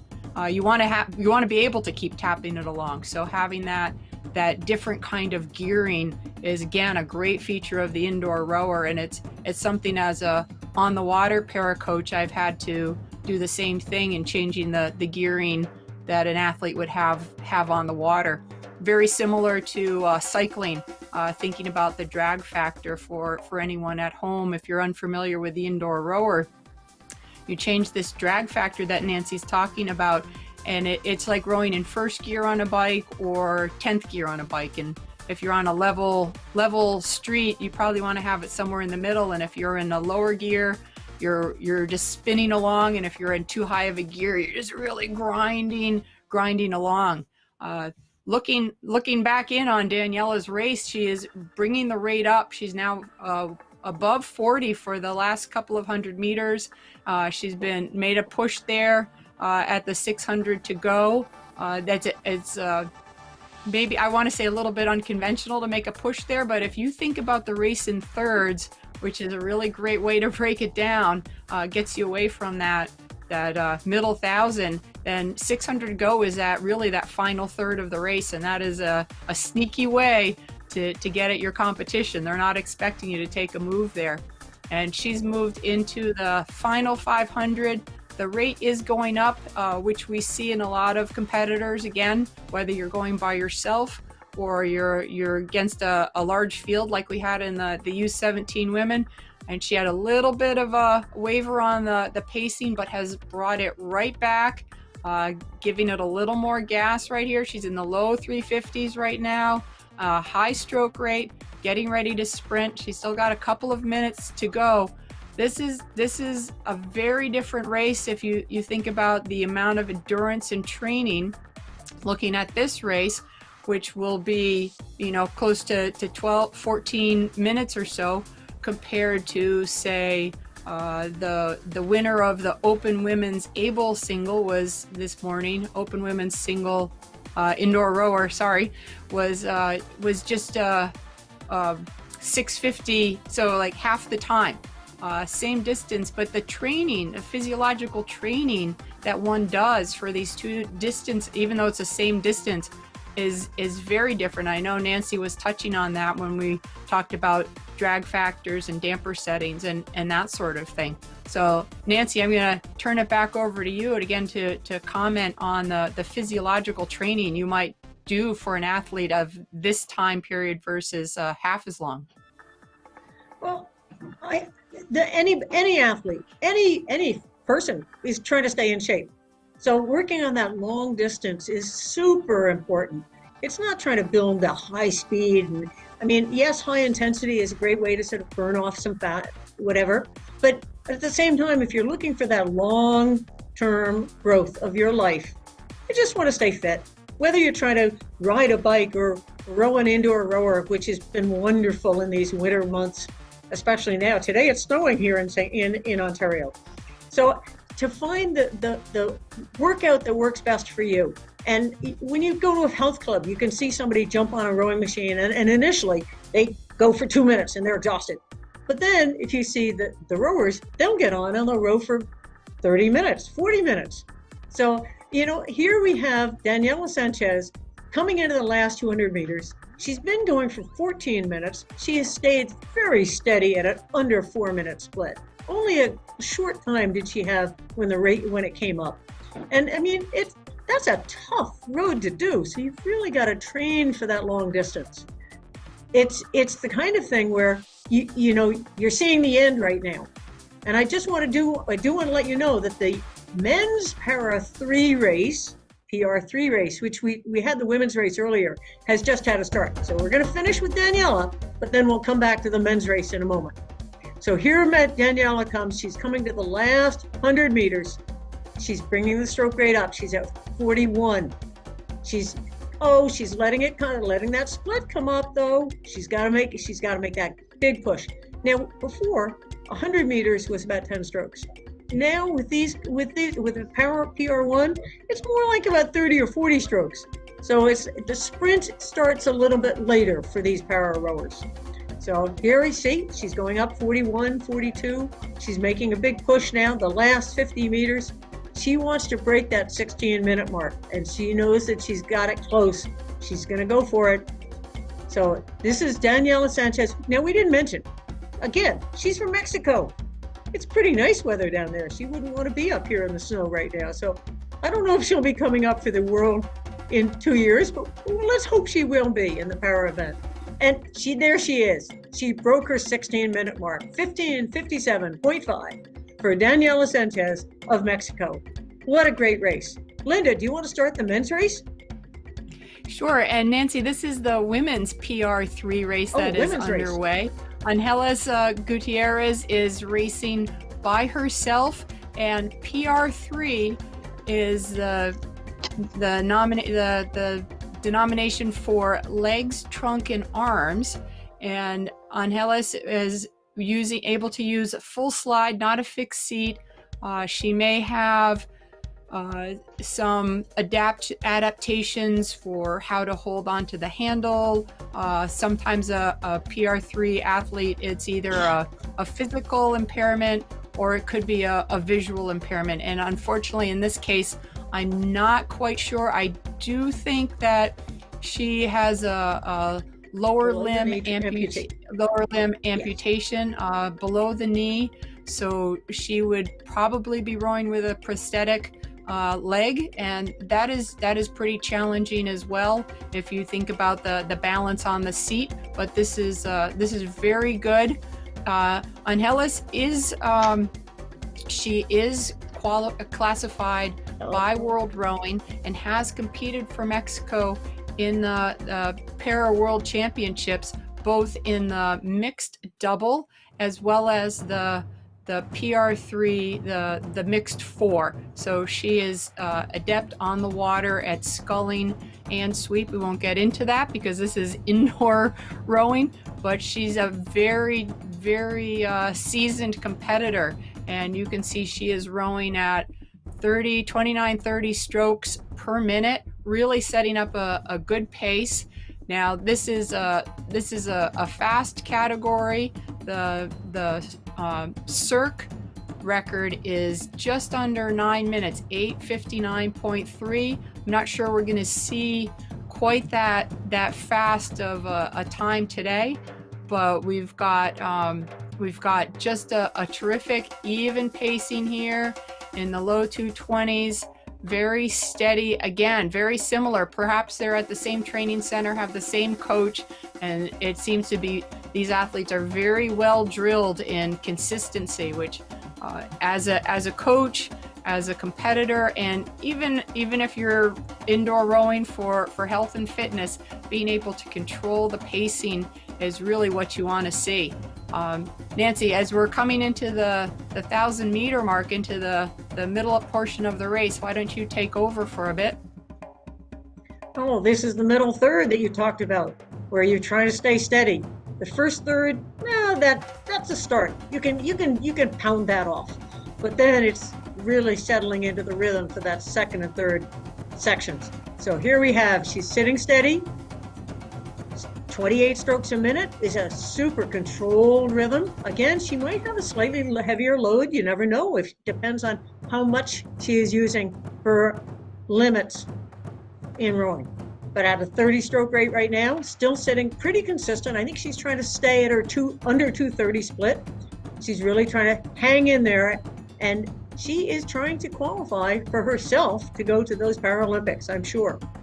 Because she is already a certified para rower and has been to the Worlds, she knows what that level of rowing is like. She is, in a double, there's only 2 people rowing the double. You need to be able to really work with a teammate. So hopefully she is training in Mexico with a good training group, and that's going to really make a difference in her ability to push this second 1,000 meters now. She's sitting still under 230, sitting there pretty consistent. And again, PR3 is the legs, trunk, and arms. It can include a visual impairment, so we don't even know what exactly the problem is, or her disability is. And in fact, when a visual impaired athlete rows on the ergometer, they are allowed to have either an assistant, or they can actually have an app that tells them what their split is because they can't see the screen. So we don't know what Angeles Gutierrez has her para qualification as, but she's doing quite well in this race now, staying under her 230 split. And let's see what she can do in this last 750 meters coming up. She did have a below the knee amputation, so I'm going to be interested to see. It's too bad we don't have a webcam to be able to really watch what she's doing and to see her technique and to see what differences it might be as to how she's adapting her rowing to suit her disability. Don't forget, one of these, she's qualified to go to that World Indoor Rowing Championships. So let's see what she can do. Here she comes in the last 650 meters, staying under her 230 split. Obviously, somebody is sitting alongside of her, keeping her on top of that. She's pacing herself at a nice 28 strokes a minute. And again, for those not familiar with rowing, if you're a parent, if you're a non-rower, the number of strokes per minute, 28, think about that. That's about 2 seconds per stroke. So it's not like you're just drifting back and forth. You're putting a lot of pressure on to be able to keep up a rhythm like that. So when we see the later on, when you see those under 17 or those 500 meter races when they're rowing at 40 strokes a minute, you can just imagine how quick that motion is. So Angeles Gutierrez is being very smart to sit at a nice controlled 28, sitting under her 230 split and coming into this last 450 meters. And let's go back to you, Linda. Sure, thank you, Nancy. And Gutierrez, she's a national indoor rowing champion for Mexico, so she has had quite a good level of experience on the indoor rowing machine. And I know that from my work with para-athletes, athletes who are missing a limb or part of a limb, it is very challenging to work on the the hamstrings to work, going back and forth on the slide, moving from the finish of the drive, the work portion of the stroke, and getting up to the catch, to the setting yourself up to take your next stroke. It is, you're relying on essentially one hamstring. It is quite hard work to get the body to pivot forward and come forward like that. But I know many athletes with that disability who are very, very capable, very able to compete side by side with some able-bodied rowers who, you know, I'm LTA, but I'm not LTA. I should, you know, I have no disabilities. I use my legs, trunk, and arms, and that's just what I mean by that. Not that I am a para or adaptive athlete, but going up against athletes who are LTA, it can be very, very great race between some of these athletes at a very high level. And Gutierrez right now is coming into the final 150 meters. She's at stroke rate 33, lifting the rate just a bit, and you can see her splits are coming down. Looking at that column on the numbers on the far right of the screen, 2:17 pace. She's doing a great job here. She's going to finish well under 10 minutes, and it'll be great to see how she does in a couple of weeks at the World Rowing Indoor Championships, which is also going to be a virtual event.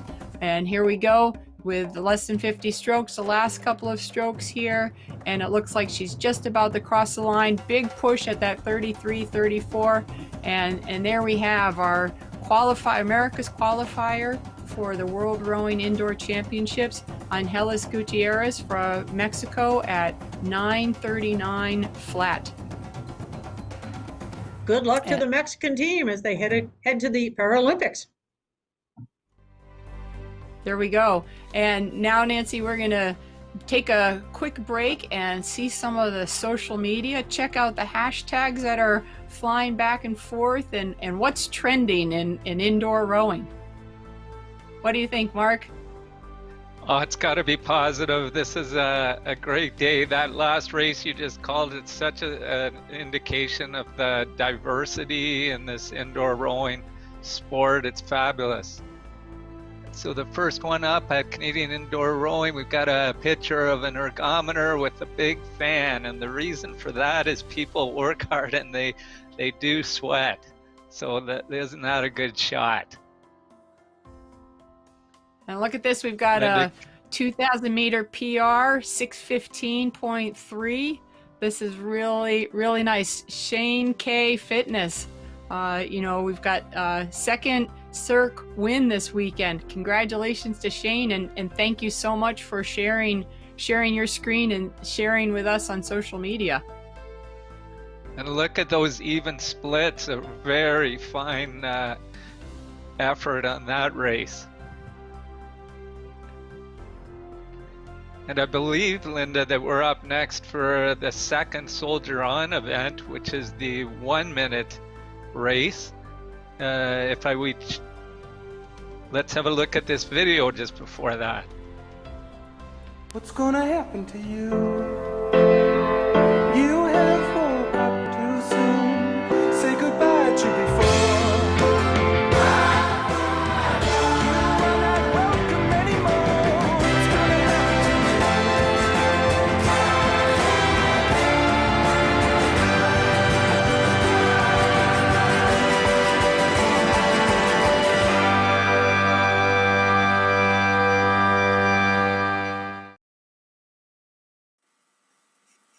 Hey, welcome back, guys. everyone. Oh, I missed you. I haven't seen you for a little while. That was an awesome promo for Soldier On, the 1 minute race that's coming up. What a proud moment to have that Canadian flag on your back, on your shoulder, on your chest, no matter what sport, no matter what venue, no matter how you're going to be wearing that Canadian flag. That's a real testament to our Canadian Armed Forces, you know, the support that we give them, hopefully that we give them, and the protection that they give us as our country, for our protectors of our country, hey? So we have nine competitors coming up for this 1 minute. Count for the next race, I want to say. So we'll turn it over to you, Natasha. Give us a little bit of a breakdown as to who's going to be competing. For sure. So for those in our audience who are just tuning in, this is the Soldier On event. I very much encourage you to rewind to the first half hour of our broadcast today, where we actually had the opportunity to interview some of these athletes and to see just what rowing has done for them. This will be a 1-minute race. In previous races, you've seen them start at 2,000 meters and count down. This one will count up. So it'll be 1 minute to find the maximum meters possible. Are you excited for this one, Mark? Absolutely. As I think are the competitors in the Soldier On group, we interviewed them, you perhaps saw earlier today, viewers, but they were all just excited about it. And to build on your comment, Natasha, it's 1 minute. So this is full on max out. Every category that anyone races 1 minute, you're just trying hard right from the first stroke to the last stroke. So I know they're psyched up and ready to go in this competition venue. Definitely. We can see that and earlier today, we had a couple athletes compete in the 4-minute version of this race. So you'll see that we have Phil Badania, and he pulled a 1:49 split in the earlier race. So let's see how he does with a quarter of the length. Natasha Dupuis, she pulled a 1:52 earlier. So again, looking for splits that are a lot lower from this. And they're off. So this is a blink and you miss it kind of race. They're going off at very fast speeds. We can see stroke rates of about 40, 45. That's incredible to see. We're about 10 seconds into the race. Look at Natasha Dupuis, who jumped out front at a rate of 40 at a split of 132. Just incredible, great power, Natasha. Definitely. And then we have Phil creeping up into first, but still 3 meters back is Natasha, another 4 meters back, or 3 meters back is Nadia Jane Wood. So they're really going for it. We have 15 seconds left in this race, Mark. What's happening? Yes. They're just going for the final few strokes as high and hard as they can. In real life, beside them, it would be very exciting. They're driving for that finish right now, all out effort. And look at the race between Phil and Nadia and Natasha, who finished second and third, just a second back of Phil. They'll be just thrilled with that outcome. What a good race. And Natasha, I would add to that, each of these athletes that represent Soldier On and the Canadian Armed Forces have their own impairments, their own challenges, and so they would each have had an objective going into the race, and they're treating this as getting ready. Many of these athletes we interviewed this morning are preparing for the Invictus Games in 2022 in The Hague, Netherlands. Their coach was talking a bit about that to us, and they're just training right through it. Just a big effort. I think they'll be very proud of that performance, don't you? Definitely, and those were scores to be proud of. For a 1 minute, getting above 300 meters is a really great score and something a lot of athletes strive for. So congratulations to them. I think we have a couple podium results from races that took place earlier today. All races you see on screen are provisional until we reveal the podium. So for the Paramen PR3 2,000 meter race, gold goes to Luis Salas at 7 minutes, 0.4 from Argentina.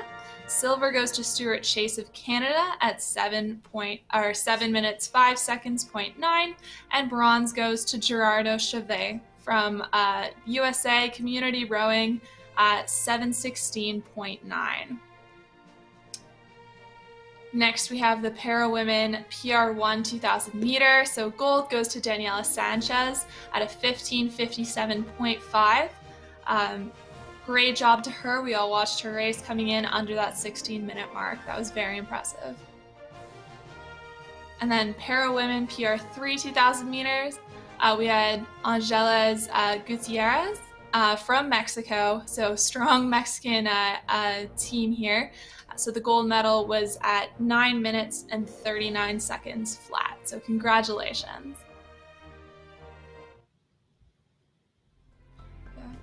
It's really great More to see all these podium results. Yeah, it's great to sure see these is. athletes and congratulate them for their podium finishes. If we were in our arena, there would definitely be fans cheering, but we encourage all viewers watching to go to the YouTube comments and use our hashtag to really congratulate all these athletes. Wouldn't you say, Mark? Absolutely, absolutely. It's a great accomplishment to come away in a competition and one of this nature, and it's a very, very unique year that we're all part of, and so I'm sure all those athletes are going to remember this one for all time. Definitely, definitely.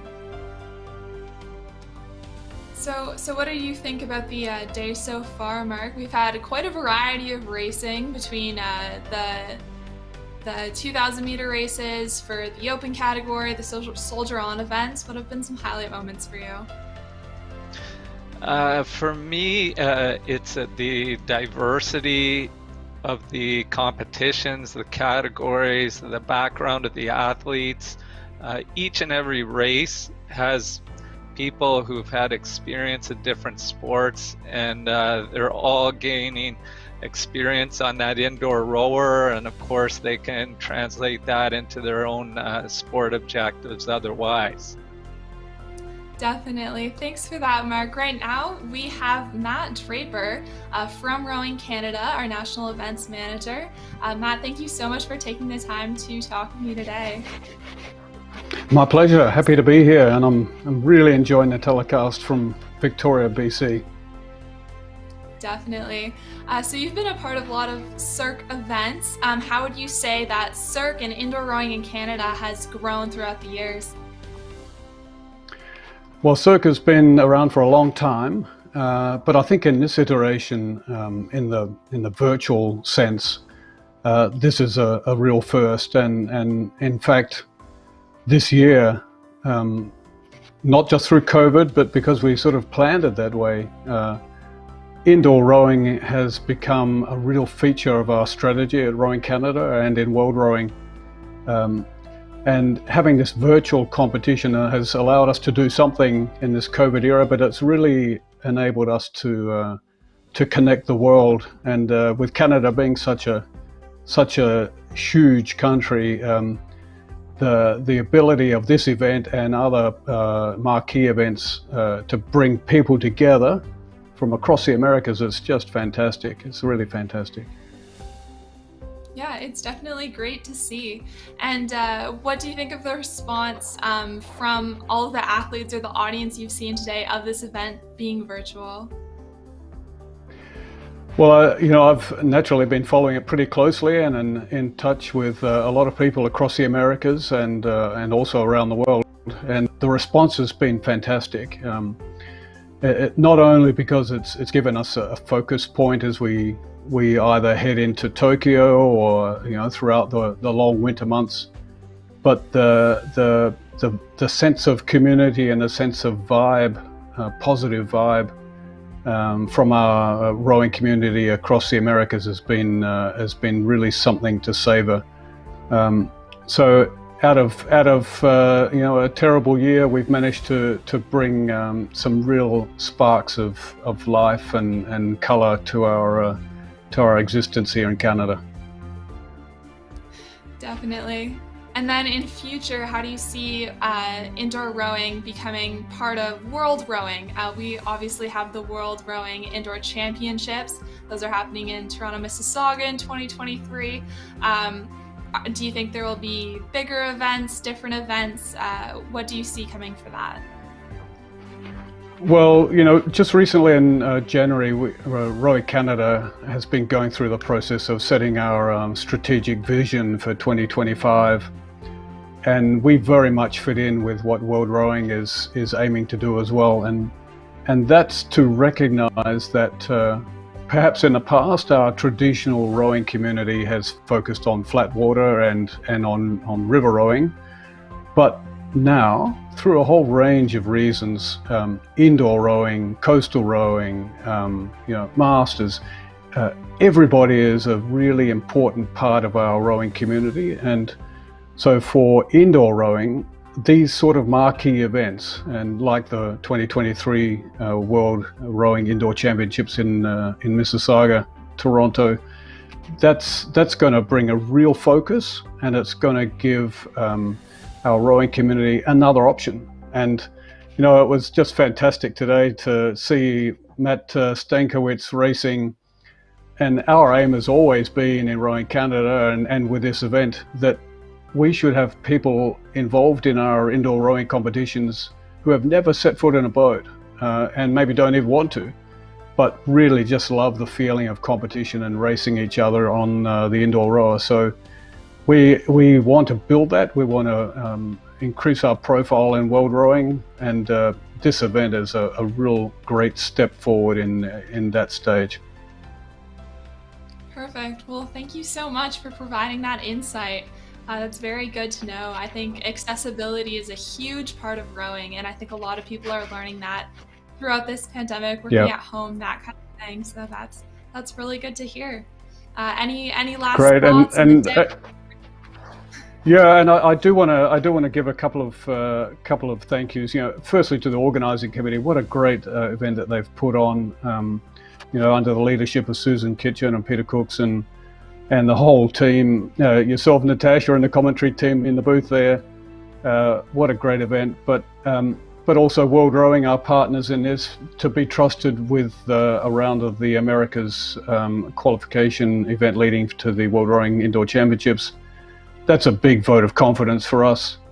We'd like to thank our sponsors, you know, and Canadian government, you know, to really trust in us to run this event. So, sponsors, a whole community, and you see them coming up there on the screen. That's fantastic, you know. TIME-TEAM, you know, overexposed. Thanks again. Good work. Looking forward to watching the racing. Definitely. Well, thank you so much, Matt. This is great to hear. Great. Look forward to see you again soon in person. Definitely something to look forward to for sure. I think coming up in our event schedule, we'll have a couple of videos from those sponsors we were talking about. We've had some really gracious sponsors in the form of Skull House, Concept2, Mississauga Tourism. We usually are at the Paramount Fine Food Center, so it's great to have all the support from the community since rowing is such a community sport. Now let's take a look at some of these videos. Bring back quicker 30 seconds.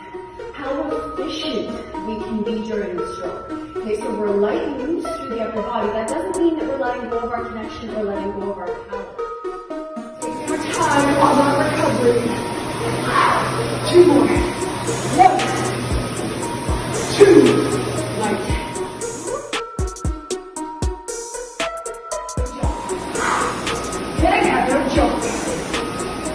Jump. Brace that core. Belly button in. You got it. That's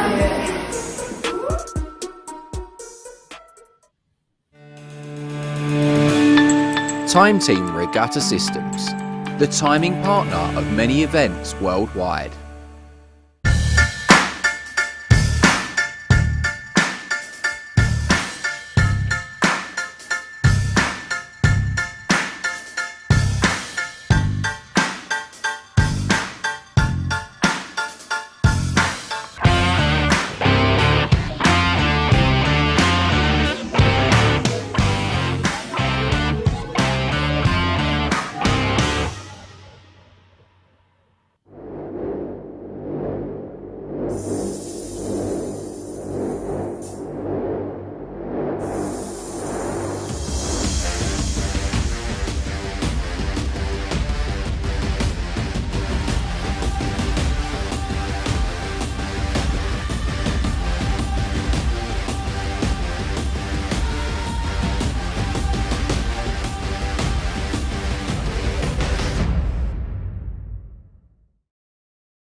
Hi, Cheryl. How are you?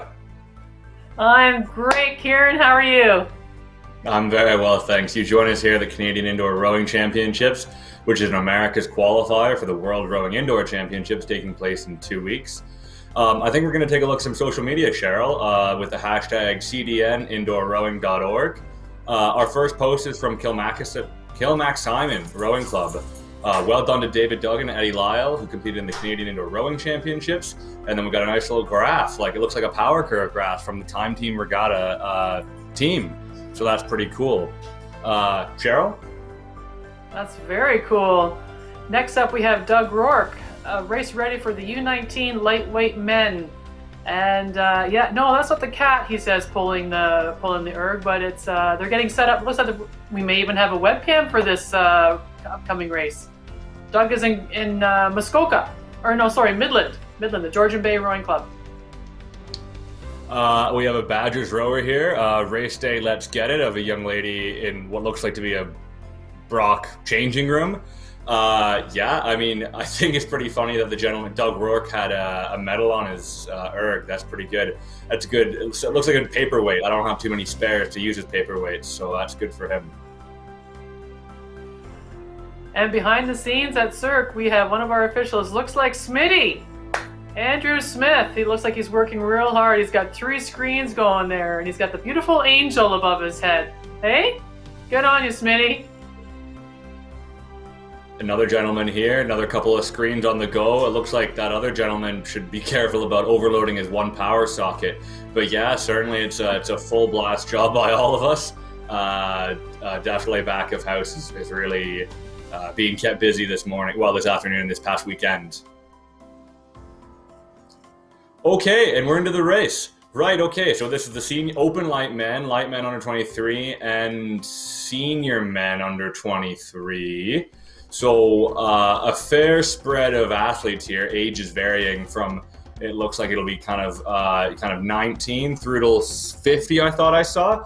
Okay, so we're about 150 meters into the race. Your current front runner is Bruno Cetraro of Uruguay, followed by his countryman Felipe Kluver. On 133s at 35 strokes per minute. This is real racing. These are kind of grown men that know the score, really kind of confident racers. Up at 36, 37. Mark Hyatt is one of these grown men that knows a thing or two about racing. I'm going to throw it to Mark. Thanks, Kieran. We're just, of course, underway in the first 500 meters of the race, and we can expect fast times for these gentlemen. These, as you say, are the open men, open under 23. Look at the pace they're rowing at, 36s. They're all in the body of the race now. They've hit transition, 138s, 140s. These guys are going to be trying to hold pace under 140, breaking 7 minutes, 640. They're moving quickly. We can see the field from South Africa, Murray Bale-Smith out at front in his race against the other lightweights, with Stephen Blakeman right on his heels, 4 meters or a second back. In the under 23, Bruno Cetraro, is at 38 strokes a second, 133. That's a very fast pace for 500 meters, not much over 6 minutes if he holds that speed through to the finish. And as we move through into the middle of the race, we can see, as usual, there's a sorting, Kieran, where it starts to become competitive in different groups. We can see in the men's under 23, Jonathan, Samuel, and Tony, they're like a meter apart. And there we see Benjamin. Go for it, Kieran. Well, no, yeah. So we see Ben Bohm here on the webcam. I think we saw a little bit of him yesterday. He's one of our Masters rowers as well, I think. Really, really punching it out. We see on his back wall there is kind of accolades. He's a really competitive. He's got the big fan Mark High was talking about earlier. He's looking really strong, high rate of striking at 32. He's on 144s. Just doing a really good job. I mean, it's some kind of wall of accolades, that's for sure. We have his bio just here, and he's got 12 U.S. rowing national championships. He's the current Scottish indoor rowing championship holder, I believe. So maybe I saw him there. But yeah, he looks like he's an athlete that kind of goes around and collects medals. I don't know what that's like, but Mark, maybe you do.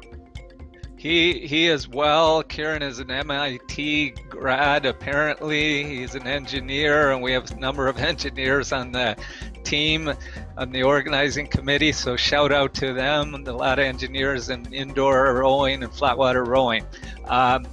So he is pushing away, rowing well. I'm noticing in the middle of the pack with the lightweight men as we approach the midway of the third 500. So everybody's locked in right now, locked into their body rate. We're seeing splits of 140, 38. These are all very fast times. The field is close. These are lightweight men, 75 kilograms, 165 pounds. So all similar stature, all very fit, all racing hard. And as a result, we can see a number of the boats. Tony DiDomenico in the middle, he's with Samuel Monaco, Jonathan Cinquina. They're all so close. And Benjamin Bone, we're back on him, stroking at 32, 144. It's a great image. This is what it looks like when a quality, experienced indoor rower has it going. It's aggressive. He's a smooth recovery, and he's looking at 540 meters to go. I'll just take us to that, Kieran, and look for your comments to bring it home. But they are all well aware of what we just saw, how many meters they have left. Benjamin Bones into 475. Here we go. It's the race to the finish. Kieran. Yeah, we're joining the race to the finish just here. About 250 meters left for the leader, Bruno Citrero. So him and his countrymen are about 20 meters apart. He's had a really good race. I think he'll be finishing around that 6:16 mark, or maybe just shortly, just above 6:16, as he's had a lot of 133s, 134s. He's really turned the gas on now with a striking of 42 strokes per minute. Really like hurrying to the line. Really strong performance from him. Leading the under 20, the senior lightweight men, We have leading Murray the senior Bell lightweight Smith. men is Murray Bale Smith from South Africa. He's got the lead by about 16 meters. He's on 138s right now. He's got about 200 meters to go. 20-meter gap over Stephen Blankenship of Canada. Ben Bohm, 70 meters behind him on 145s. We're all coming into the end now. Lightweight man from Citrero, Uruguay, 6:14. Yeah, really on pace. Good. 6:17 for his countrymen. I'm usually behind him. Yup, a really tight race for third through fifth for Tony DiDomenico from Canada, Jonathan Kinkwa from Canada, and Samuel Manakako from Canada. Finishing up the senior light man as well. We have a 6:35 from the South African gentleman, Stephen Blankenship, finishing just behind him with a 6:42.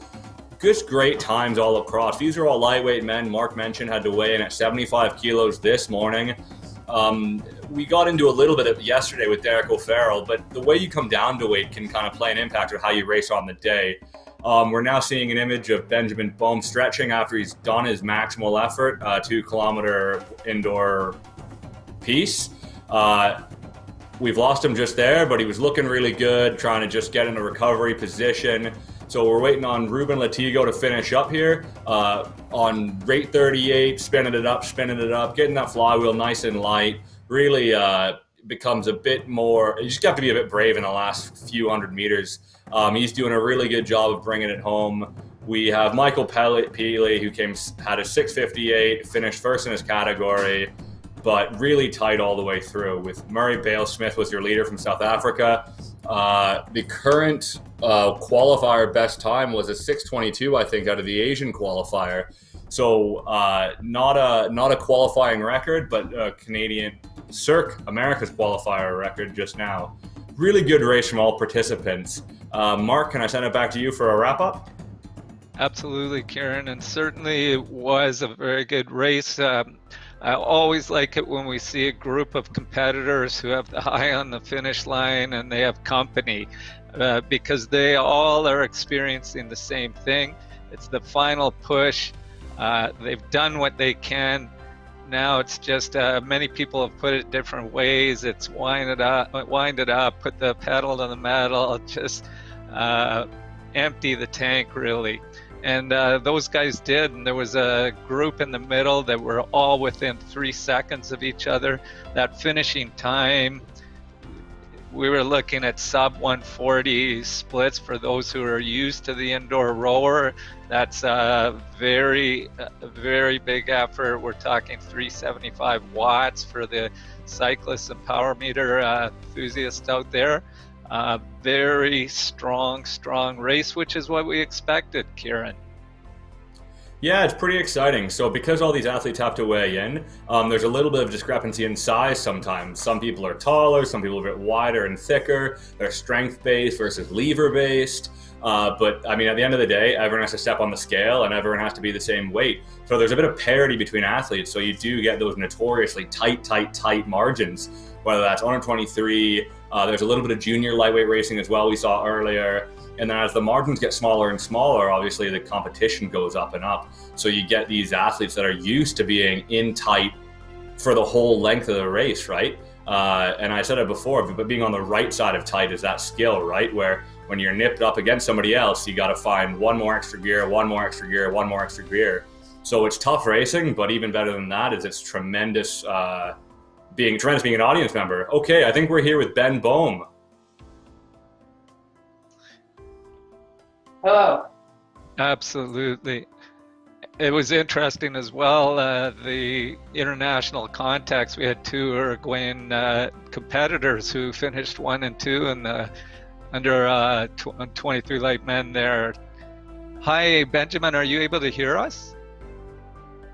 I can hear you. Can you hear me? Sure can. You looked great on your race. You were holding your form right till the end, and we could tell that you were really stepping on it. How did you find it? I mean, I don't know. It was so I raced yesterday, so it was back-to-back days. It's like you normally do. Like 500 meter to go, you look at your average split and kind of mentally commit to getting it above or below, below a certain amount. So, I was trying to get it down back under 143, and I don't know. There's not a lot of thinking going on, I guess, at that point. So Ben, I see here that you've got a really good international resume. You've got from Australia and Ireland and Scotland and all through America. Could you tell me a little bit about that? Yeah, so everybody has their way of trying to, make the best of the pandemic. And so I decided I was going to race every race I could possibly race, and every race I'd always dreamed of racing but couldn't get to. So if a race pops up on the calendar, I sign up. I raced the Danish Championship last weekend. It was 2:30 in the morning, local time. But when am I going to have that chance again? So I'm just trying to make lemonade out of the lemons that is the pandemic and make the best of it. Well, congratulations on your race, Benjamin. And you've done 2, as you say, back to back. So now what are you going to do for recovery? I'll probably roll it out a little bit, and I'll have a smoothie, and then tomorrow I'll start thinking about how I got to prep for Worlds. Good job. Thanks so much. We're going back to our control. So I just wanted to jump in here and I say there were some really great performances all throughout that. But what I've been seeing here is a trend of these Brock athletes doing really, really well, coming out on top.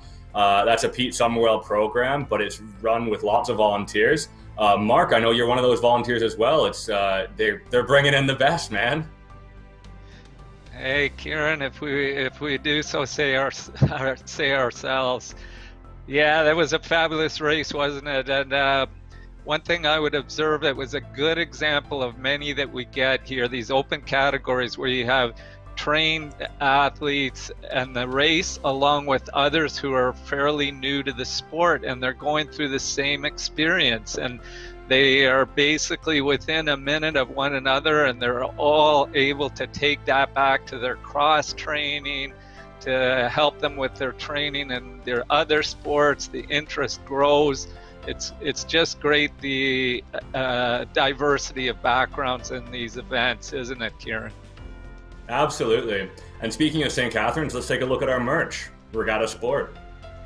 Okay, yeah, so we've been mentioning we got some nice tech tops, cotton tees, cotton hoodies, all available on the Regatta Sport website, all really good stuff. They've been the supplier for Rowing Canada for a long time. They've been the supplier for a lot of the domestic teams. I know overseas they're getting into kind of ice hockey and field hockey, but this is all really great stuff, and it's locally made, and it's really good. I can't recommend it enough. Mark?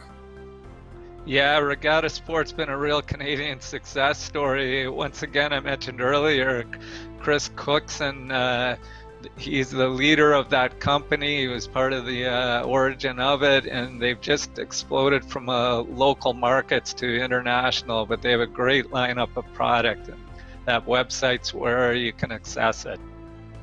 Yeah, okay. So let's take a look at this video quickly here, Mark, and thanks very much.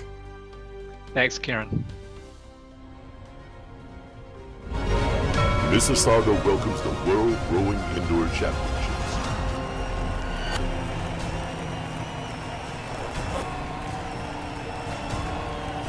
Sitting up. Get ready. John.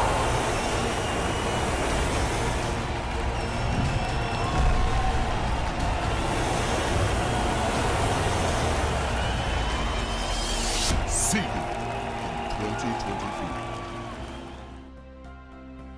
Pathway stuff happens. Yeah. Hey, so now we've started the lightweight women under 23. Who's commentating that? Yes.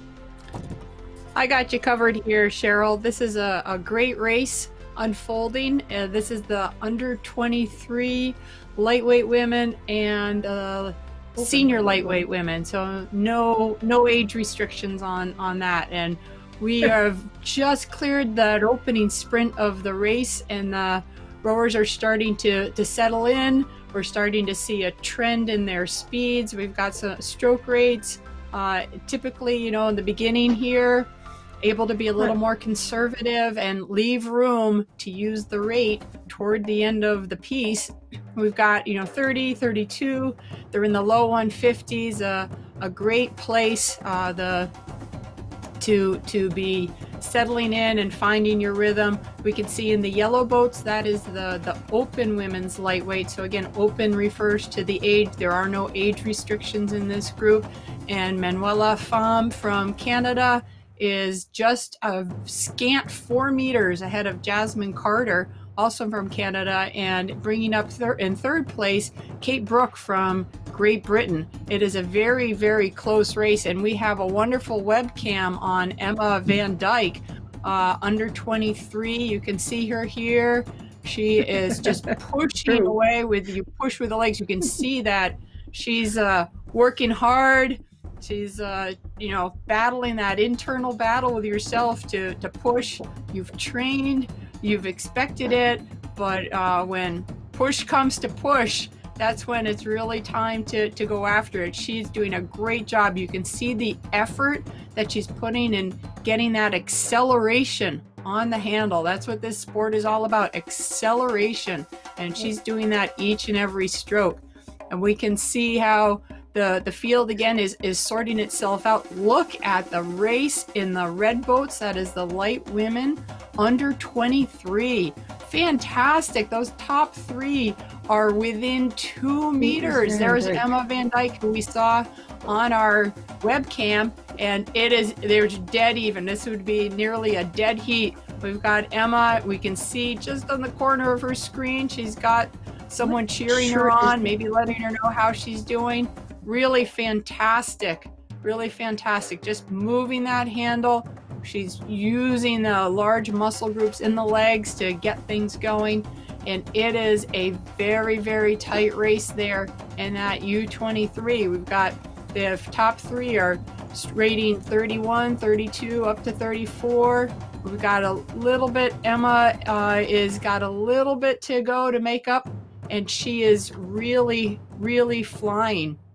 So we're gonna just do a quick check here on the open lightweight women, and we've got Manuela is leading, coming into the 1,000. I'm gonna turn it over to you, Cheryl, and you can take us through this middle 1,000. All right, we've got two wonderful races setting up here. We've got the lightweight women U23. There we have three representations from Brock University. Jordan Isnar, 21. She is, I'm just trying to find her. She is in second place right now, 2 meters behind first place, Abby Mallet, stroking at a rate of 33. It must be an exciting race for her. She's living in Nanaimo, BC, so she's virtually learning at Brock University at the moment. We have tied for third place is Emma, Angelina, and Justine. They are within millimeters of each other, and we're going to see those red boats flipping back and forth like that, which is amazing to see. Splits of 155, 156, stroke rates of 33. So exciting. We've got Emma Van Dyke. Emma Van Dyke is, let me get my notes here together. She is from South Niagara. This is the woman we were seeing on the webcam, I believe. So awesome to see her rowing. There she is. She's got her teammates cheering her on. One thing that I have noticed while I'm watching the races this weekend is when we're in the stadium, it's only the umpires who are allowed to be cheering the athletes on. Everyone else can only cheer them via the bleachers, where here they have their coaches, their coxies, their teammates who are cheering right beside them. So I think that might even be an advantage to helping with these women finishing the races at the best they can, and they're for hopefully getting some PBs, because we've seen a lot of that happening this weekend. So coming through to the 600 meter mark, we have Bonnie Reynolds and Rowan O'Neill, who are neck and neck as well in the lightweight women under 23 category. Nigeria, Samantha, and Kate is also around the 600 meter mark. They are neck and neck as well. Let's see, what do you see happening here, Linda? Well, it's definitely an exciting race as we're moving into this final 500 meters, this last quarter of the race. Manuela Fame from Canada is holding a strong and powerful 30 strokes per minute, just pushing away at that 153 pace, doing a great job trying to open up a bit of a lead on Jasmine Carter, also from Canada, well into second place. And then we have two competitors duking it out from Mexico. Naria Ariala Garay and Samantha Ojeda are both pushing hard, and Kate Bruck, our British entry, is also battling it out. It is quite a race for third place right now, but with 250 meters to go, there's still some room for things to change. Things are really heating up, or staying hot, I should say, in the light women's under 23 category, with just 13 meters separating the first position from the second position. Abby Mallet from Canada is just ahead of Jordan Isnar from Canada, and Abby is at a blistering 38 strokes per minute, taking it home. She is starting to push the open lightweight women's pace. This is really fantastic racing here. The lightweight women tend to be, just like in any lightweight category, tend to be well packed in terms of pacing. It's for any car racers, this is like putting a governor right on the engine here. We've got everybody is the same size, which means they can generate just the same amount of horsepower, and it is up to the technique. So just for this very, very end, and for a race recap, I'm going to turn it right over to Nancy Storrs. And Manuela did take that win with a 7:29. She broke the 7:30 mark. And by the way, Jasmine Carter has been helping with the social media for this event the entire weekend. So not only did she race yesterday, but she's racing again today and doing all her work on the regatta. So we want to thank her for all her efforts. And then we had our two Mexicans, Niagara Garay and Samantha Ojeda, and followed by Kate Brook. And then in the lightweights, it was a tight race all the way through. Abby Maylett, originally from the Niagara, Mississauga area, she's now at Laurentian University, and she came in first, just slightly ahead of last year's CIRC winner, Jordan Isner from Brock University, with Justin Tuzo in third position. And then here we have still Austin Wang coming in the finish in this under 23 lightweight women's single race. Those are the last few races going on today. We don't have much left. So let's really keep an eye out on all this exciting stuff. Our last two races are going to be the under 19. This has been a fantastic day. We had some awesome between the soldier on and the para racing, and now these exciting 2,000 meter races for the open under 23 and under 19. This has been a great day of racing. What a second day and final day for the Canadian Indoor Championships. It's really been great. Back to you, Linda. Thanks, Nancy. You could see just before we cut back to the two of us, Emma Van Dyke having finished the race, how she was just breathing so hard, just trying to get as much oxygen as she could into the lungs as once the race is finished. Physiologically, it takes a few minutes for your body to catch up with what you've just put it through. And I wish we could see all of the racers, but here she is. There's looks like a faint smile on her face. The satisfaction of having completed this very hard effort, still breathing hard a couple of minutes after.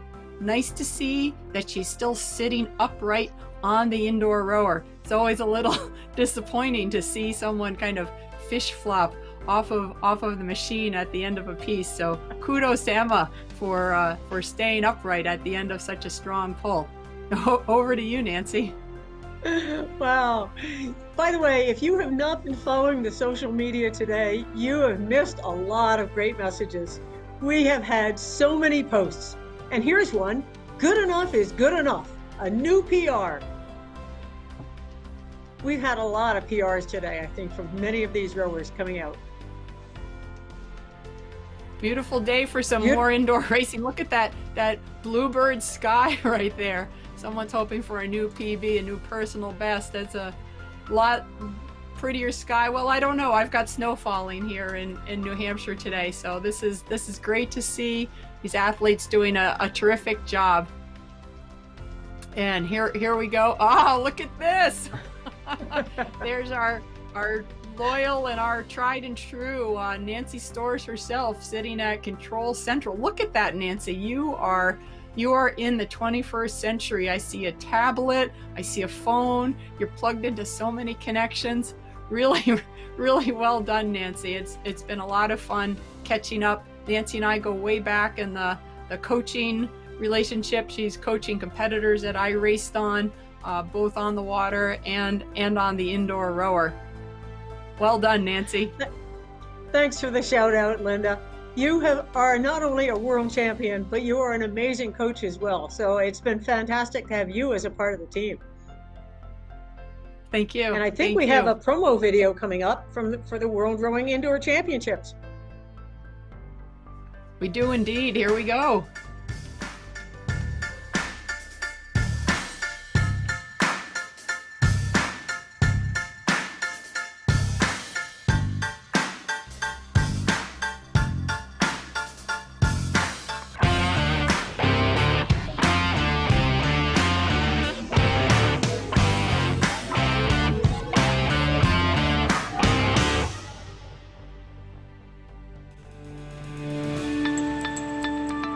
TIME-TEAM Regatta Systems. Take advantage of automated progressions. Well, hello again. What great racing we have. I'm here with my two colleagues, Mark Hyatt and Nancy Storrs. Great call on that last race, Nancy. Very exciting. So we're into the stock car racing events, as we call them, the lightweights. These people have had to weigh in less than 2 hours prior. 61.5 kilograms for the women and 75 kilograms for the men. So just outstanding. So up next, we have the under 19 men's lightweight version of that, and 18 competitors. Bias to Canada and the United States. Oakneck Rowing from the United States, representing a lot of three of the U.S. athletes. Two Brock University athletes. A number of St. Catharines Rowing Club athletes. I see Georgian Bay. I see Don Rowing Club. But here we have it, two countries. And the age of these athletes range from 16 through to 18. And we'll see the yellow they're the lightweight men, and men's under 19, the two racers, Kyle Tanyanis and the other gentleman, and that's what'll start the race. Mark, who to watch for? Well, Ryan, it's an interesting field. They're all relatively new to the sport because of their age. And when you look across, there's a few that have experience rowing on the water. Pierce Elms from Oakneck Racing in the USA. Let's keep an eye on him. There's a couple other clubs. Port Jefferson and Oakneck have the athletes from the state, so I would watch these young guys. And then across our spectrum of the Canadian clubs, Don Rowing, Norton Vineland, I see Brock, as you say, Brock, it's going to be interesting, hard to call. Nancy? Two, Peter. So Nancy, one of the ones to watch for from Oakneck is Nicholas Arano. He's a winner of the Head of the Charles and a 2019 U.S. champion. So they're ready to go. So Nancy, why don't you start us off here? They've got the attention. If you're looking at the screen, you will see two of the boats in red. They happen to be from the under 19 event that happened just earlier. And so those results have not been posted as official results yet because these two have to be added to those results. So this is generally the lightweight men under 19, but we have two additionals of the under 19 open weight category. So here they go through the 100-meter mark, and they're starting to sort out.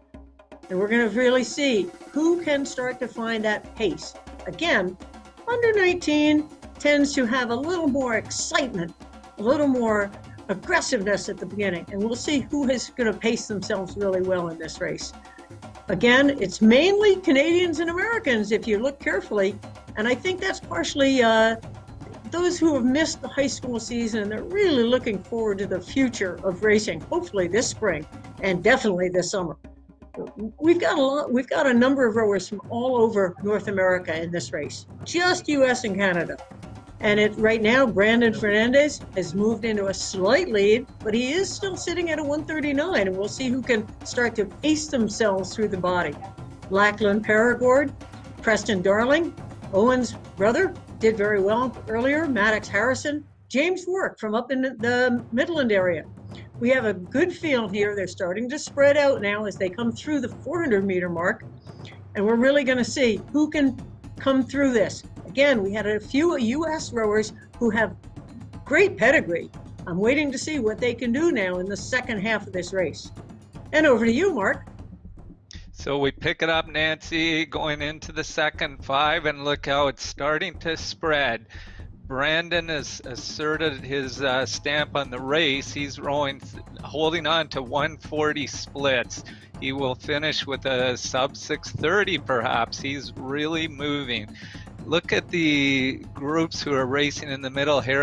Maddox Harrison, James Ruhr, Chris Gomez, all within a few meters of each other. Then there's Mark Whitaker and Owen Hughes battling it out. Owen just stepped up. Owen Nichols and Josh Lang just behind there.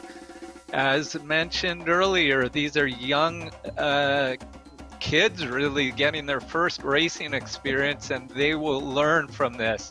Often, in the sport of indoor rowing, flat water, it would be true as well. You can go out aggressively and pay in the later part of the race. Here, the goal is, and they're all being coached this way, try and be steady and within yourself in the middle, the second 500, the third 500 of the race.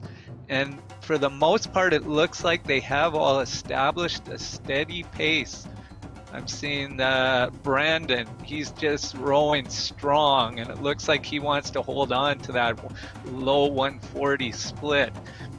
Lachlan Perigord and Preston Darling are competing for those podium spots. 22 meters and 31 meters back, but they're close to one another, rowing at 144. So that's a fast pace. And then the groups in the middle, all of them are watching their meters, and we're over into the 1,000 for the third 500, Nancy. They really are spreading themselves out a little bit here, but let's see in this third 500 who can pace themselves, who has done the smartest race plan. Brandon Fernandez still sitting at about a 141. He's trying to hold on to it, but I see those numbers creeping up just a little bit. And let's see, I see Preston Darling and Chris Gomez sitting solid at 42 and 43, 142 and 143. So they're staying pretty steady. Let's see if they can pace themselves now as they come into this third quarter of the race. Really solid. We see a really good battle between Maddox Harrison and Matthew Johnston, though. Those two are battling out for about 5th and 6th position, and just behind them is James Rourke. So it's going to be a real chase. Don't forget, they're watching the monitor to see who is slightly ahead of them, who is slightly behind. And then it's a question, are they following their race plan, or are they following who's ahead and who can they catch?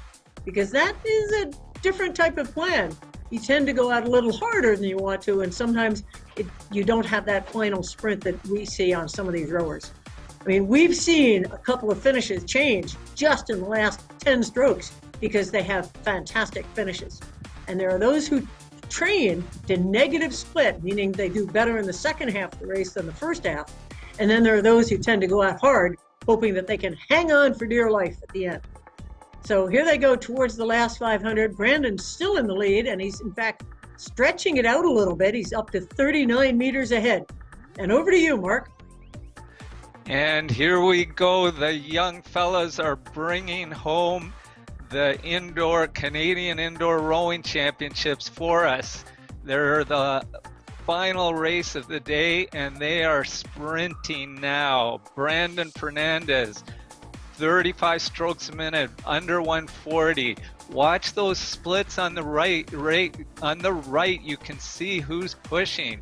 They're all racing now. We have a great race for the podium spots. 9, 5, and 4, which is Lachlan, Chris, and Preston. They are competing all out, these young fellows right now. And then slightly behind, Matthew Maddox, James Rourke. All of these kids are perhaps having national team aspirations, or they're just getting their first experience, and what a race to do so and put their sort of stamp on this is for me. 250 to go. We have 25 strokes remaining for the crowd. So now it's time to open it up. Brandon is pushing through, rates up to 40. Those who've been on the indoor rower know that's an effort. And he sees the finish in sight. Brandon is bringing it home, and Chris Gomez and Lachlan Perigord are now locked in their own final few strokes of the race. Chris right up to 43. He is just leaving it all out there. 640, 651, these times breaking 7 minutes are very fast for these young men who are competing today for us. And the field, Owen Hughes and James Rourke, they have their own race coming into the finish, and they know it, and they're pushing.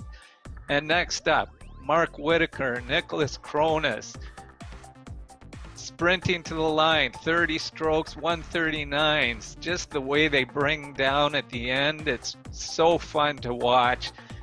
And Jay McGregor, Owen Nichols comes in as well, and each one of these are leaning back, boy, when they're through that sprint at the end. And Anthony Duco, Josh Lung coming through, and Pierce coming through into the finish as well. Let's look across the range. We have 6 boats, 5 boats sub 7, and most of the field under 7:30. Just a great, exciting race, Nancy. Well, to see a time that's down to 6:40 is pretty impressive for that, because that's under 19 lightweights. Fantastic result, really. And I mean, all of these rowers have been training on their own. They're not used to not having the team atmosphere. So it's really a totally different atmosphere with this pandemic, where they've been training at home. As a mature athlete, they know what their training program's like. They've been doing it for years. Many of them have been doing it for years, or they're into fitness and they just have different apps that they're using. Whereas these high school rowers, they're all doing it because they think they've got a season ahead and they're really getting ready for that. So it's pretty impressive to see how many of them were under 7 minutes in that under 19 light men. Great race. That's right, Nancy. That's right, Nancy. And we're going to now break for a little advertisement. So from Concept2, bring it on. Thank you.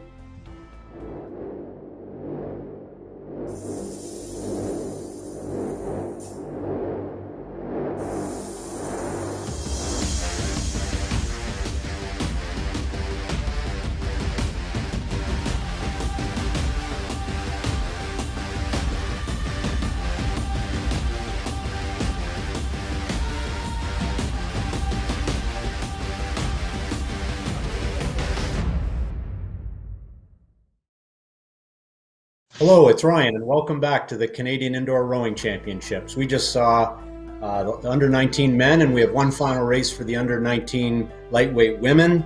And before we do so, Natasha, we're going to recognize some podium finishes from earlier today. Phil Badani, Soldier On, 1 minute, 318 minutes in that 1 minute duration. Quickly followed, Natasha Dupuy at 313 meters.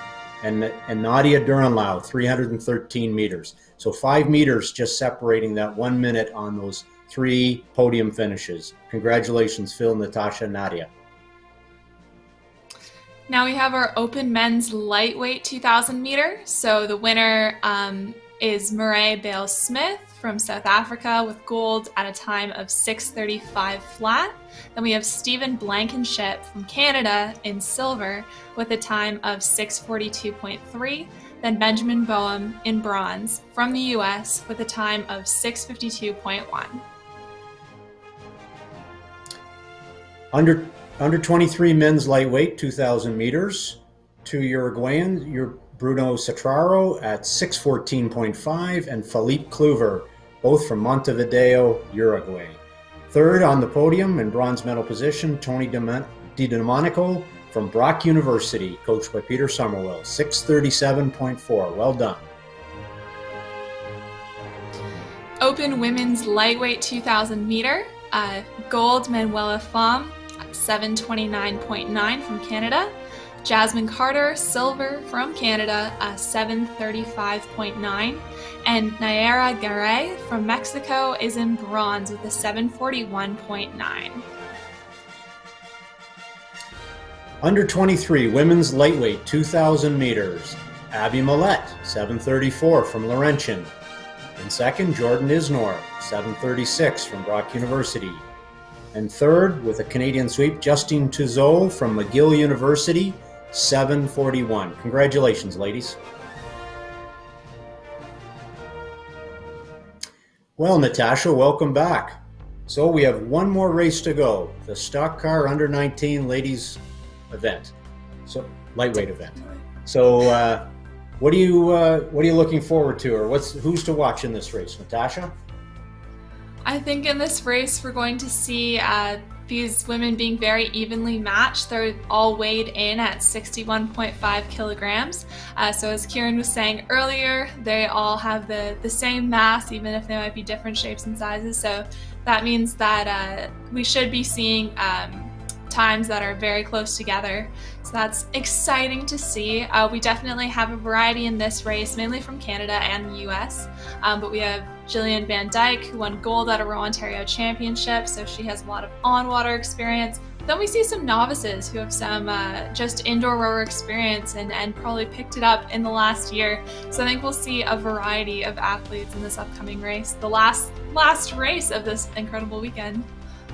Well, let's not forget Marina Ertava of Costa Rica as well. She's the spoiler in here with the Canadian and US athletes. So we'll look to see what she brings to the race as well.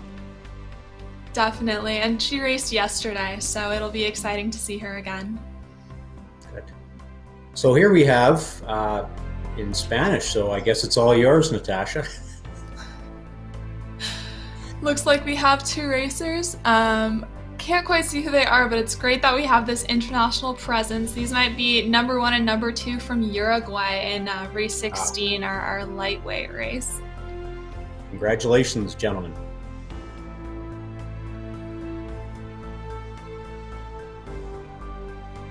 Race day Canada Indoor Rowing. Lightweight women finish, lightweight women under 23. So that's the race we just watched.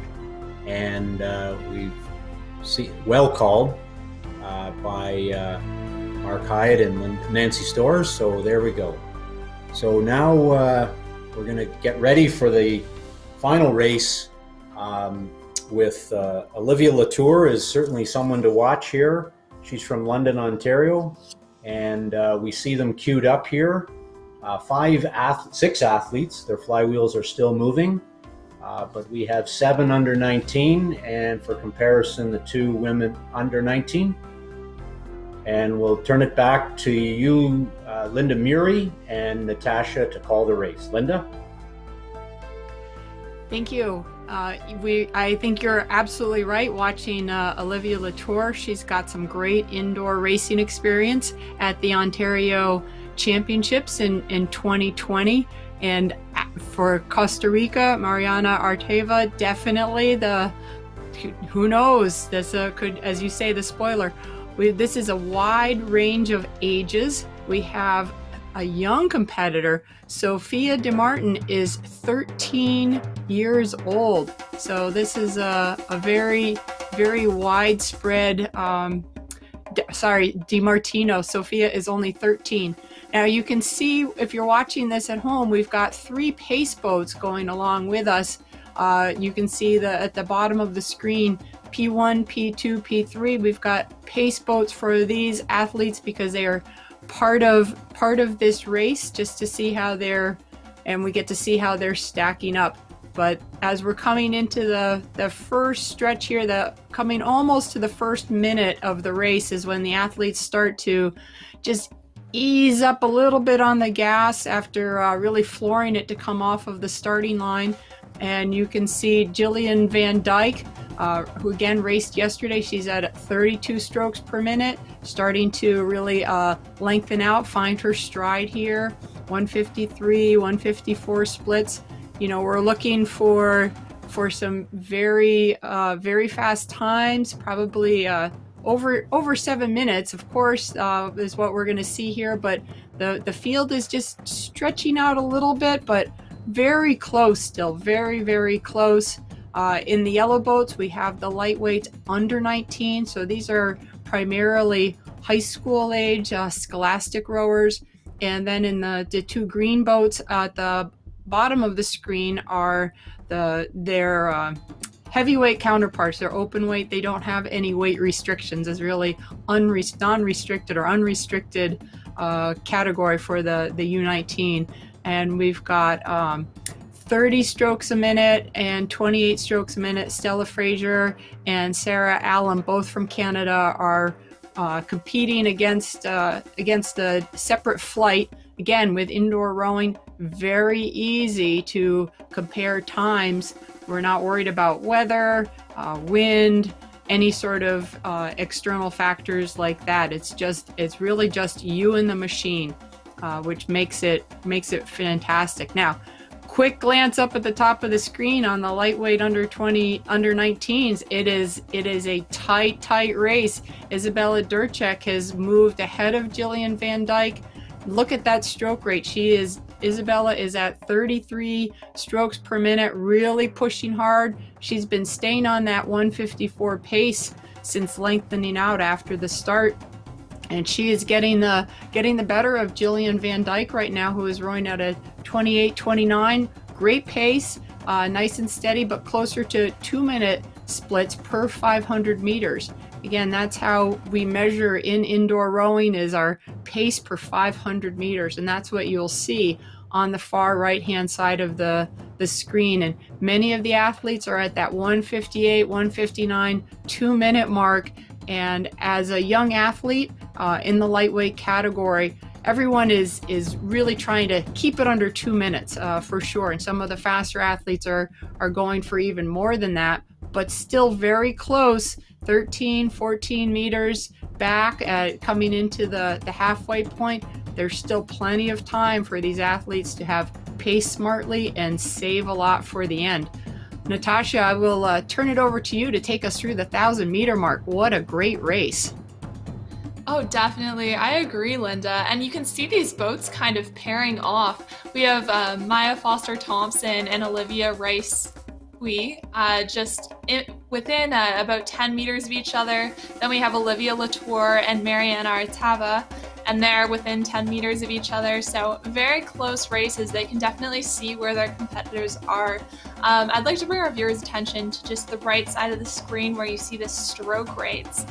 In lightweight racing, typically you see a bit higher stroke rates, and here is no exception. The stroke rates on the top of your screen with the yellow boats tend to be a bit higher than the stroke rates we're seeing from the green boats at the bottom of the screen. Stella Fraser in our under 19 category doing a great job here.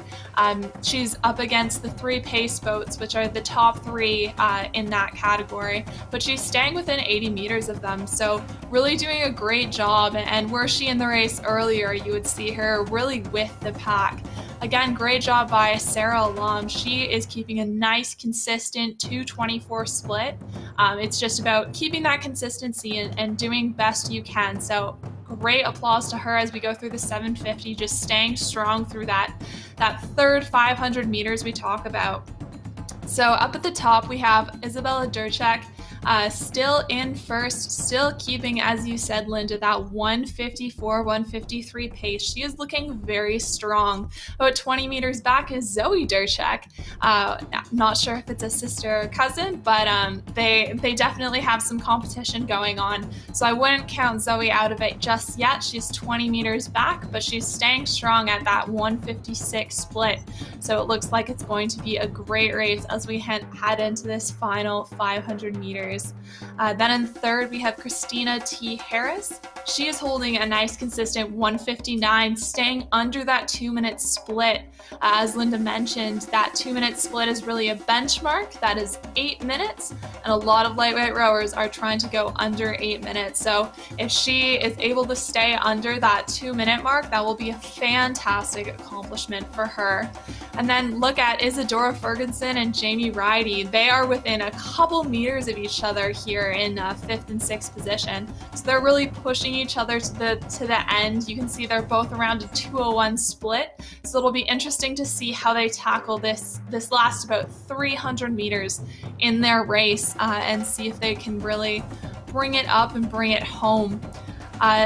Even near the end, we have Elizabeth and Sophia. They can see that they're within 10 meters of each other. So even if they're near the back of the pack, they definitely have their own race going on. And I wouldn't be surprised if we saw Sophia make a move, bring up the stroke rate a little bit. She's at a 29, while Elizabeth is at a 24. And she's starting to bring the stroke rate down. So she's at a 220 split.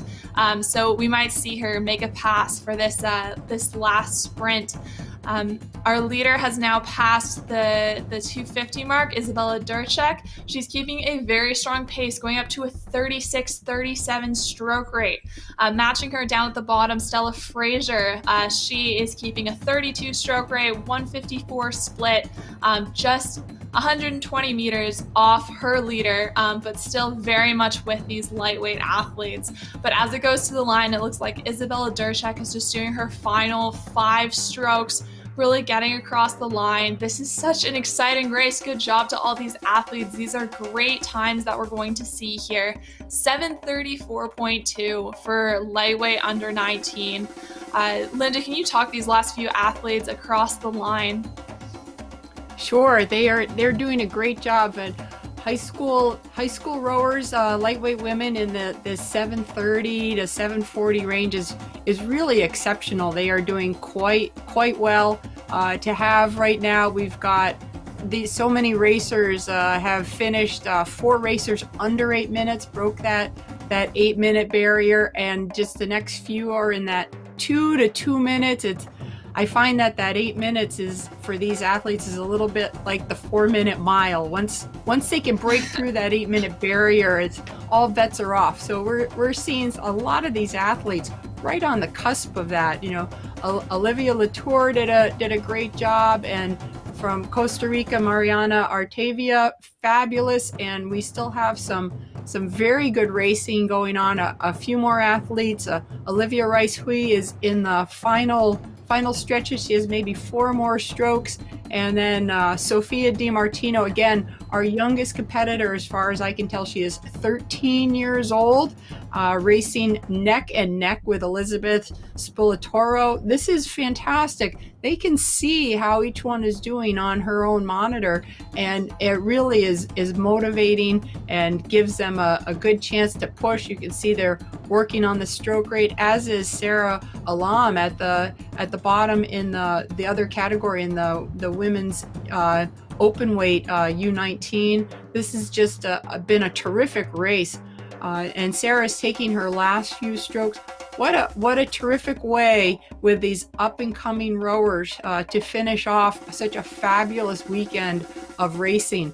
Again, looking at these top 4 competitors in the lightweight category under 8 minutes. That is fantastic. Stella Fraser in the U19 open category, 7:44. You know, I don't know how old she is, but again, these are really very good times for these high school scholastic age rowers. And I see Natasha nodding her head. Natasha, I turn it over to you briefly, being so close to this age group.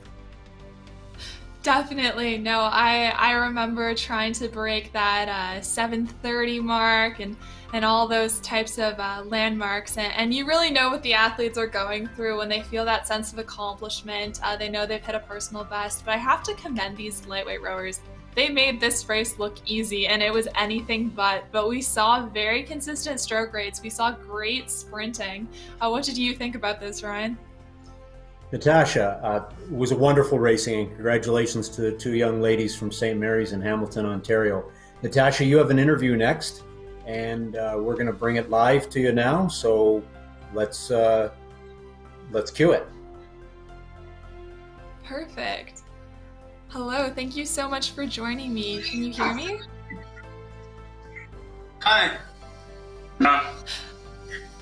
Perfect. So here we have you both are from Uruguay. What's the weather like down there right now? It's summer. Summer. We have snow today. Yeah. I speak in Spanish. So. Okay. No hablo español. Habla. So, have you been training on the boat or in the rowing machine? No. In this moment, we are trying to Tokyo qualification in Rio de Janeiro. And so your training has been. So you're getting ready for 2,000 meter racing, which is perfect for this. Yeah. It's a great work for preparation for Rio. And Stephen, tell me what your training has been like.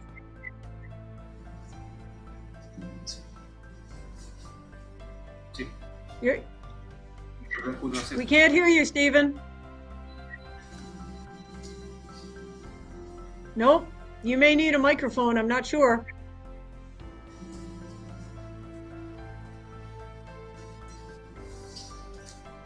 Can you hear me so now? I think, yes, we can hear you now. So Stephen, how is your training going? Thank you so much for talking with us.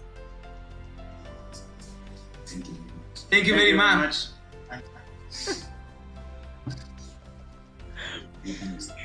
So we wish you the best when you go to the Olympics in Tokyo, both of you from Uruguay. That's fantastic.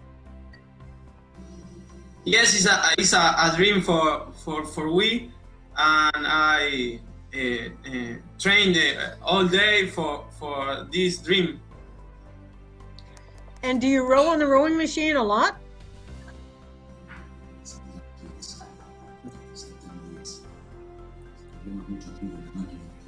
Yes, sometimes yes, but we practice very time in the boat, the machine and the shim. Sorry, I think is my audio working now? So Stephen, tell us about your training. Just been erging 6 times a week. I started erging like 6 months ago, so I've just been really consistent on that and just building up my base. And you're from That's Lakehead, awesome. are you? I just started teachers college there, so I'm a teachers candidate. So I went to Brock from undergrad. So I just started there this year, and it's all online. So I'm just at home around London, Ontario, and then hopefully I'll be heading up in the fall. Natasha, do you have some questions for them? Just questions. Obviously, it was a big accomplishment what you guys managed to do today, especially qualifying for the World Rowing Indoor Championships. So, Stephen, I guess I'll ask you first. What is your plan for training from here? From here, I just joined London Western Rowing Club, so just listening to my coach's training plan from there, just putting consistent effort and hopefully get on the water this spring. I guess World Indoor Rowing Championships are pretty soon, so just a couple of good weeks of hard work and then a small taper. Thank you for that. Thanks. Nancy? Well, good luck to you two in Tokyo, and good luck to you all when you go to the World Rowing Indoor Championships. All the best. Thank you. Thank you Thank you for the opportunity.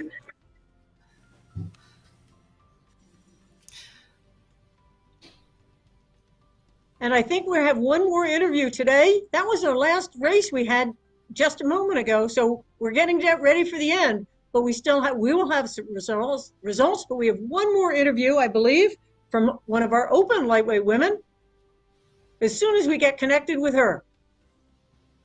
Yes. We also now have some podium results. So we will look at those podium results while we wait for Manuela. In the U19 men's 2,000 meter, we have Michael Carrick from Canada in the gold medal position with a 6:09.9 time. Silver is Kai Bartel, also from Canada, with a 6:24.7. And in bronze, it's a Canadian sweep with Kyle Numi from the Dawn Rowing Club in Canada at 6:25.2. Congratulations. In the under 19 lightweight men, gold medal position from the United States, Brandon Fernandez of Oak Neck Rowing Academy with a 6:40.4. And in silver, Chris Gomez of Brock University with a 6:51.0. And in third place, from St. Mary's School, Lachlan Perigord with a 6:54.7. Congratulations. Then for the under 19 women's lightweight 2,000 meter, the gold goes to Isabella Durchek, Canadian with a time of 7:34.2. Silver goes to Zoe Durchek, also Canadian with a time of 7:41.8. And then it's a Canadian sweep again, with the bronze going to Christina T. Harris with a time of 7:51.1.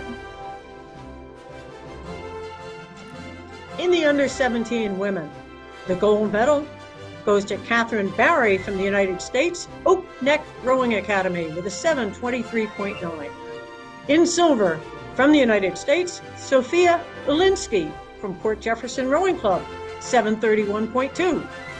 And in third position, from Australia, Minaya Bishop from Brisbane and GPS Rowing Club with a 7:32.5.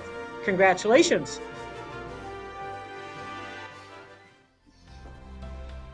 And here we have our final interview of the day. This is Manuela Fames, winner of the Open Lightweight Women. Can you hear us, Manuela? Sophia Olinsky. I even sent a message. Maybe you say I'm logged in. Can you hear us, Manuela? Oh. Oh, yeah. Congratulations. Hello? Manuela, can you hear us? That's it. We need your volume. Hey! Okay, I think I can hear you now.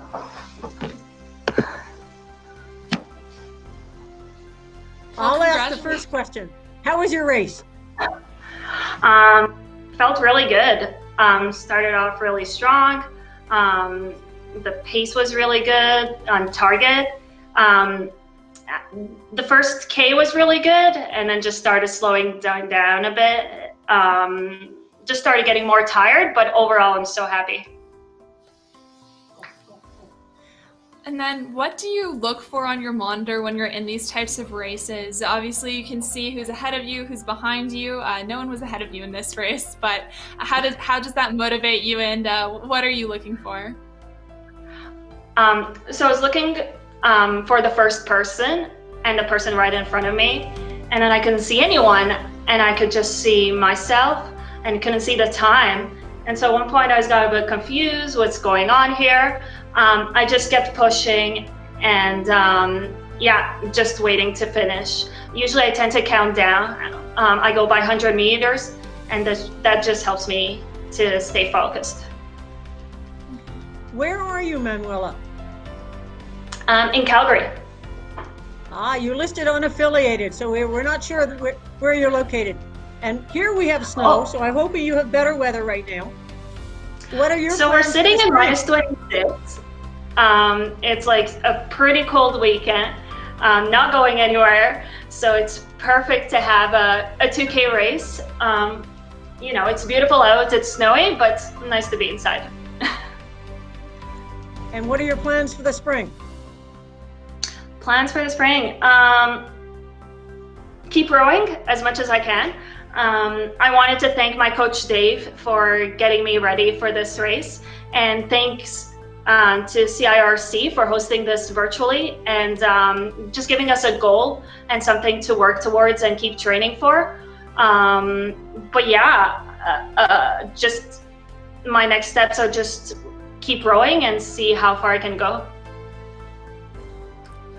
I hope to see you at many regattas in the future, because you have the right attitude. Keep training. Thank you. Hopefully. Fingers crossed. Manuela, just one last question. Have you competed in any virtual events before? And how did you find this virtual experience? So this is my first one, and first indoor championship too.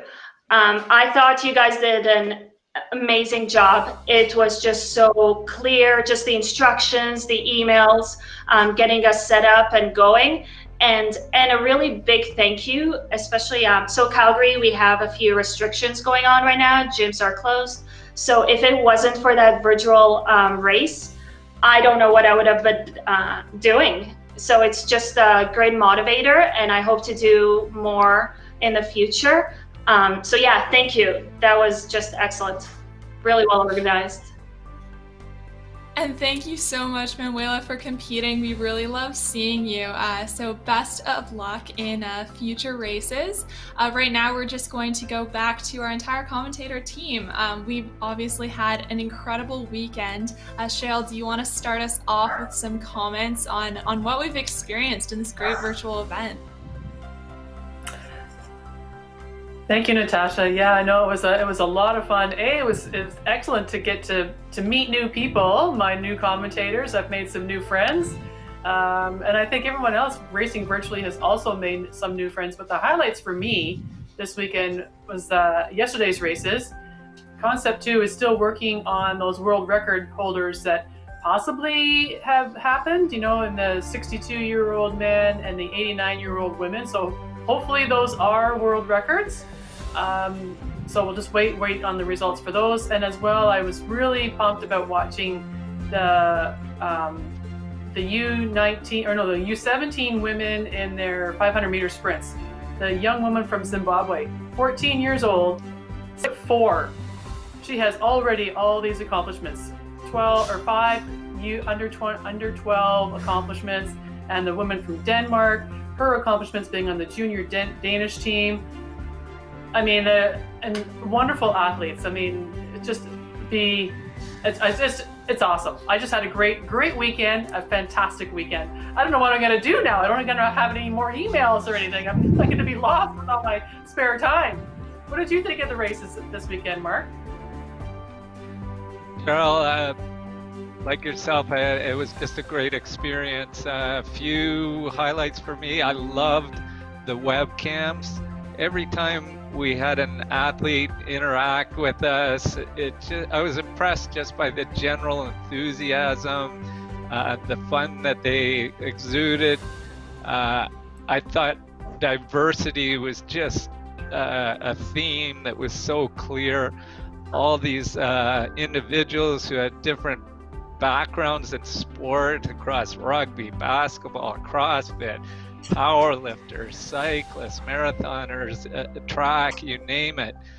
And it occurred to me as we were watching some of the events today and across the Soldier on, the Paralympics, and these last few races that were so close, is that again, we would have these races where there was some very elite and experienced rowers competing against first-time individuals. In track, it might be like us trying to get on the track with Usain Bolt or Andre DeGrasse, and yet they come away with this wonderful experience. It was so much fun, and I just loved it.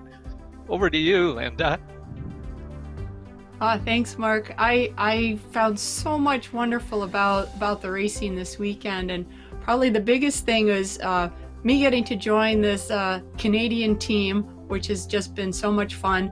But overall, the community of rowing, this event, CIRC just felt like a giant welcoming party to rowers at all levels, at all ages, and all kinds of experiences, and just welcoming more people into the rowing community that means so much to me was really the highlight of the weekend. And I know that a lot of the bonds that have been forged between the competitors through their online connections right now will carry over to the days when we're able to be in person safely again. But same thing with this team. I'm really looking forward to being able to continue.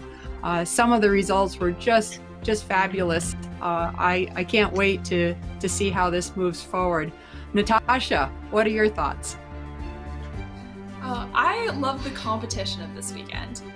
We saw competitors from masters, 80 to 84, and then we saw under 17. So there was just a variety of competition, but it was all elite competition, and it just showed you that so many of these athletes have a variety of accolades or have competed in various races, but they can still find competition wherever they go. And just this virtual event shows how close your competition is and how there's always something to aim for, as Manuela was saying, something to train for, a way to be better. So I really appreciated the competition this weekend. Kieran, do you have any thoughts for us? Yeah, it was just great to watch it all, I think. Especially for it to be, I guess, like an element of normality in an otherwise really chaotic year, right? CIRC really is a staple. It's been around for years and years. And for it to then, even though it's virtual, it was really interesting and really novel to have everyone kind of be zoomed in like this and have their ergometers all connected together. So it's a breath of normality while also being like a trailblazer, I guess. Really, really exciting stuff. Ryan? Yeah, so we saw Canadian records for sure. We saw potential world records. We definitely saw personal bests. And I think that's what it's about across the spectrum of all athletes competing this weekend. It was, their physical resilience and their mental perseverance through this COVID period or through whatever challenges they have. They found a way to train, found a way to report to the line. I'm very much proud of all of the athletes across all the Americas who competed today, and wish them all well, and we'll see them next time. Nancy, over to you.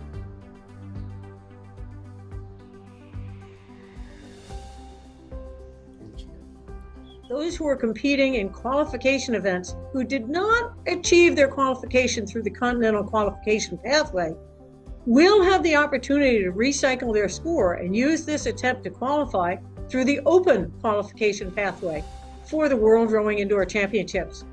More information can be found on the World Rowing Indoor Championship Competitor Guide under the terms and conditions.